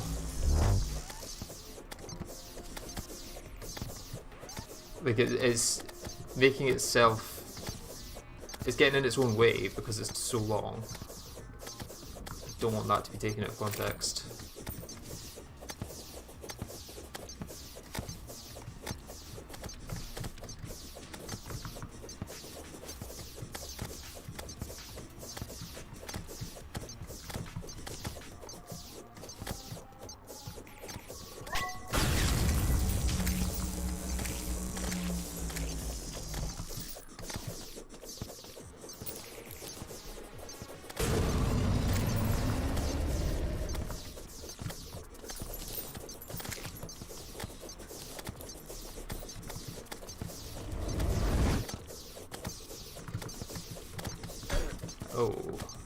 almost a no-hit there.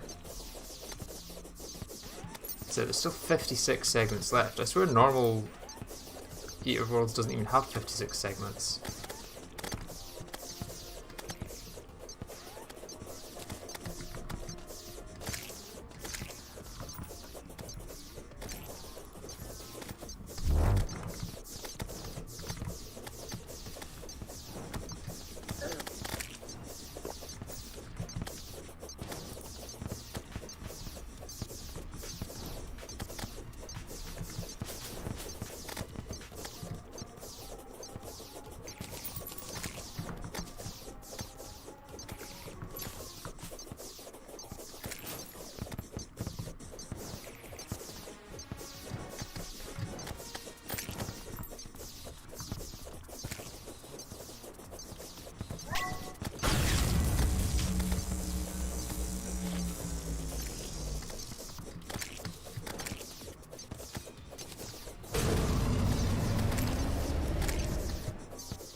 The more worms there are, the more chaotic this gets.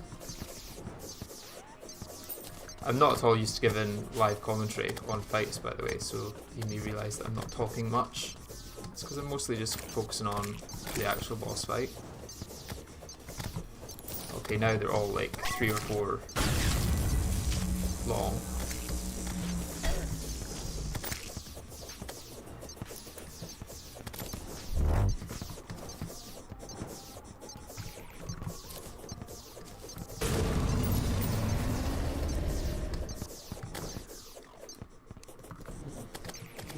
Chinese sword better this time. I have no idea.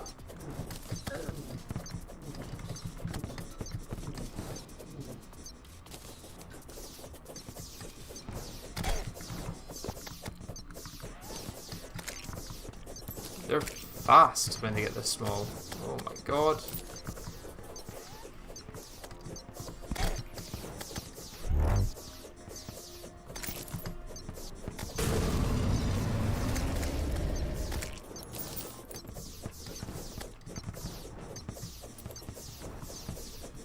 Jesus, look at it, impossible to hit.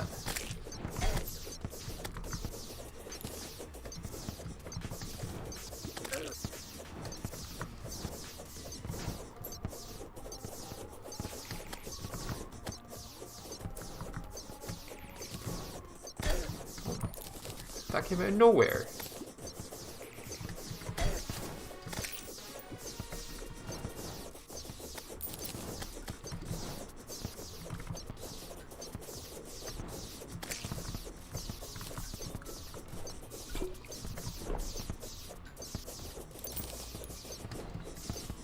I think at this point, enchanted sword, yeah.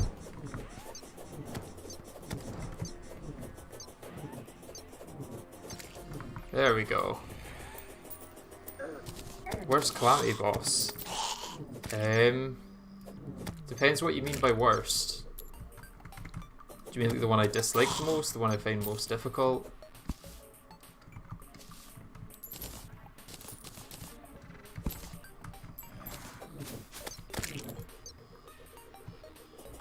I don't know. They're all good. I'll say that. I don't think there's any bad Calamity bosses. Plus, since they change so often, I feel like I don't actually know how they'd play in this version.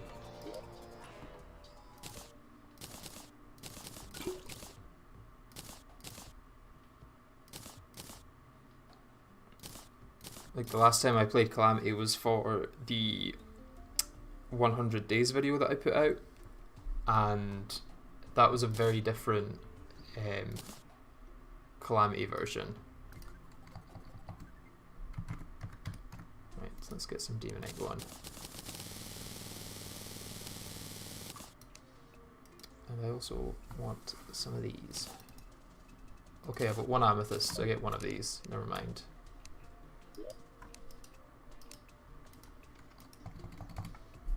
And a Deathbringer pickaxe. No, it's not Deathbringer pickaxe. What is it? It's a Nightmare pickaxe.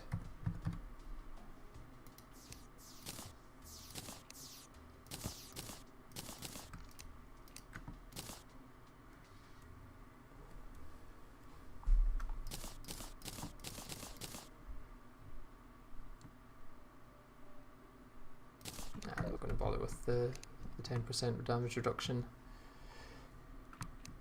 Do I have any mining potions? I do.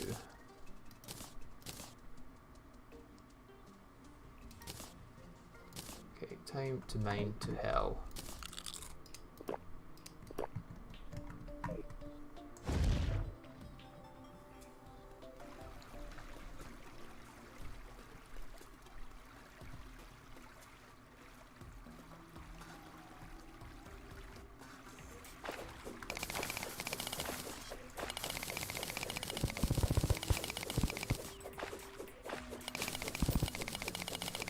I'm gonna need more water for this bit.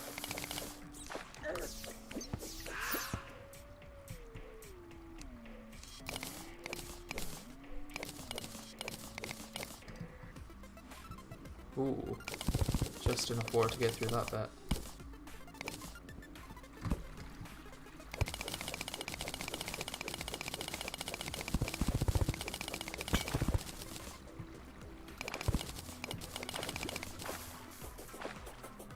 I mean, do I want to reforge when the goblin's going to be extortionate?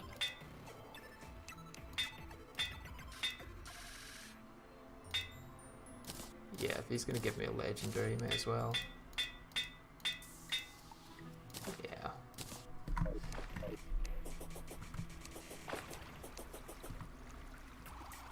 So far this challenge hasn't been too bad.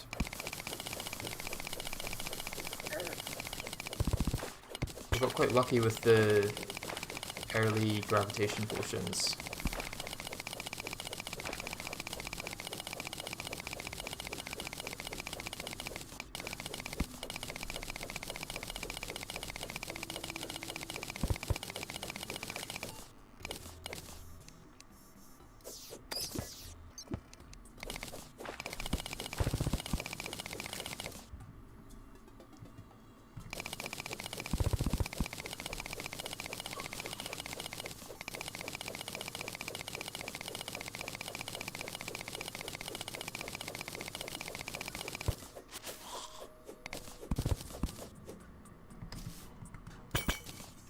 Hopefully one of these has a obsidian skin potion, and if not, I can always break through from the other side like this.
I need some obsidian skin. And I know these pots have them. There we go.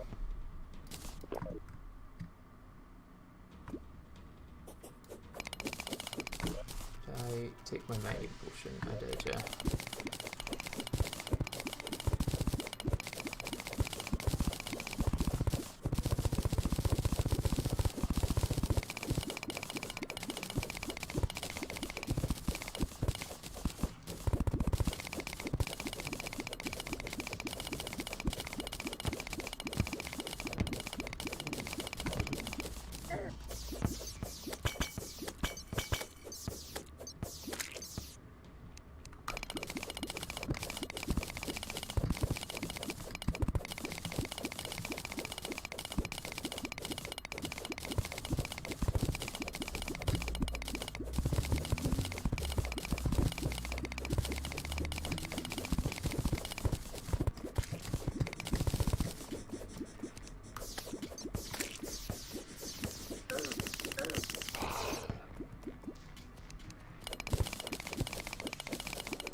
So, molten armor and then the Hive Mind.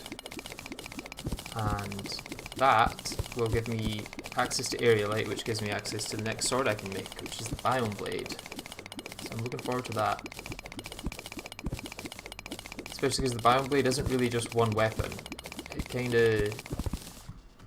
You can attune it to different biomes, which makes it pretty much like 5 or 6 different weapons in one.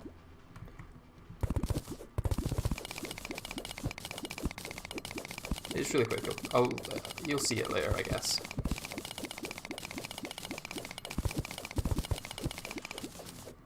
So that will be the last boss that I take on today. Because I'm getting kind of hungry.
I'm essentially just mining until I run out of obsidian skin here.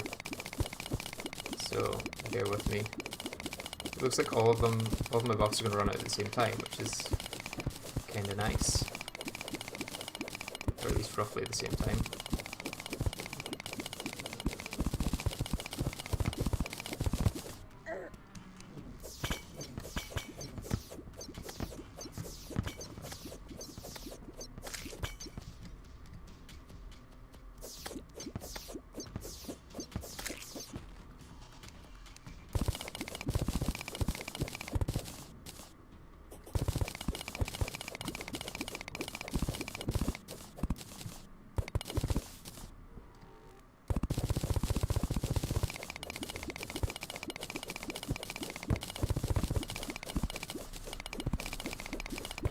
This is a big pocket down here. Well, 3 pockets. Should have time to get them before the obsidian skin runs out.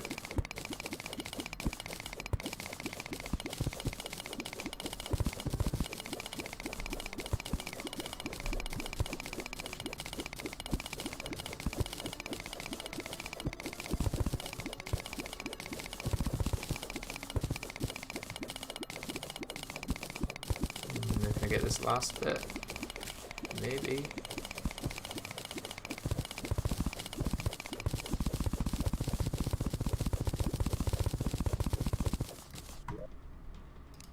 There we go.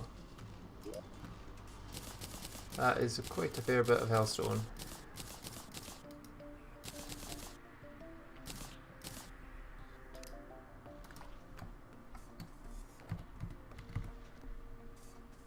I forgot to get a Ah, furnace, of course.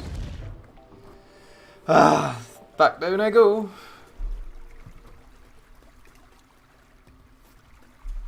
Need to remember I don't have an obsidian skin potion still.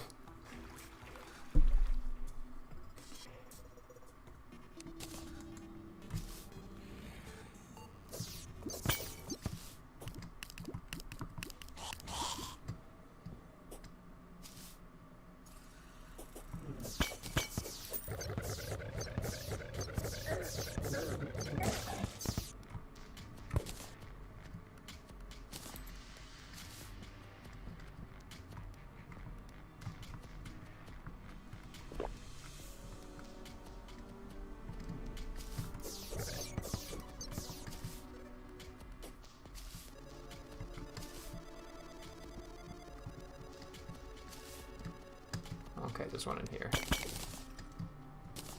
Also some parts, which is nice. Definitely need them.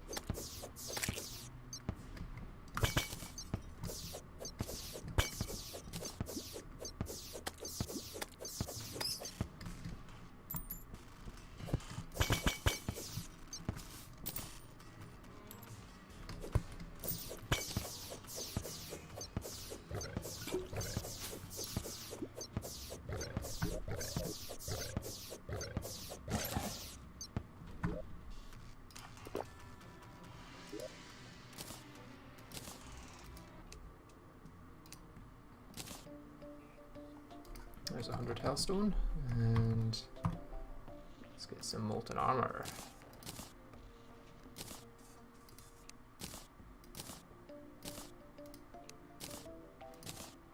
And let's go for the molten pickaxe as well, actually. Me as well.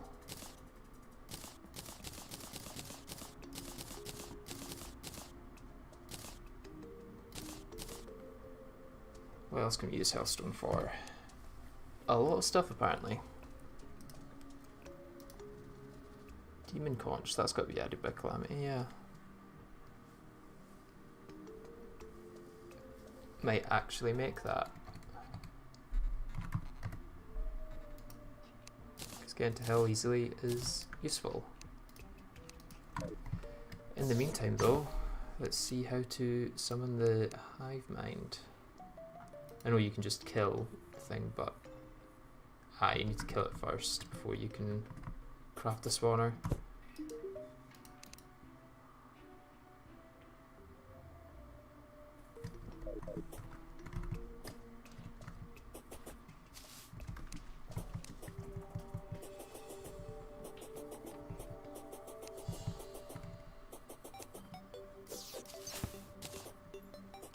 Ah, perfectly placed.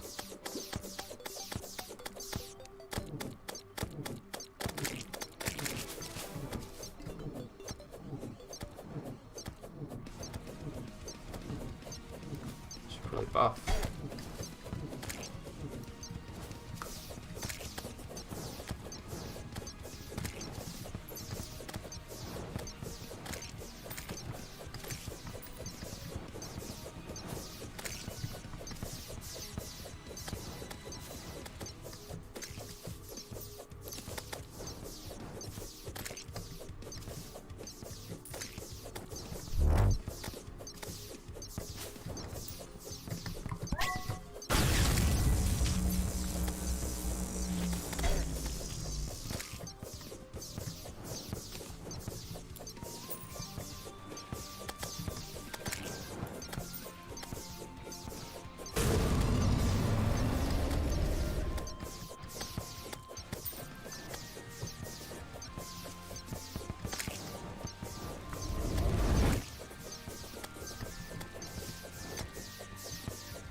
That was a waste of adrenaline.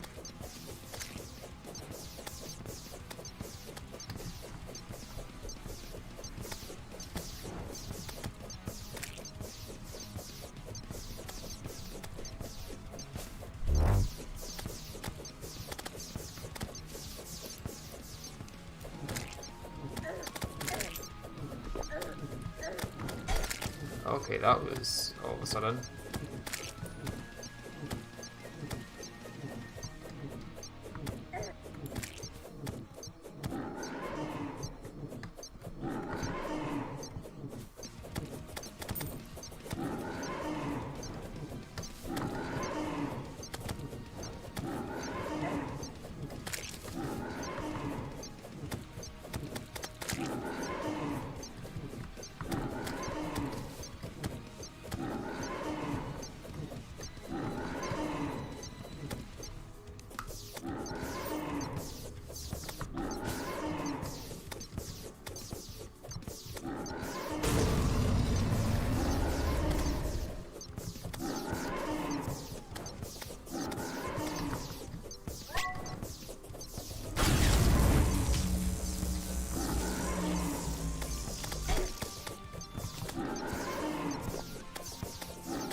Can't remember if this gets any harder.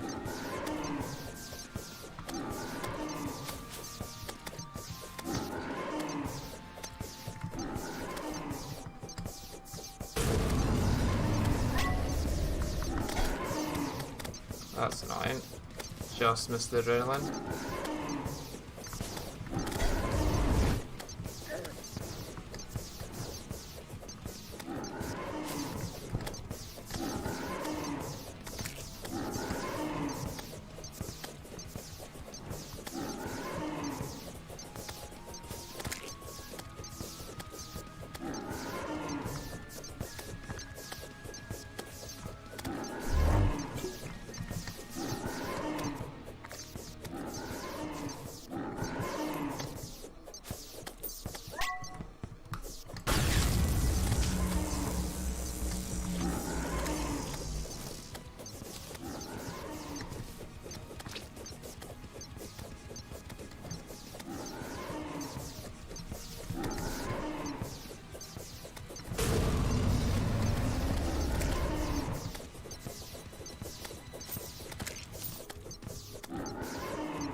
Again, this just feels like a pretty slow fight. Well, luckily I do get a weapon upgrade after this.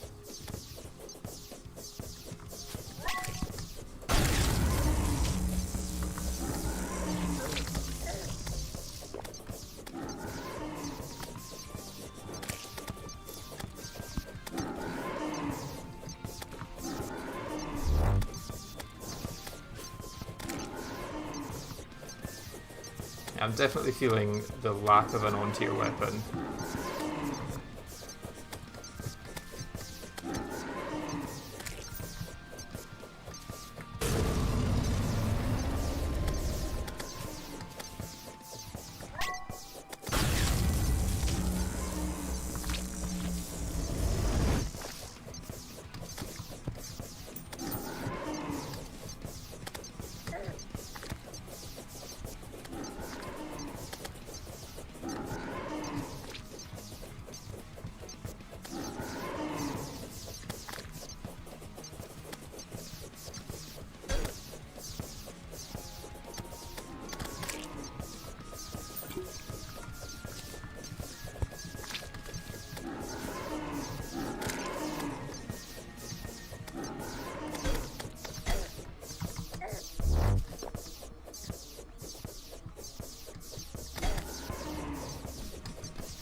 Got to have like a last phase at 10% or something, right?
Oh, that is painful. That's a slow fight. I'm not entirely sure what I could do to make that go faster, to be honest. Are there some better accessories I could get for damage? Let me have a look. Fungal Symbiote. I don't know if that would help that much because I'm not doing true melee. Feral Claws. Yeah, those would help. I think the problem is that my weapon is a pre-boss weapon. And I'm currently like 4 bosses deep.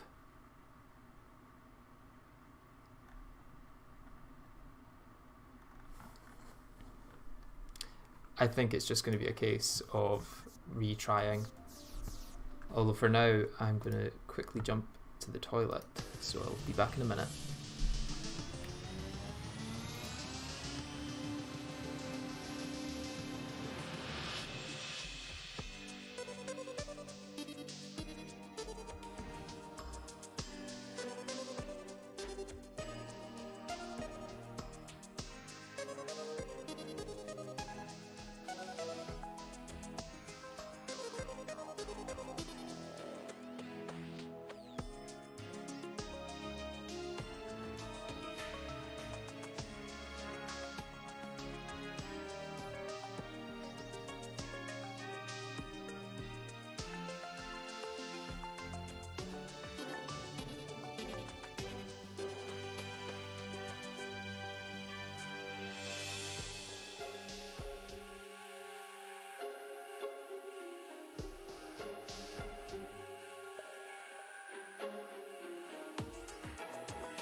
Okay, I'm back.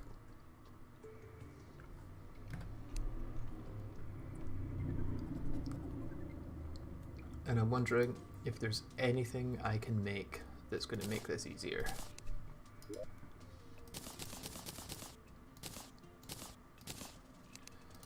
I mean, there's Luxor's Gift. Yeah, I'm gonna go looking in the desert for Luxor's Gift. I mean, with the Star Fury, it shouldn't be too hard. I'll probably also want to get... Sorry, Firefly. I'll also want a Spelunker Potion.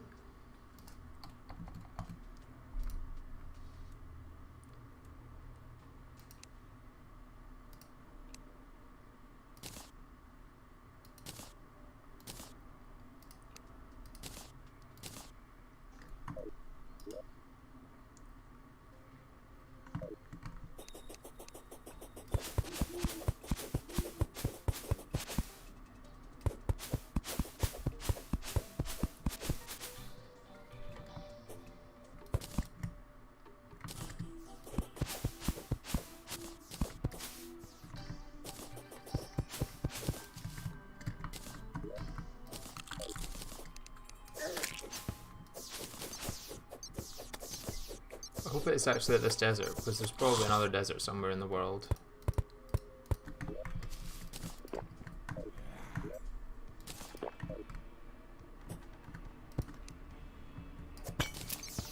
Right, so what options have I got? It's either in this middle bit, which I can't look for.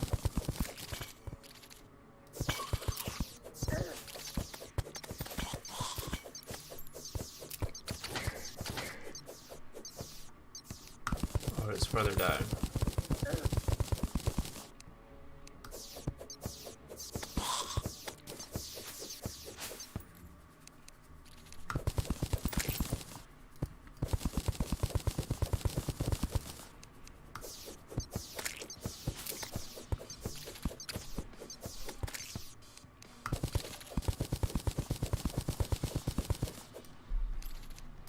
It's looking to be further down then.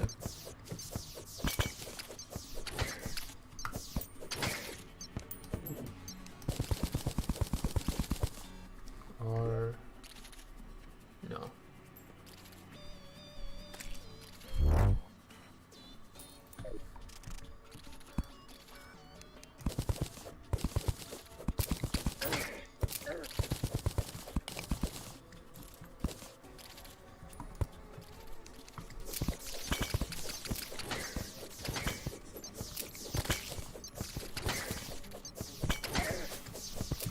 Oh, golfer.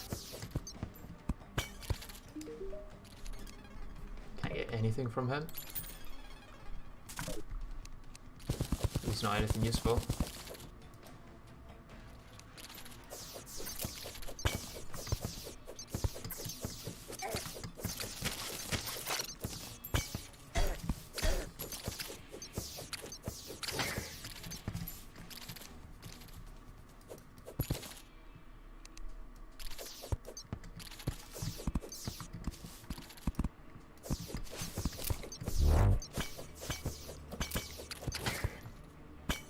Yeah, still got the Star Fury. Currently trying to, well, that isn't actually even the Desert Shrine. I'm currently trying to look for the Desert Shrine so that I can get a little bit more damage against the Perforators. Not the Perforators, the Hive Mind. My goodness, I can't speak today. Because I found my damage is just a bit too low. So yeah, if you have any other ideas than the Luxor's Gift, then let me know, because that's all I could really think of as a good way of increasing my DPS. I mean, the real problem is that I'm using a pre-boss weapon. And it's a good pre-boss weapon, probably one of the best pre-boss weapons, but it's still a pre-boss weapon, and Hive Mind is like the 5th boss that you would normally face.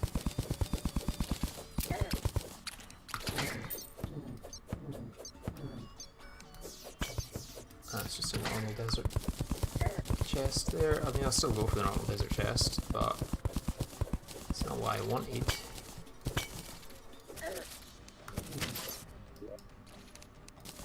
June Raider boots, not bad.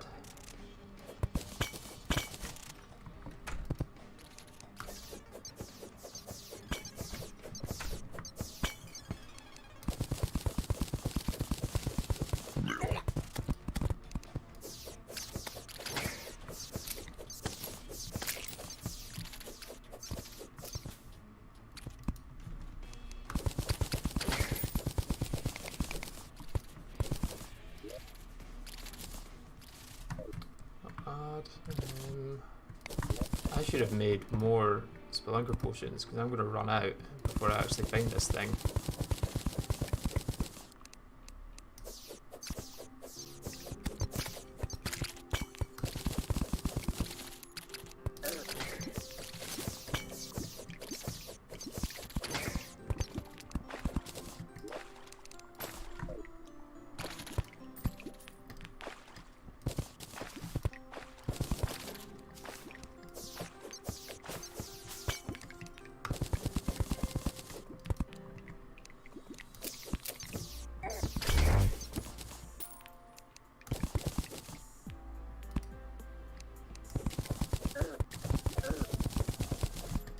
There it is, never mind.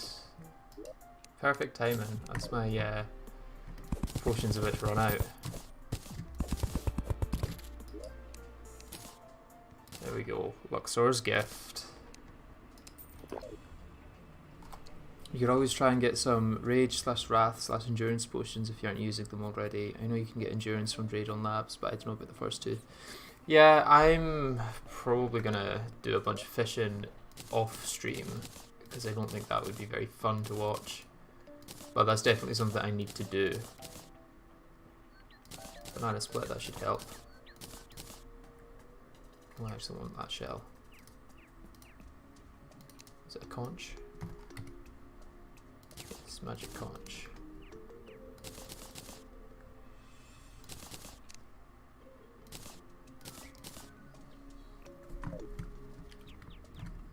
I'm wondering if our Goblin Tinkerer is still just sitting down here.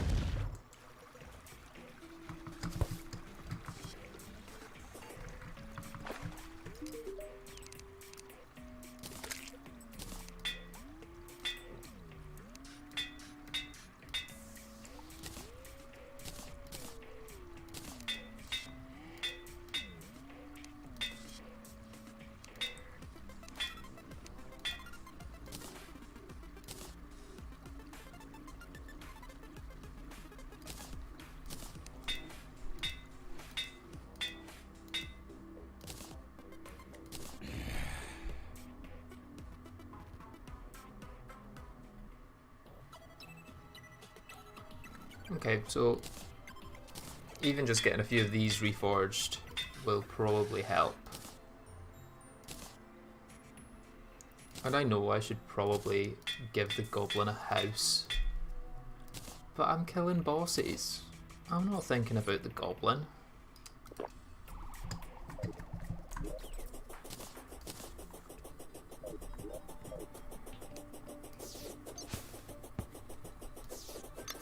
Oh, that's interesting. I didn't realise that they would fall from the sky as well. That's interesting.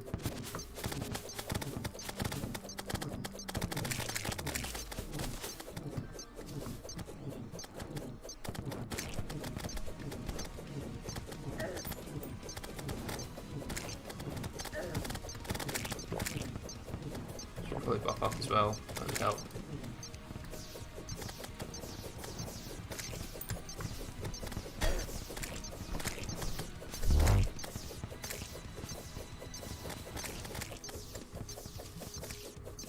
I wonder if that's a specific interaction they've made to work with the Star Fury, or if it's coded to always kind of follow the, I guess, the direction that the projectiles would come from.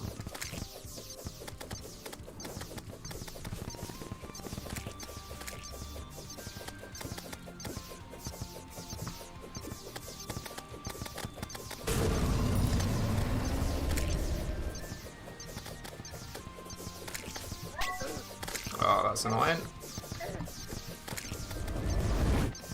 I've probably thrown this one already.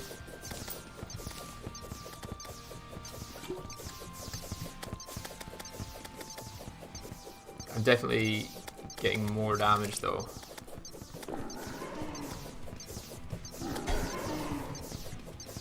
Also taking more damage, I've got less defense, and less regen to deal with the damage that I do take.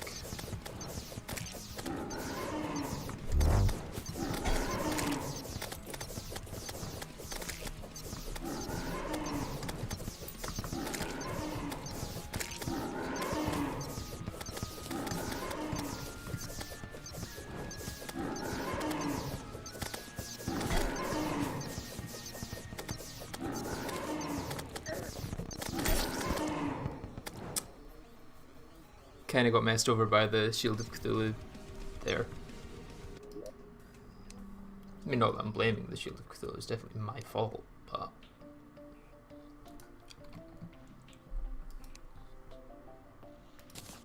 Let's go for the hot dog. It means I have to win because it's a 20-minute long duration. I don't want to ruin the hot dog, you know?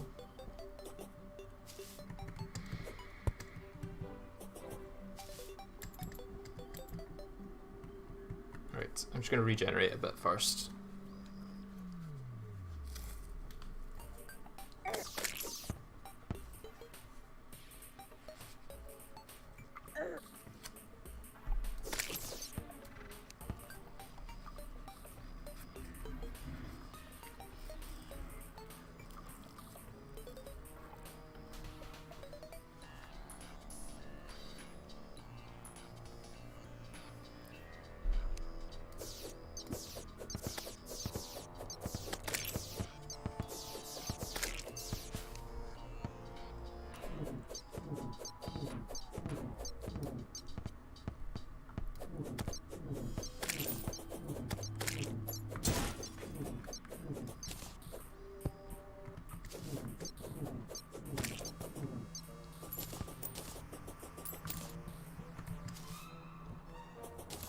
They just need a hive brain thing to spawn.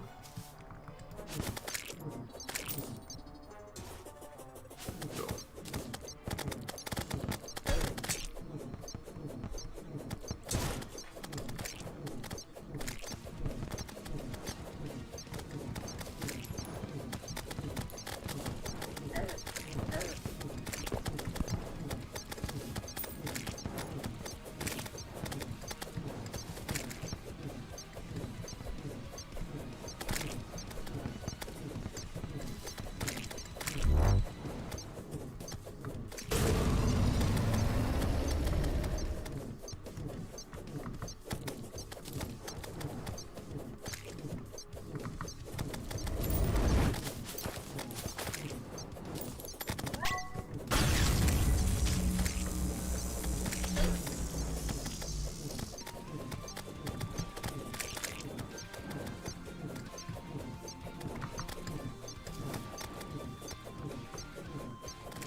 Okay, it might deal less damage, but I think the enchanted sword is perhaps better for this fight. Because I can aim a lot better with it.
So I've got to this stage at least.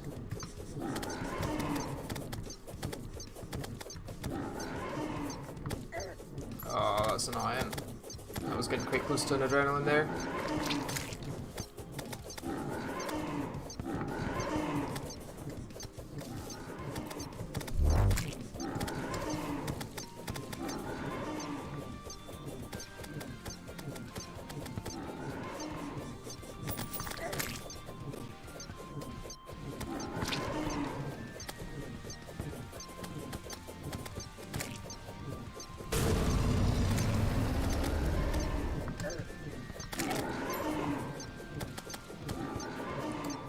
I might be throwing this. Hard to tell.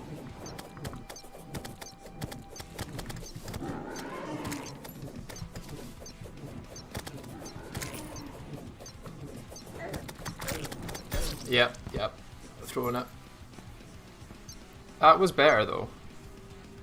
I think the enchanted sword is definitely the way to go.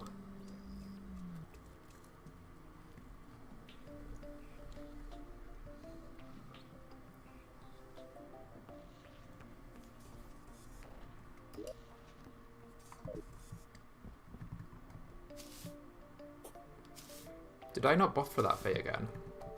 That would be rather stupid of me.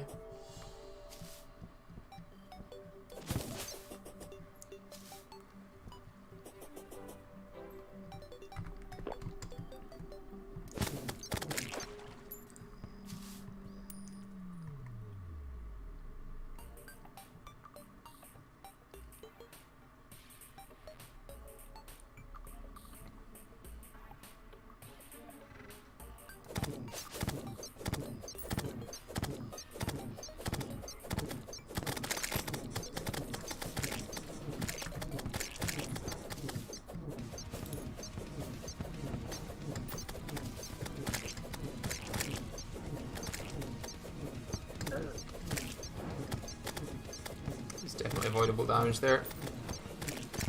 You know, damage is avoidable technically, but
I can actually get some true melee hits in there, that's good. Because that's dealing a lot more damage.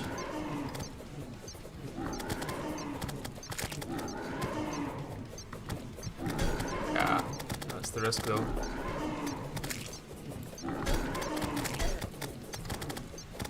Okay, maybe stop trying to get the true melee hits then.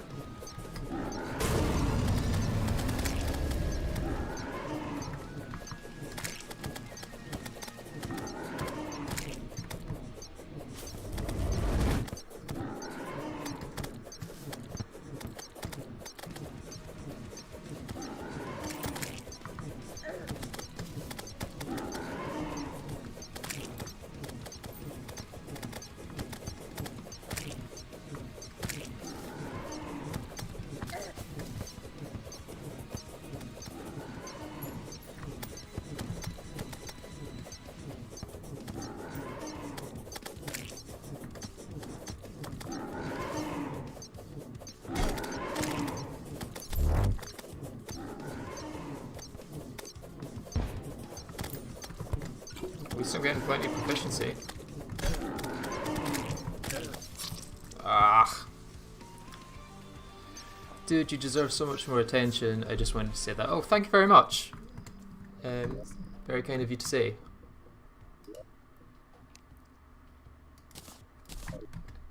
I mean, relatively speaking, I'm still pretty new to this whole YouTube thing. I've only got like 10 or so videos, so I think with 10 videos out, I'm quite happy with where things are, you know.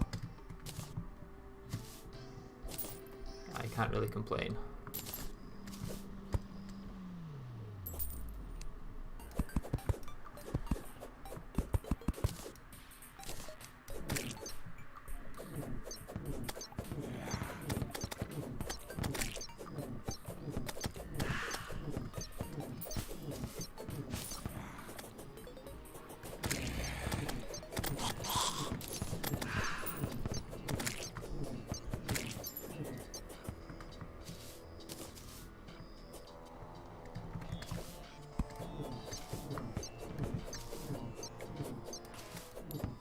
Where is this hive cyst? There we go.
I'm stun locked. Okay.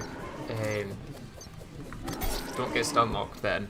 That's the moral of that story. Don't get stun locked.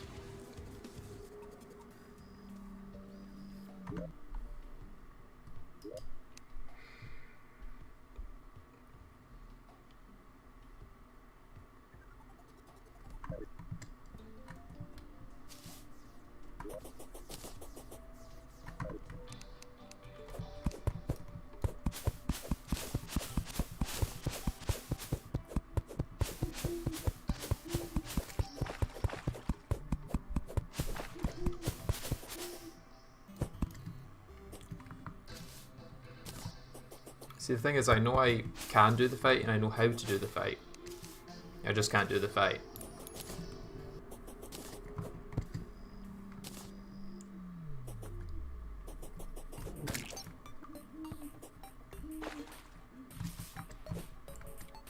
Tavern keep. Tell you what, actually, that could help. Some ale.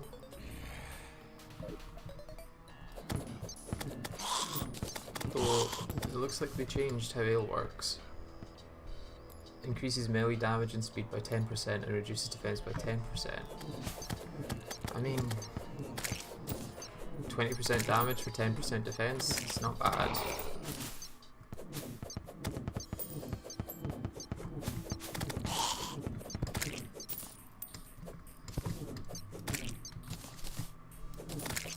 Burger. Major improvements. Well, there we go, that's a winning combination there.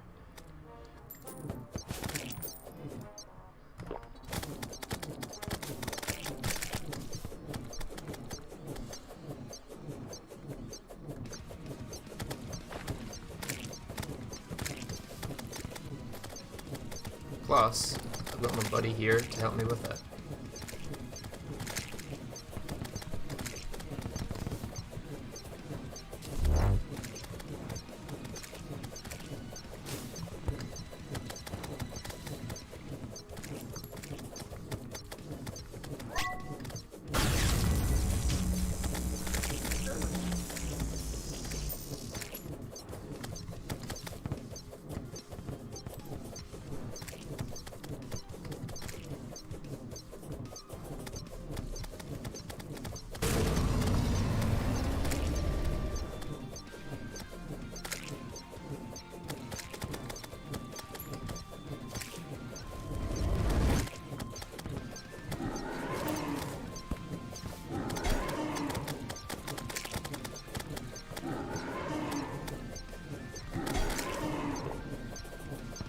Okay, I no longer have my buddy here with me to help.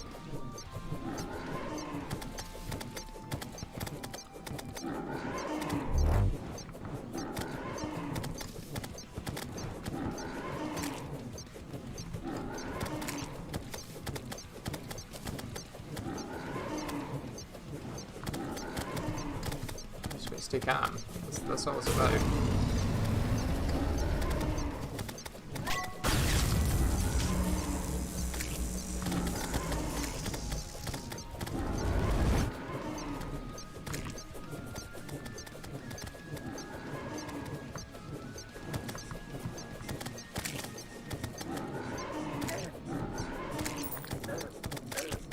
Oh my god, yeah.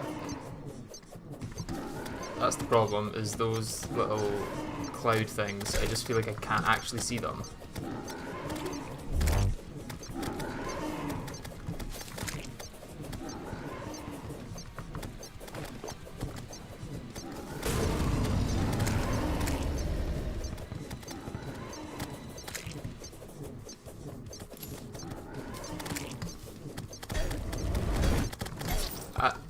Is there some sort of alternate effect where that stunlock happens? Because it doesn't feel like a normal stunlock.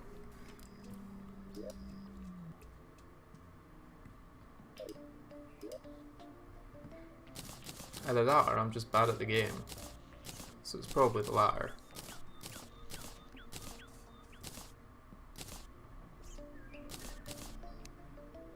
Yeah, the problem is that I'm out of all my buffs. Ugh. Let's go for 3 of each.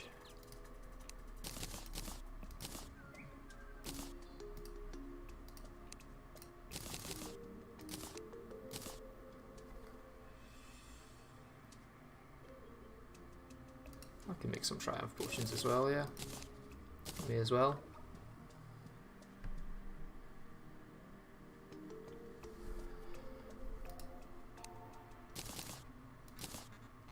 And I'm also going to go ahead and take those endurance potions because obviously it's not working without them. So maybe, just maybe, it'll work with them. Hello Cryptic, how are you doing? You having a good day?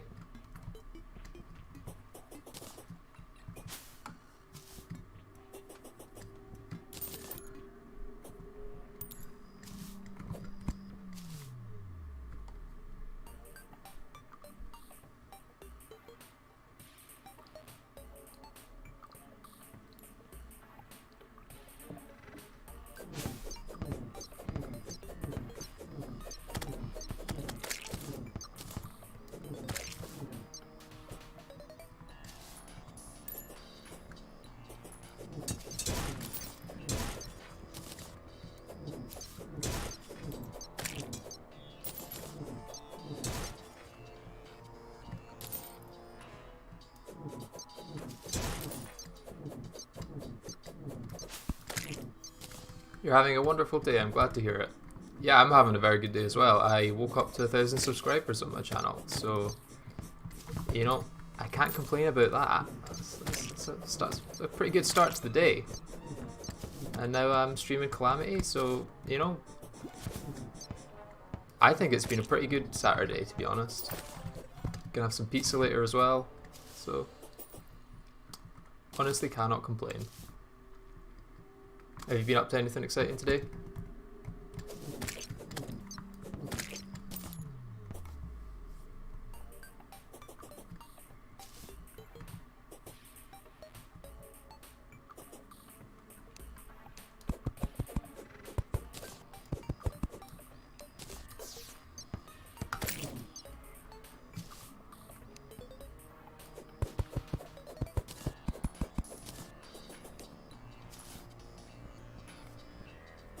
Thank you very much.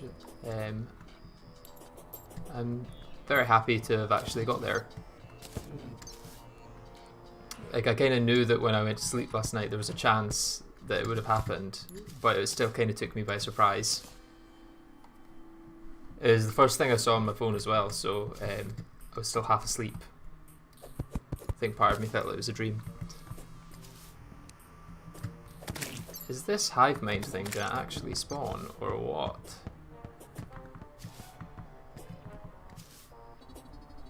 Taking forever.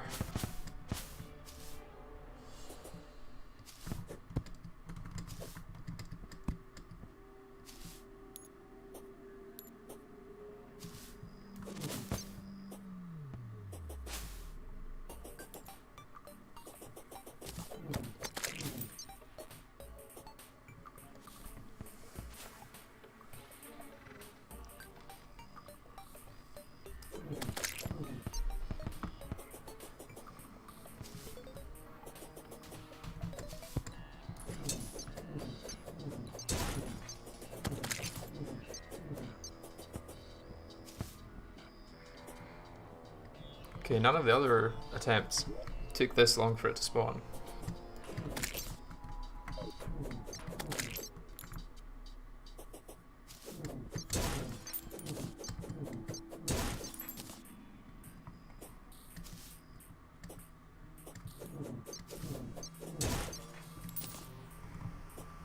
So yeah, just since you've just joined, I'll fill you in. I'm currently playing through Calamity with the ingredients for the Ark of the Cosmos. So at the moment that means the Star Fury and Enchanted Sword, because these combine into the Fractured Ark, which goes into the Ark of the Ancients, which goes into the Ark of the Elements, and then finally the Ark of the Cosmos. Currently trying to fight the Hive Mind so that I can upgrade the wooden sword to the Biome blade, which is kind of like another line of swords that goes through. It's kind of similar to the Zenith in terms of complexity, I guess.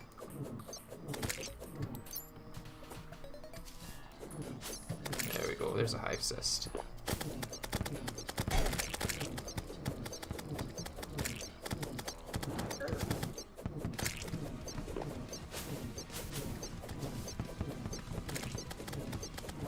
And this is normally when I end up being very quiet as I'm trying not to die.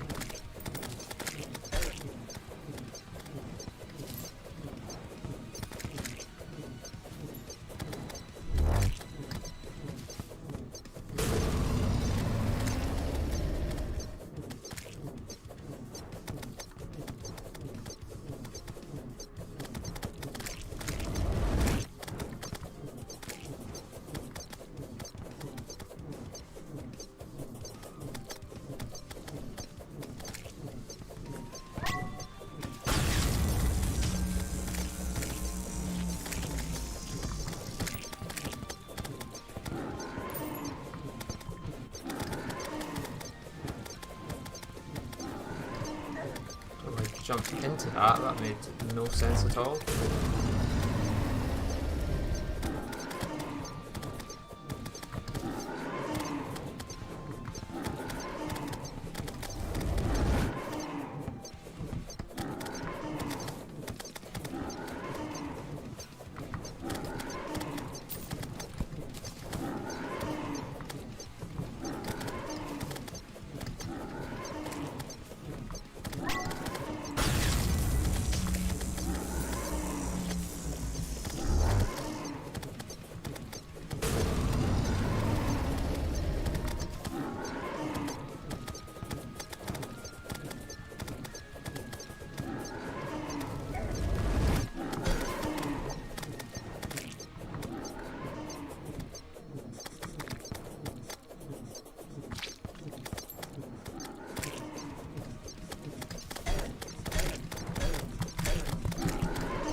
That attack annoys me because there's no real way out of it.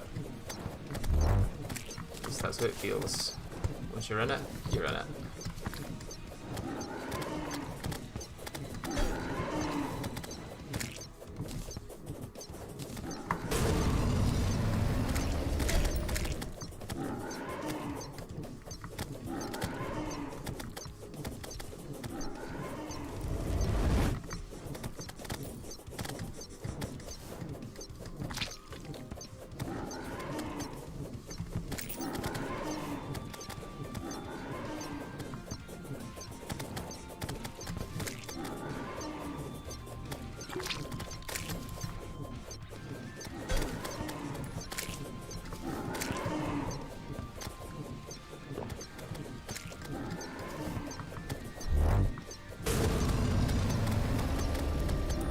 Come on, get in there.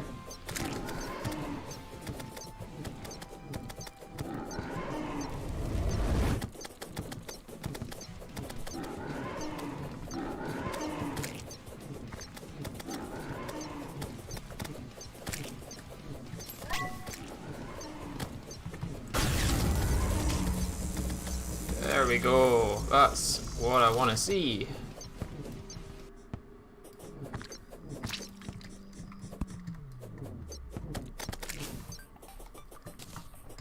Now it's time to get rid of these swords, because there's a better one that I can make.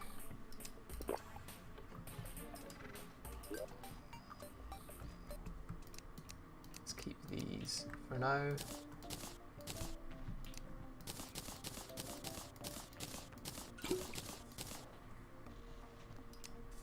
See what I get in the bag. Rotten Brain. 10% increased damage when below 75% health. 5% decreased movement speed when below 50% life. Shade rains down when you're hit. Probably not going to go for that. This can be used to make a bunch of weapons, which I can't use. Okay, so it seems the main upgrade is going to be from area light. But I'm going to need some spelunker in order to see that.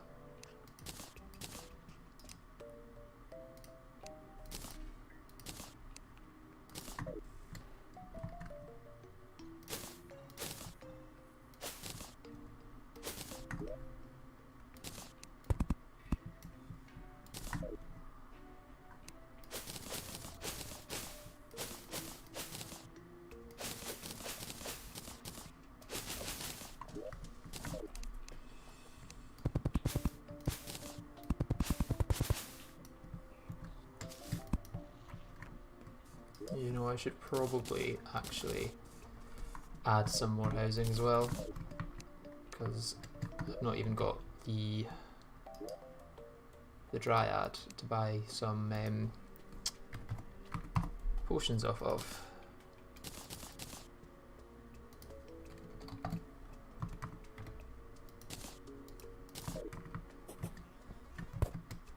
And I know this is not the efficient way to make housing, but it's the way I can be bothered to do.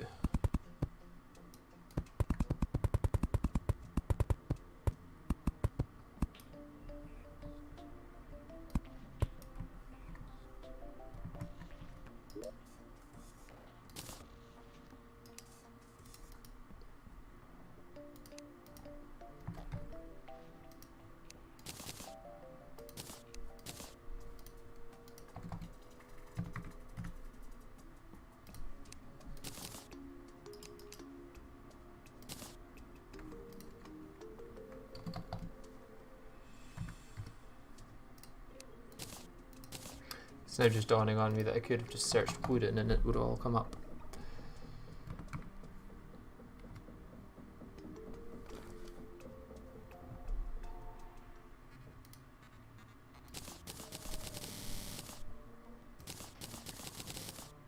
That should be enough walls.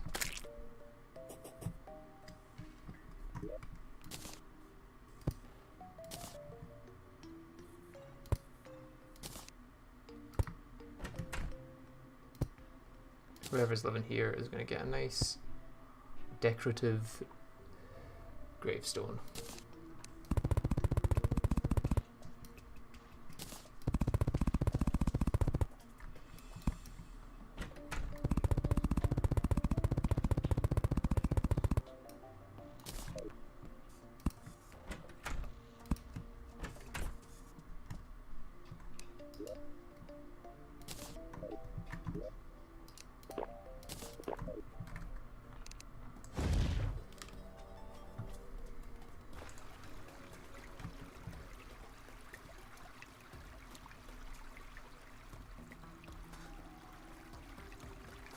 I mean, I'm assuming the area light still spawns. Yes, it does. There we go.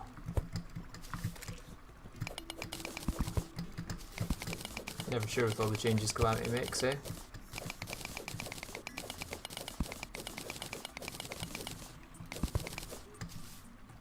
Now, this is probably the only upgrade I'll actually get in terms of my weapon until the Slime God. So, quite an important one.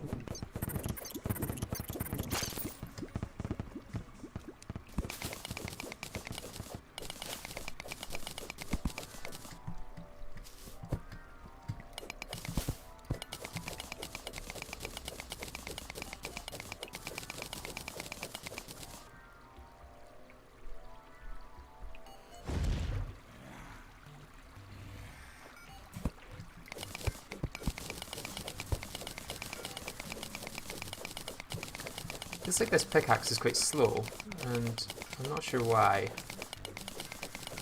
It feels like it should be quicker.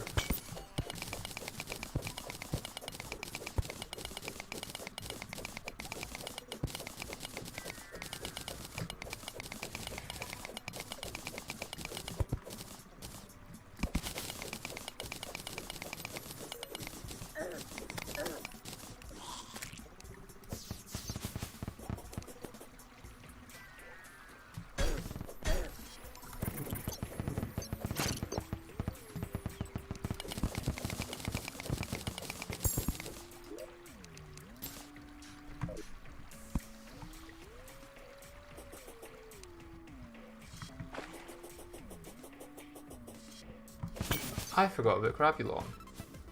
How could I forget about Crabulon? Probably because it doesn't actually give me any upgrades. Oh, I guess it gives the upgrades to Rage. But yeah, I should definitely fight Crabulon.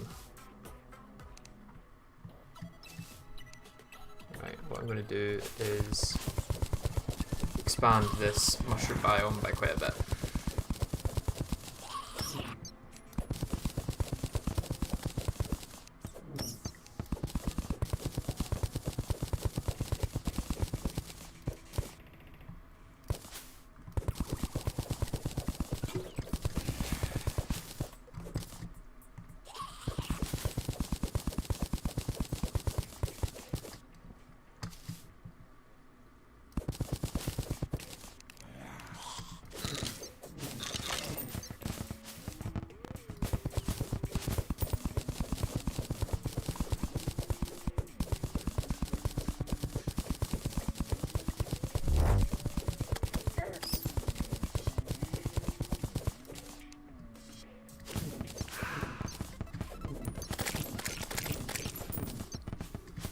Interestingly, those cosmic elementals can also drop the Arcalis, which is another weapon that is permissible in this challenge because it can be used instead of the enchanted sword.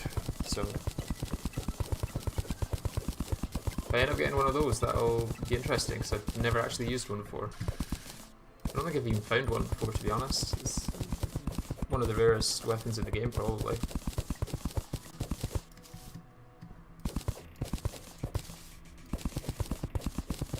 Have any of you guys ever found an Arcalis?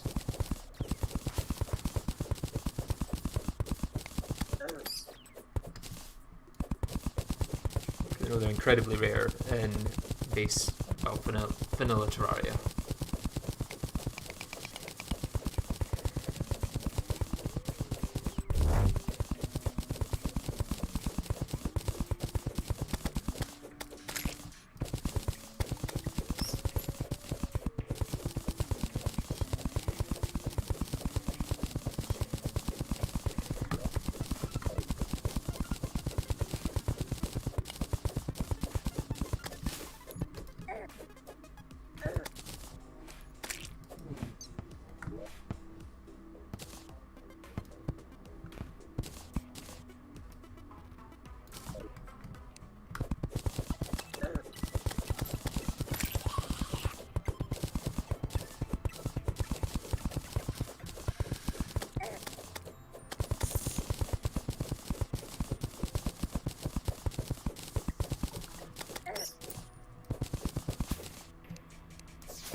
no idea what's going on there. Is that if they get stuck in a block or something? Yep, okay. Is that potentially a way to deal a massive amount of damage in inside blocks? I found one once. Would their super short range even be worth whatever bonus you could get from using it? Well, I know that Calamity adds more range to it, so that could help a bit. But it is still a bit, you know, there are probably better options at this stage now. Now that I've got access to the Biome Blade, like, it's probably not necessary. Oh, well, that's annoying. Why have you done that?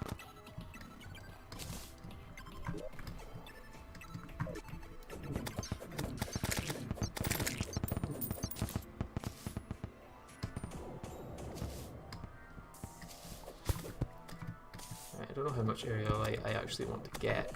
I've got 182 at the moment. I have no idea how much that is in terms of what I can do with it. It's probably enough.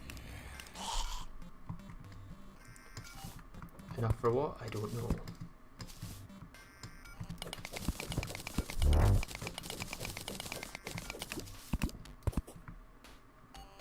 Right. Let's go see what I can make.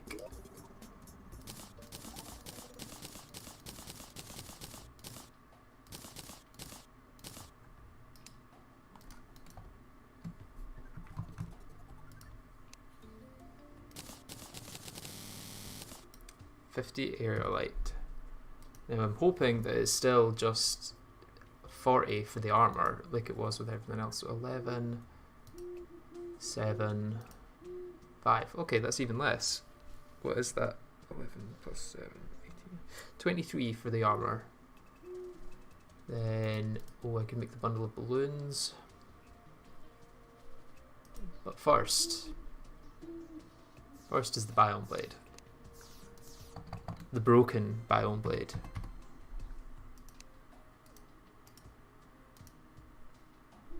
I'm missing 50 dirt. Nice. The first thing I picked up.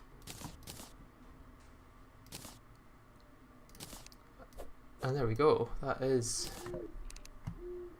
the Biome Blade. So if I right click, it will attune it to this biome. And the purity biome just so happens to be throwing out a sword. But if, on the other hand, I go to the next biome along, which is the corruption,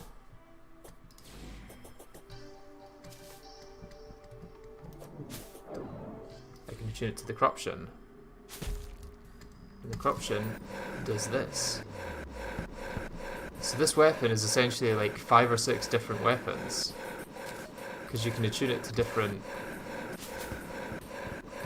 biomes, and then they operate in completely different ways. I'm not sure what the snow one is. Let's give it a try.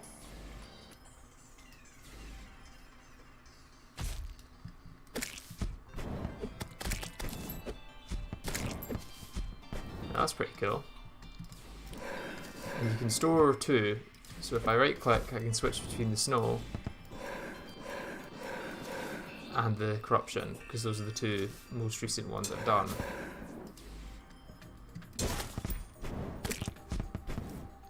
Now the corruption one's actually kind of annoying because it makes you move, so I'm going to go back to purity.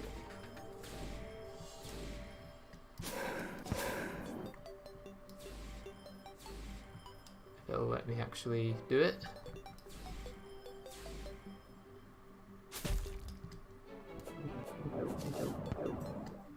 I don't know if there's a desert one.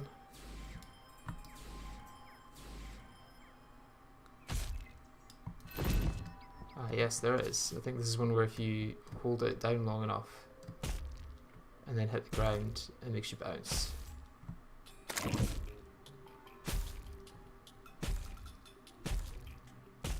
Is this a new form of transportation?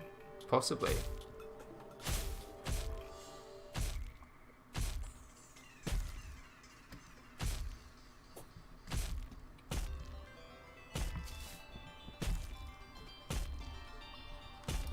Right, let's see what... Just transporting myself over here so I can go to the jungle easier.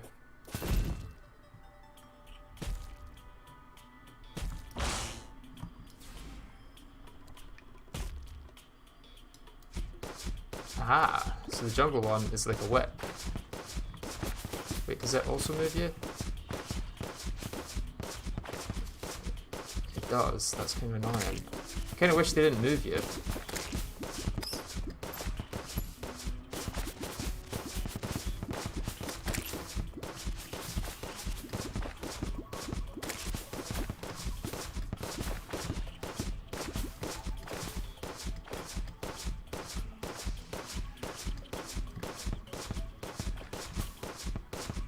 Is it only when it hits a full block?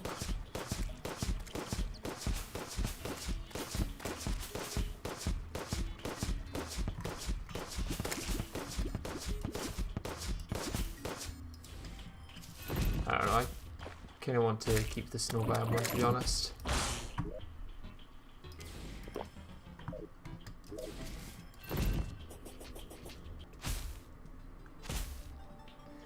It is a kind of fun version of... Oh, you also need to be on flat.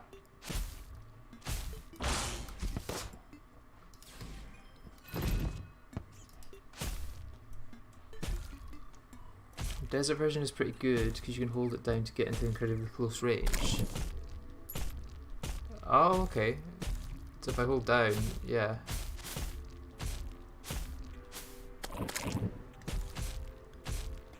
Yeah, it would probably repeatedly hit quite a lot there. I like the look of the snow one, I'm not gonna lie. I feel like they'll all have their uses. But for now, I think the easiest one to use would be the snow one and the purity one.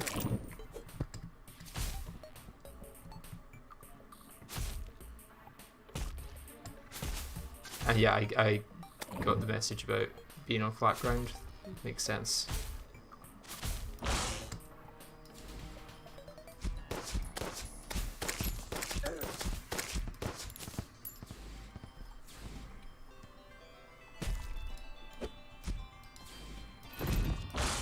Okay, let's give Crabule a try with that. We're gonna need mushrooms. In fact, can I make the demon altar? Do I need to make the demon altar at the demon altar? Yeah, I do. Okay.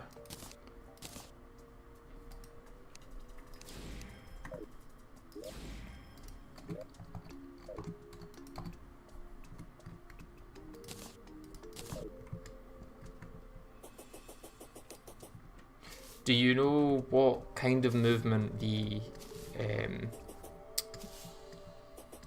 jungle one is supposed to be? Because it felt like it was moving me, but I'm not sure how it was moving me. Like for the desert one, it made sense that it did it when you were hitting the ground, you see, but for the jungle one, I wasn't sure what reason it had to move you.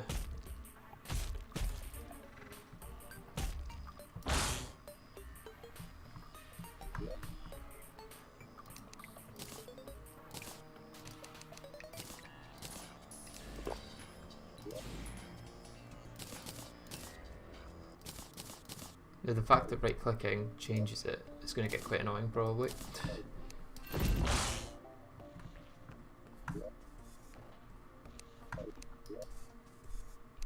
Let's go try Crabule.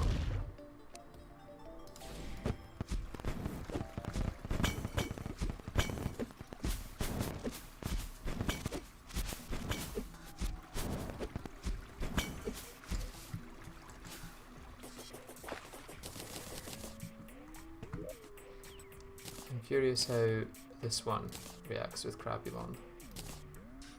The snow biome one I feel like could work quite well. Not brought enough platforms. A miniature platform, or what I could do which is a bit cheesy, is take out every second platform.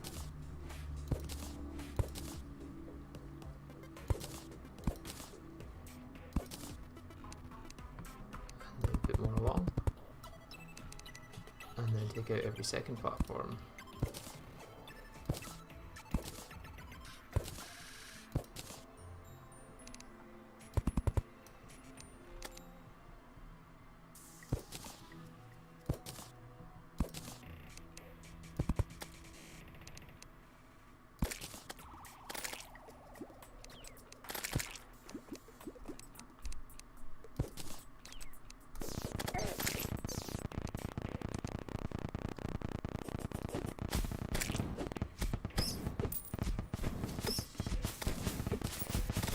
Or I could always use mushrooms for platforms, that could work. No, I didn't think of that before.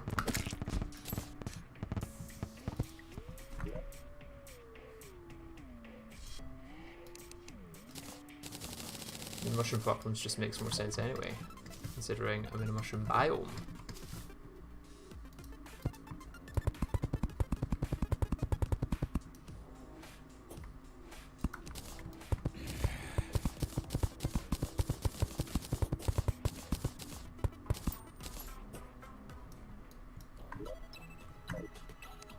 Okay, let's go for it.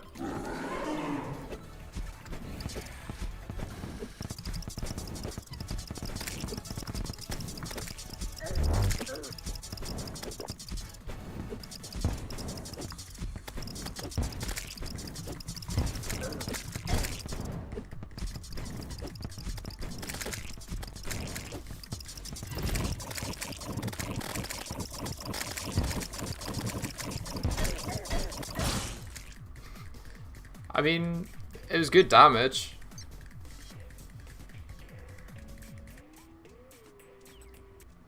Okay, it pulls you in if the tip hits a block and there's no blocks between you and the hit block. Could be worth a wiki check either way. That makes more sense, yeah. That makes a lot of sense. So it's kind of like a grappling hook without being a grappling hook.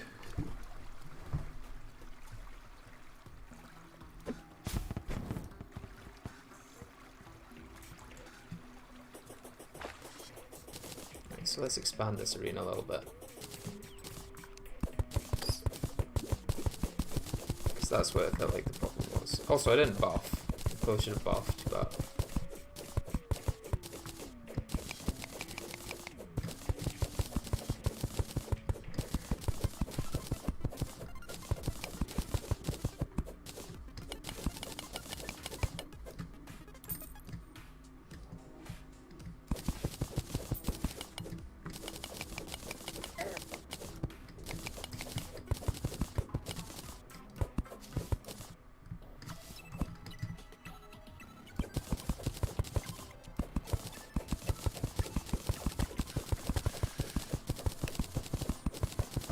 Should rub mining potions.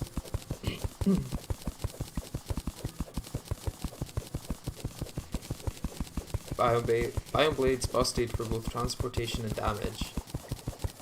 I hope so, because I'm going to be using it for a while.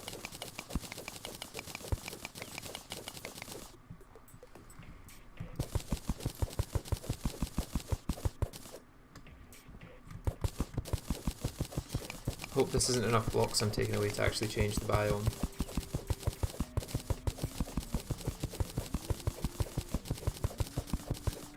What we should maybe do is allow it to spread up here.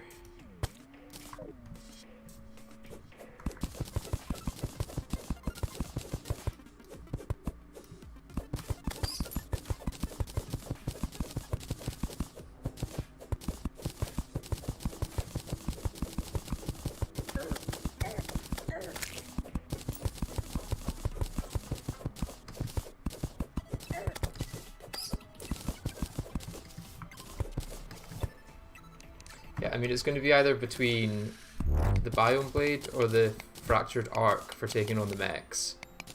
Because I'm going to need to kill all mechs before I can actually get the next upgrade.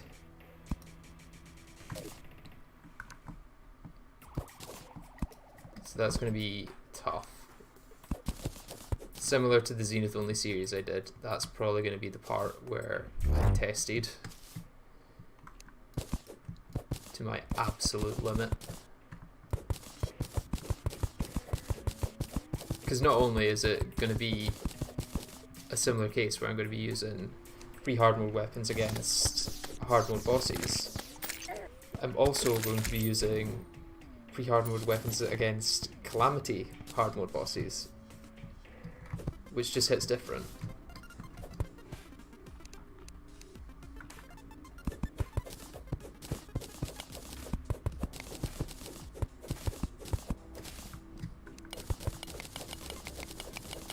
Hi Casebrag, how are you doing? You having a good day?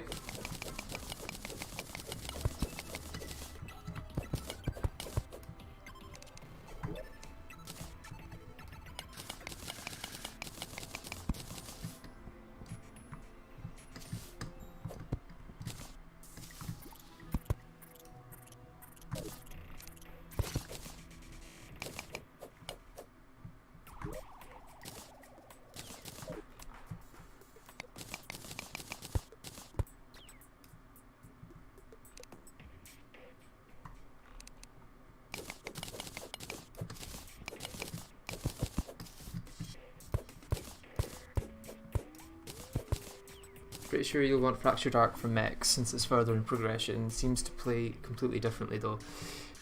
Yeah, that's the thing, is that these weapons are so unique that like the most normal, I guess, of them is the Biome Blade in the Purity form. Like that's the only one where you're going to be playing it in the same way you would play any other weapon, where you just kind of shoot for... You aim at the boss and shoot. For pretty much every other version of the Biome Blade or for the Fractured Arc, it's kind of different. You have to change your whole playstyle.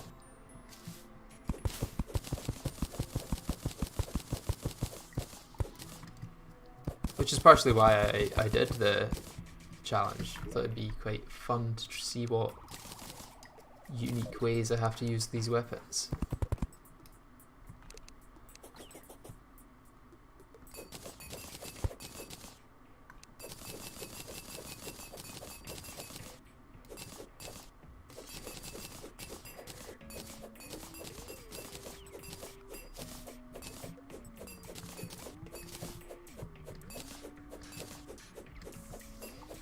Like I could imagine that some of the Biome Blades configurations would be better for certain mech bosses than the Fractured Arc would be.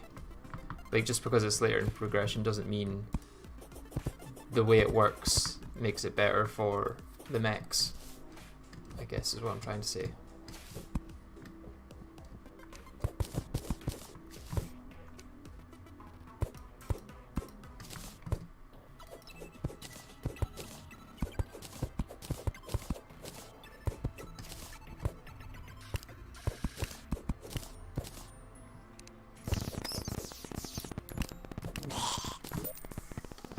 Biome Blade over here, get these other two along there.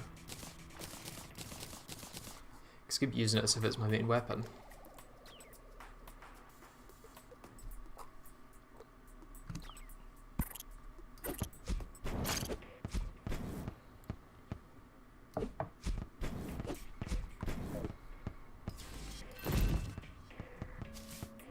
See, this doesn't work very well with the Luxor's Gift because it only shoots out the first time you use it.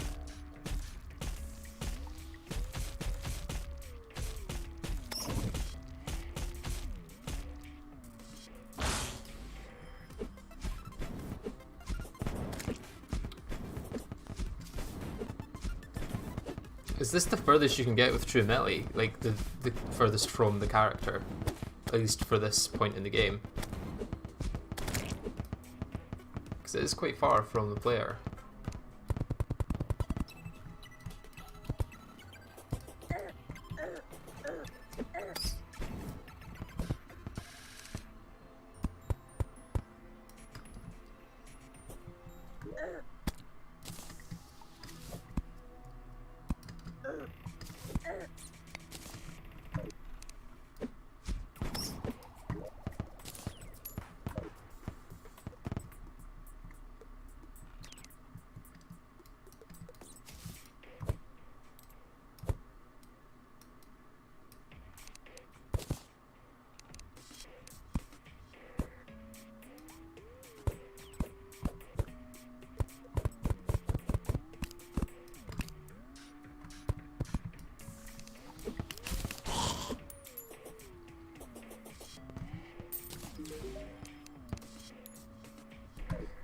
That does annoy me though, the way every time you right click it changes it.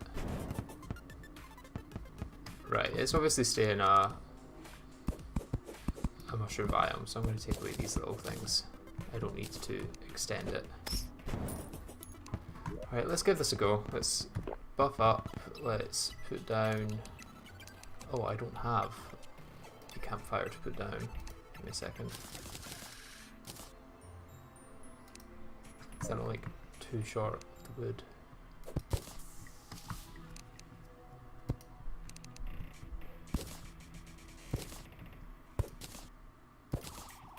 Literally stealing platforms so that I can make a campfire. I feel poor. Right, doesn't seem like I'm going to be able to make a campfire. How many do you need? 10? Jesus, that's way too much. I guess we'll go without a campfire then.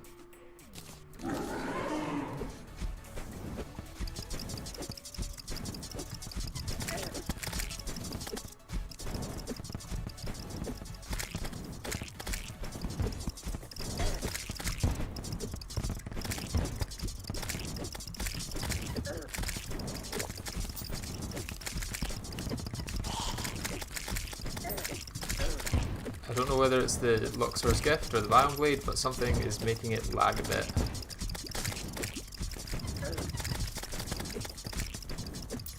Although it's doing plenty damage, I cannot complain about the damage at all.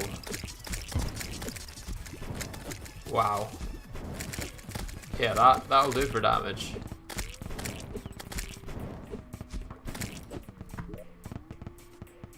I mean, it's supposed to be fought... Carbon is supposed to be fought after the Hive Cthulhu, so this is a little bit after in progression. But still. That's good damage.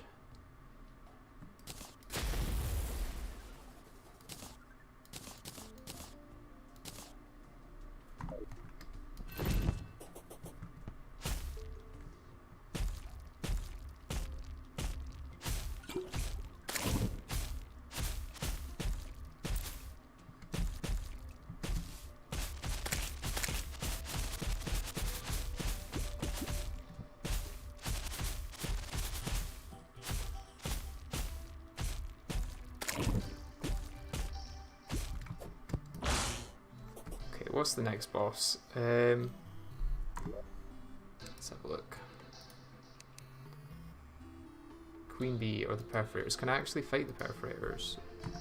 I mean, I know that in base vanilla I would never be able to, but since it's turned night, what I might do actually is just kind of fight the Hive Cthulhu a few times, see what that's about.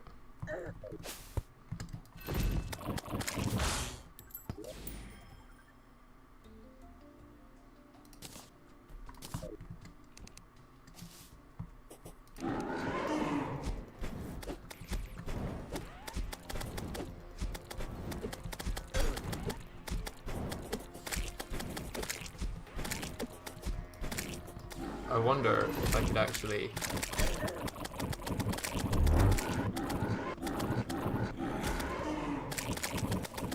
Yeah, this works out pretty well actually.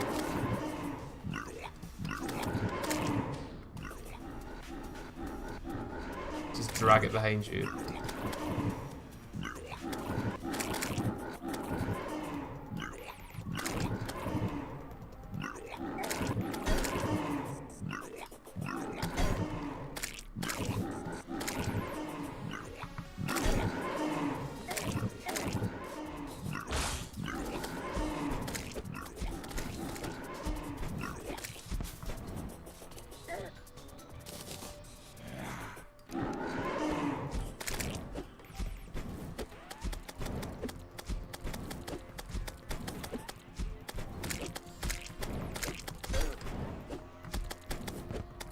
Ah, yeah, the Crimson Cloud. Good idea.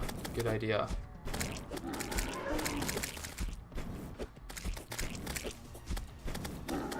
Oh, the bloody Wormtooth. Yeah, you're right. I should have gone for a Crimson World.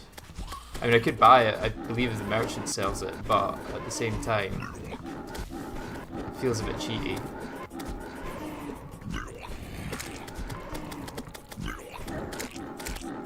I feel like this would be incredibly powerful against the Perforators, to be honest.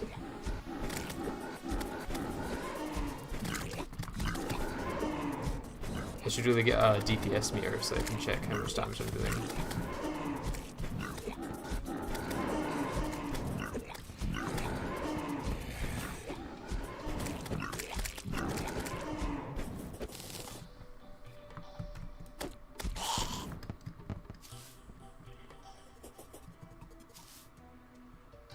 So I've not actually got the Dryad yet.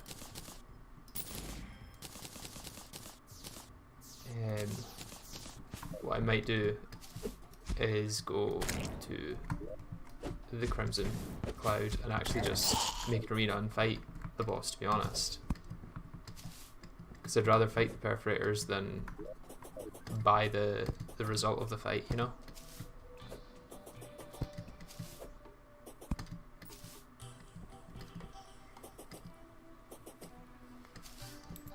I should have brought gravitation potions, that would be a lot easier.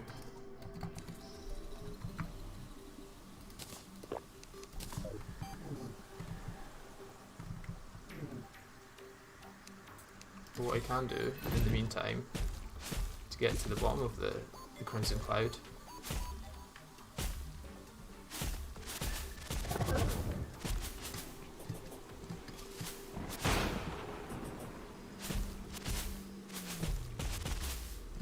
is use what's essentially fast travel.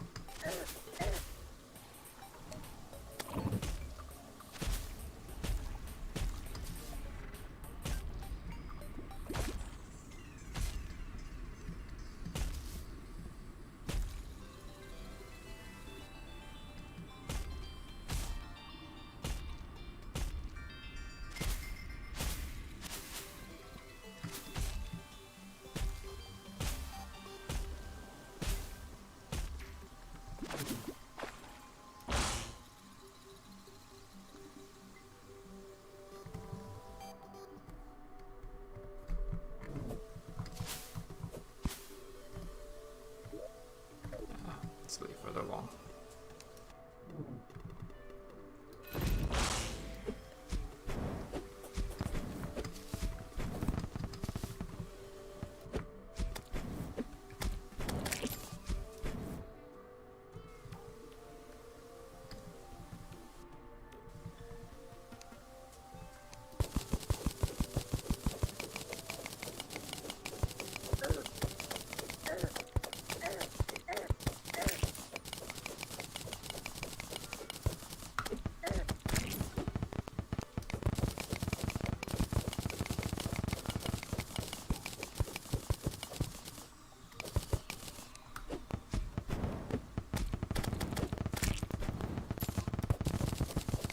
I think a potential problem could be with this is that it doesn't I won't be able to craft the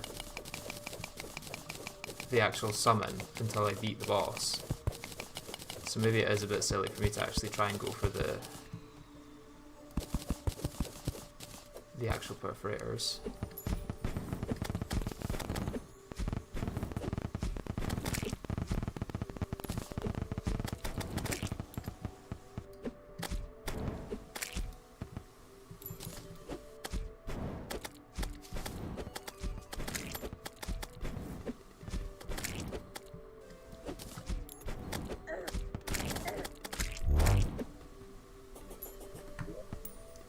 Got a fair amount of Crimtane ore there though. What can I use that for?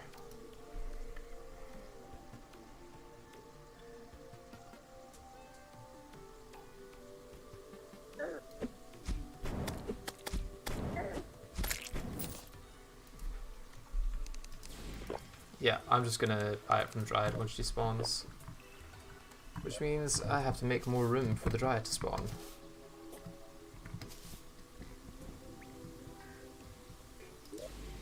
probably worth making an underground area for the goblin.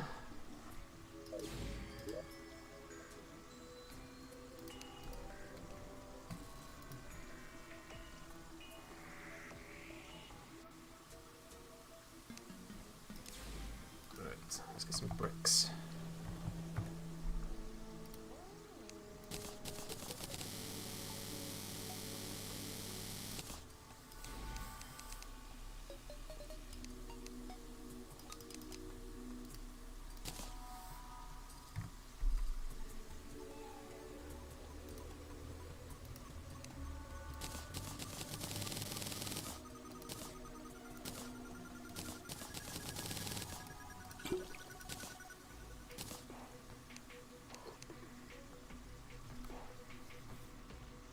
Yeah, I'm going to be streaming the entire playthrough probably.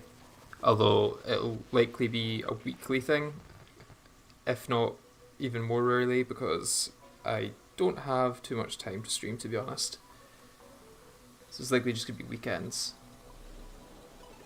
You can let the Crimson corrupt some grass blocks in the background while you go for other things. Yeah, that's true, that's true. Perforate or summon should spawn then. Well, will the Crimson Sand corrupt grass blocks, or is it only... will it only spread to other grass blocks? It might be that you need to wait till hard mode to actually do it that way.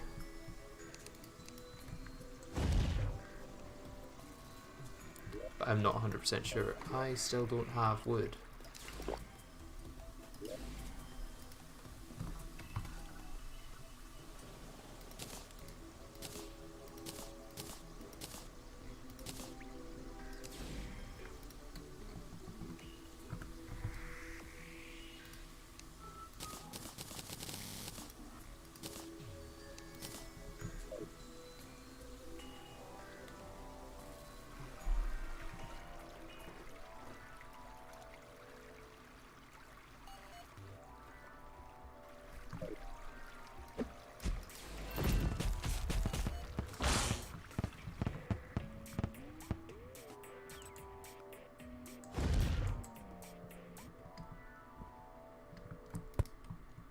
Yeah, let's just make a little goblin place here.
Goblin in here.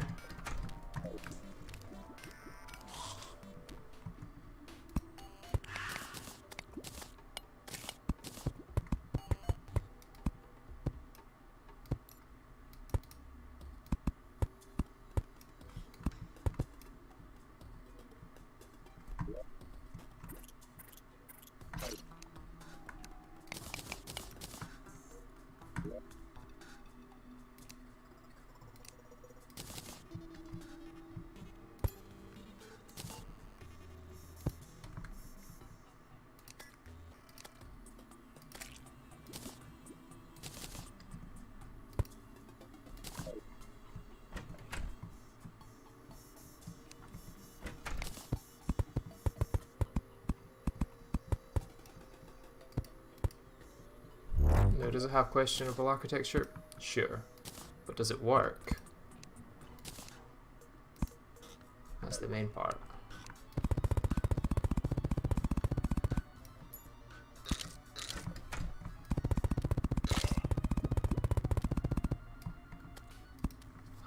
Never said I was good at building.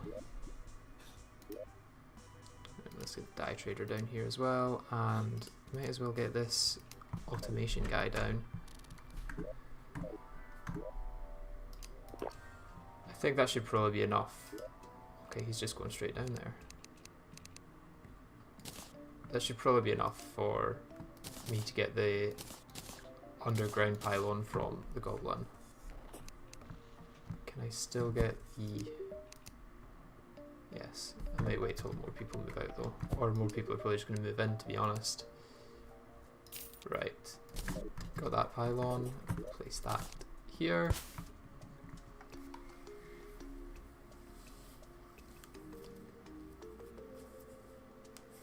To be honest, I might call it a night now because it's almost 8 o'clock at night and I haven't eaten yet, so I'm probably gonna head off. Well, Wiki says only in hard mode. You could always set an underground crimson up for getting Icor and whatnot later. Yeah, I probably will. I don't have Fargo's mutant mod or anything like that, so I'm going to be kind of restricted with what I can get when it comes to crimson items. But I think because Calamity adds that crimson chest, that pretty much every crimson item is available on a corruption world. You just have to wait till hard mode so it spreads. But anyway, I'm going to head off for tonight, guys. Thank you very much for watching. I hope you enjoyed it. I'll see you guys the next time I stream. I'll put out a post probably when I'm next going to do it. I hope you enjoy the rest of your day. And I'll see